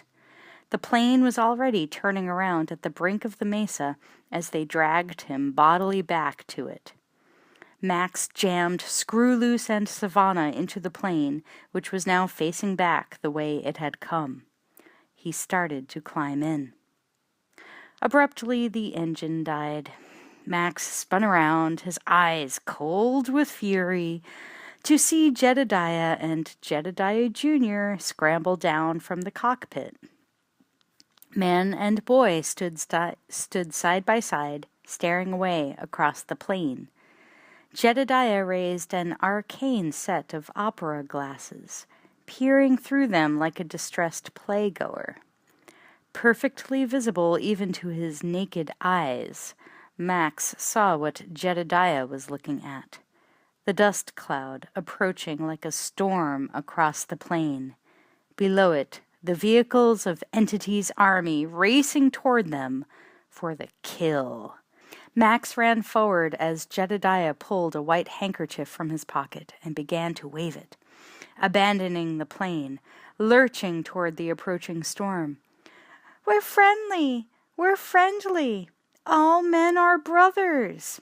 Jedediah quavered, his lips pulled back from his long white teeth in a tremulous grin of appeasement, his long arm wrapped convulsively around his son's shoulders.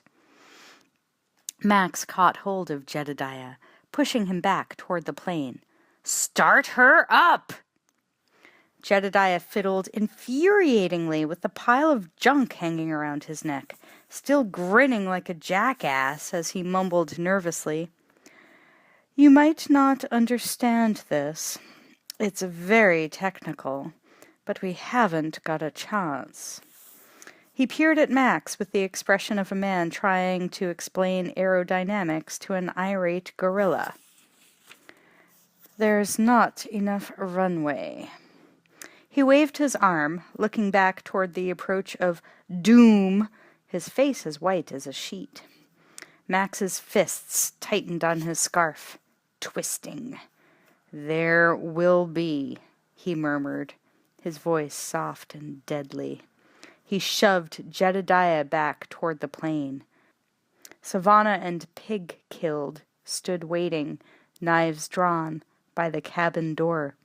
"Yes," Jedediah gibbered, scurrying back to the cockpit with his son in tow. "Of course there will be." He disappeared inside. The engine sputtered once and caught. The propeller came alive and faded into a blur of motion. From inside the plane, Max heard voices calling to him. He looked ahead again, his mouth pressed tight, watching the first wave of Auntie's guards close in. Then he turned and ran toward his waiting buggy. Entity accelerated toward the distant airplane, seeing its nose turned to face them like a beast at bay. This time the rats had nowhere left to run. She glanced aside as a vehicle thundered past her, saw Iron Bar Bassie waving his way through the pack toward the lead, his black and bloody face set in an animal's snarl. Up ahead the plane suddenly started forward, running to meet them like a suicidal pigeon.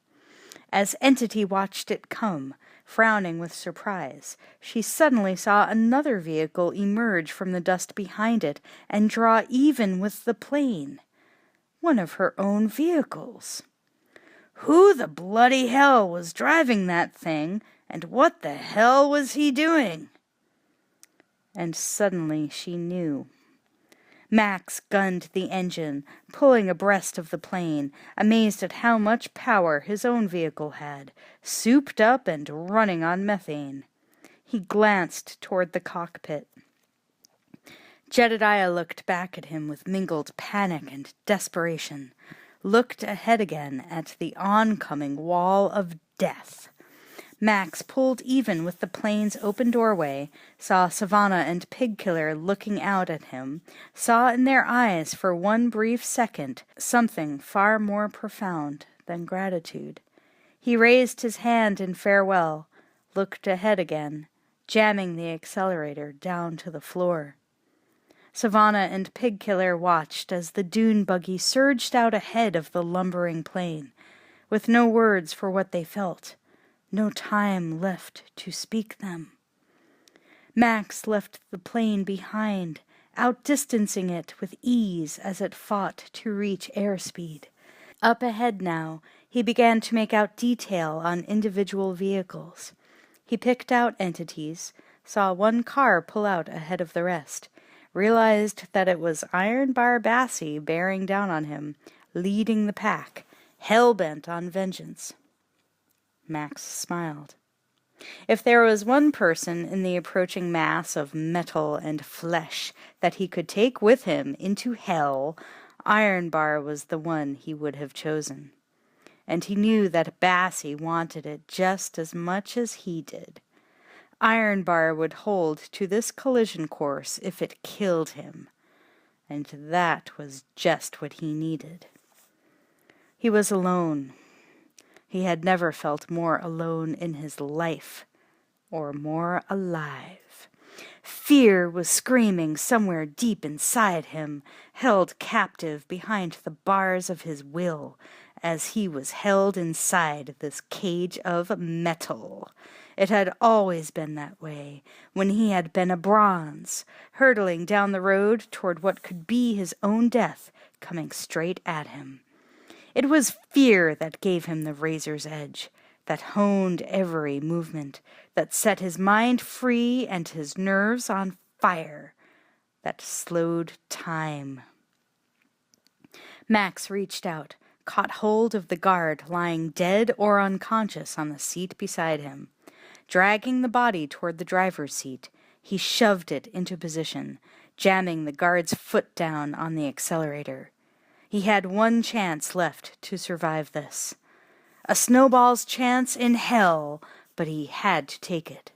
With the car still moving at top speed, still steering it, Max pulled himself up and out of the window, clambered up onto the side of the buggy. Crouching there, the fingers of one hand locked over the steering wheel, his heart hammering against his ribs. He watched Iron Bar's vehicle bear down on him, growing larger and larger until it seemed to fill the world. until he could see Ironbar's face contorted with rage. He jumped. The two vehicles smashed headlong into each other with a sound like the end of the world. Max was catapulting through space.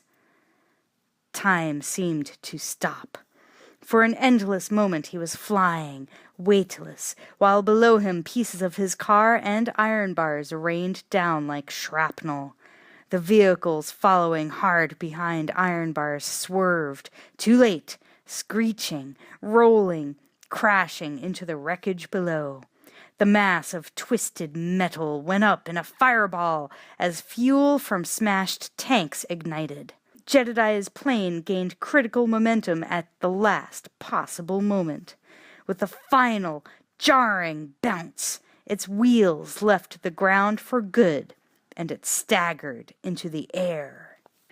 For a split second, Max glimpsed the plane, airborne at last, its wheels just clearing the flaming wreckage as it rose into the sky. And then gravity reclaimed him. Time began to flow again. The ground rushed up to meet him with terrifying speed. Jedediah and his son stared down at the fireball below, their faces frozen in a rictus smile of disbelief. Behind them, Savannah, Pig-Killer, and the children hung out of the doorway, looking down as the plane soared higher into the air, leaving Max behind. Beside Savannah, Master watched in silence, seeing Entity staring after him, powerless at last, as he was, as Bartertown was.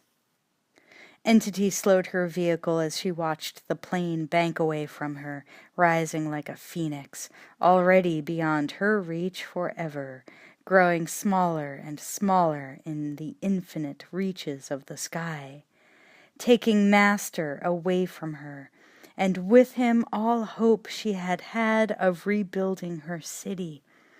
She slammed on the brake as the flaming wreckage, Ironbar Bassie's funeral pyre, rose up before her. Around her, the guards who had managed to avoid the crash pulled up in a semicircle, waiting for further orders.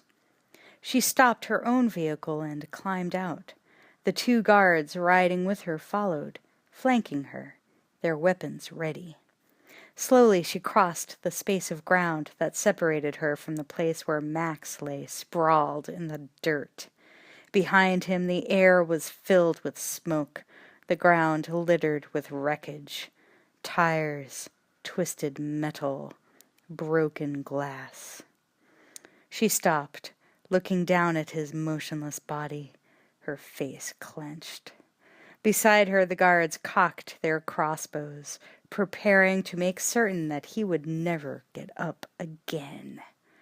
Max stirred, raising his head with a painful effort at the sound of weapons being readied. So he was still alive. His clothing was in rags, his face was smeared with blood and dirt until he was almost unrecognizable. But she knew those eyes. She would never forget those eyes. The guards raised their weapons, taking aim. Max stared up at them with bleak resignation, too beaten to resist. Entity watched his face, raised her hands abruptly, forcing the guards' weapons down. She stared at Max again through an endless moment. "Ain't we a pair, Raggedy Man?" she said softly. Max stared up at her, his face filling with dazed incomprehension. She smiled and turned on her heel, striding back toward her vehicle. The guards followed her, unquestioning. As she reached the driver's seat, Entity paused, turned back for one last look at the man who had single-handedly brought to ruin everything that she had struggled for so long to build and sweated blood to hold together. Because In the end, he had been truer to the law that she had created than she had been herself. "Goodbye, soldier," she said. She climbed into the vehicle and settled behind the wheel, looking out across the desert. What the hell? Life had been getting too soft. Time to begin again. She swung the vehicle around and drove off into the west, into the wasteland, the other vehicles following behind her. Slowly Max dragged himself to his knees, staggered to his feet, only the pain of keeping his body upright proving to him that he had really survived. He stood numbly staring into the distance, smoke swirling around him, stinging his eyes. The plane was nothing but a silver speck in the heavens. Entity and the remains of her army were only a dust cloud fading into the west. He stood alone in the wreckage, staring after them until they had completely disappeared. Jedediah flew on into the evening with no goal in mind now except a flat place to land before his fuel ran out. The thought of losing everything he owned and being pitched out into the wilderness by a total stranger, left with nothing but the clothes on his back, was one that caused him considerable grief. But then, considering the alternatives, he sighed, shrugging loose the last of the tension in his narrow shoulders as he looked over at his son. Things could always be worse. Mr. Skyfish crouched between them, looking out in awe at the rolling mountains of cloud passing by below and all around them, masses of purple and white and gold. Flying was even more wonderful than he had dreamed. He watched the sunset flow around from his right as the plane banked, until its fiery reds and oranges lay directly ahead, framed in the cockpit's window. The plane pitched and struggled through a pocket of rough air. Jedediah took it lower as they approached the cloud bank looming ahead. His fuel gauge was flirting with empty. Time to start looking for flat ground. Savannah and the others, still looking out the doorway, blinked in surprise and fascination as they plunged into the clouds, their view suddenly obscured by the cool, moist grayness of fog. The plane dropped lower and lower through the ocean of misty gray, until below them they saw the sky brightening again, a hole opening in the clouds. As the plane dropped through the bottom of the clouds, Jedediah saw the ground, saw an immense, broken canyon rushing up to meet them. Hastily he pulled the plane's nose up, leveling out just below the rim. Having no idea where he was and no better guide, he followed the twisting path of the canyon walls. Ahead, the walls of the canyon curved, cutting off his vision. Banking sharply, he rounded the bend. Jedediah gaped in amazement. Ahead of him, vaulting out from the two rims of the canyon, were the separate ends of a mighty bridge, perfectly intact, but with their entire center section missing. The two ends reached out toward each other in black silhouette, like two lovers' hands that would never touch again. What had once been a harbor was now a wide, dust-dry valley. Jedediah brought the plane around, gaining altitude again as they passed over one end of the bridge. Beyond it he saw the folded white wings of the once famous opera house, drifted with sand, its layered shell-formed domes pocked with holes, resting now on the rim of a towering bluff instead of the harbor's shore.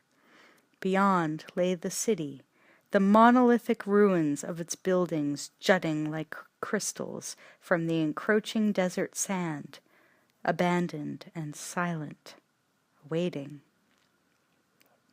As Jedediah took the plane higher over the center city, weaving through the towering canyons of broken glass and twisted steel, Savannah stared down in speechless awe at the vision below them. It could only be tomorrow Morrowland. She had dreamed of it all her life, and the reality was far more wonderful, more beautiful, more magical and shining than she had ever imagined it would be. She looked down into the open top of a broken skyscraper as the plane lifted suddenly, clearing its peak, dropping down again. They had reached the edge of the city. Ahead of them now lay the ruins of the suburbs, a rolling plain lapped by creeping dunes. Jedediah began to take them down as a flat tongue of what had once been highway opened out in welcome below, blown clear of sand. At last they had really come home. He hadn't been Walker. She was sure of it now. And yet he had saved them, had made everything come true just as the tell had promised.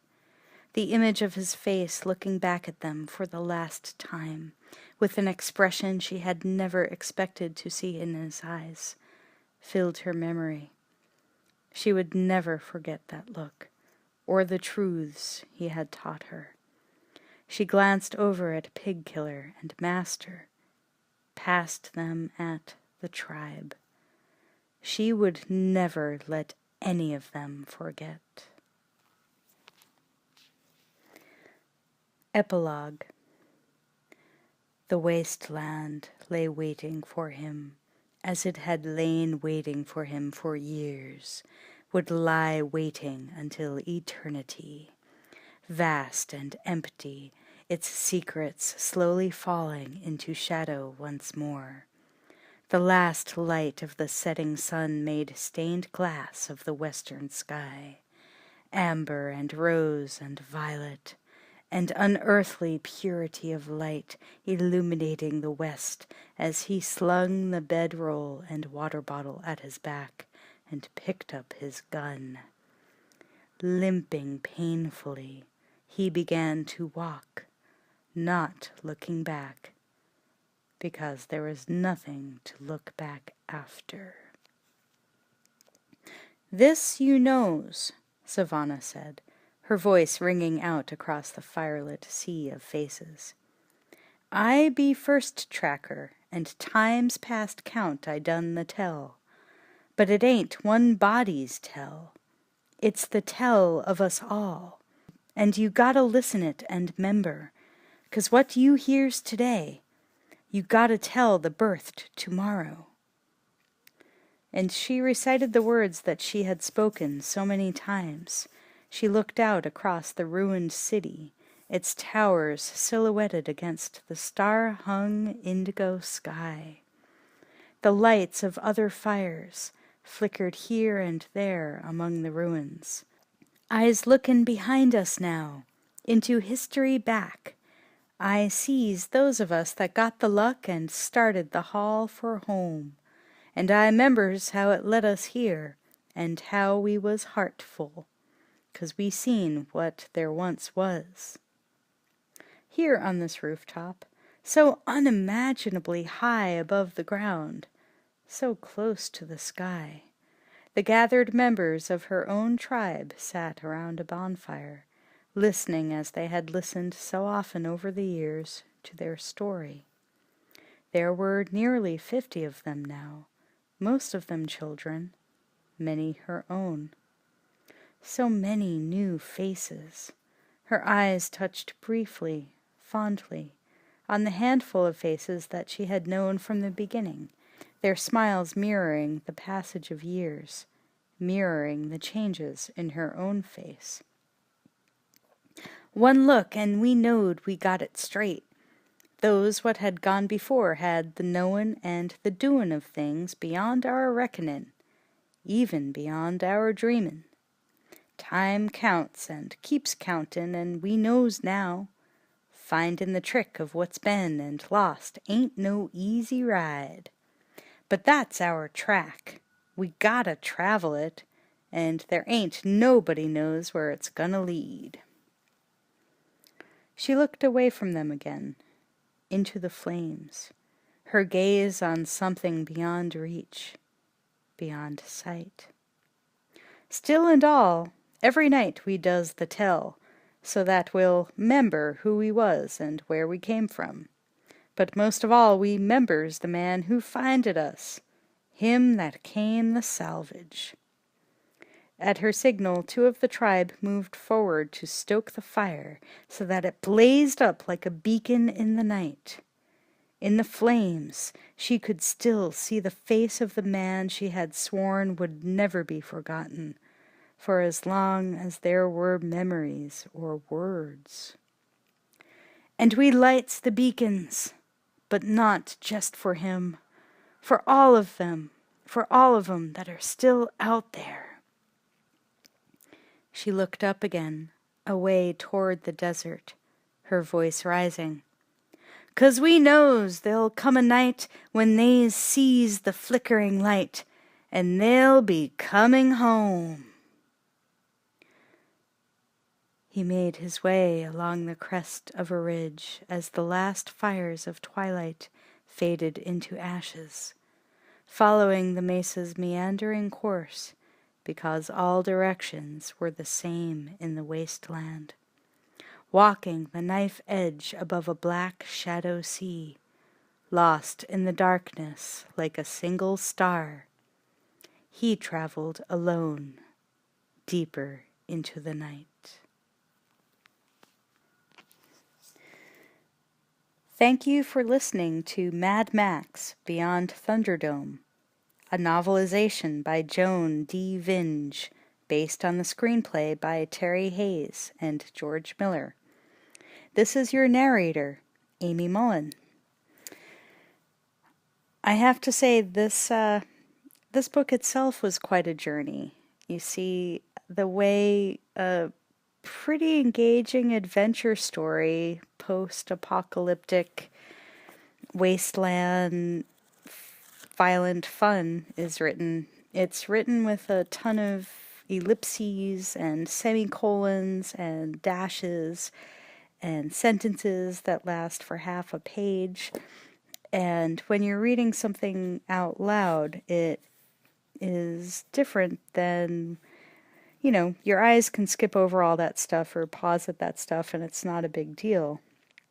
However, when you're reading it out loud, voice-wise,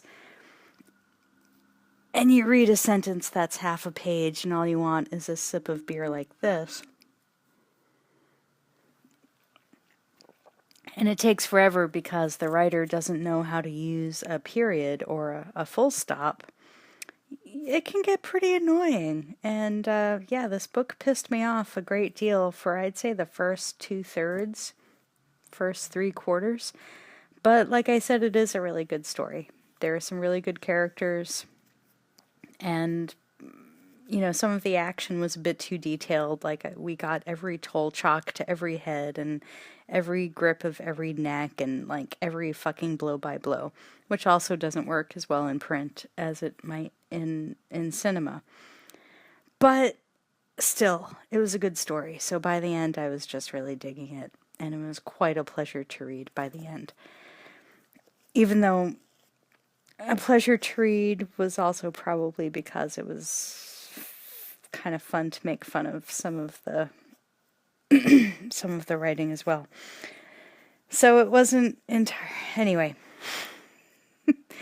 Thank you so much for listening to Mad Max Beyond Thunderdome, and thank you for listening to audiobooks for the damned. Good night.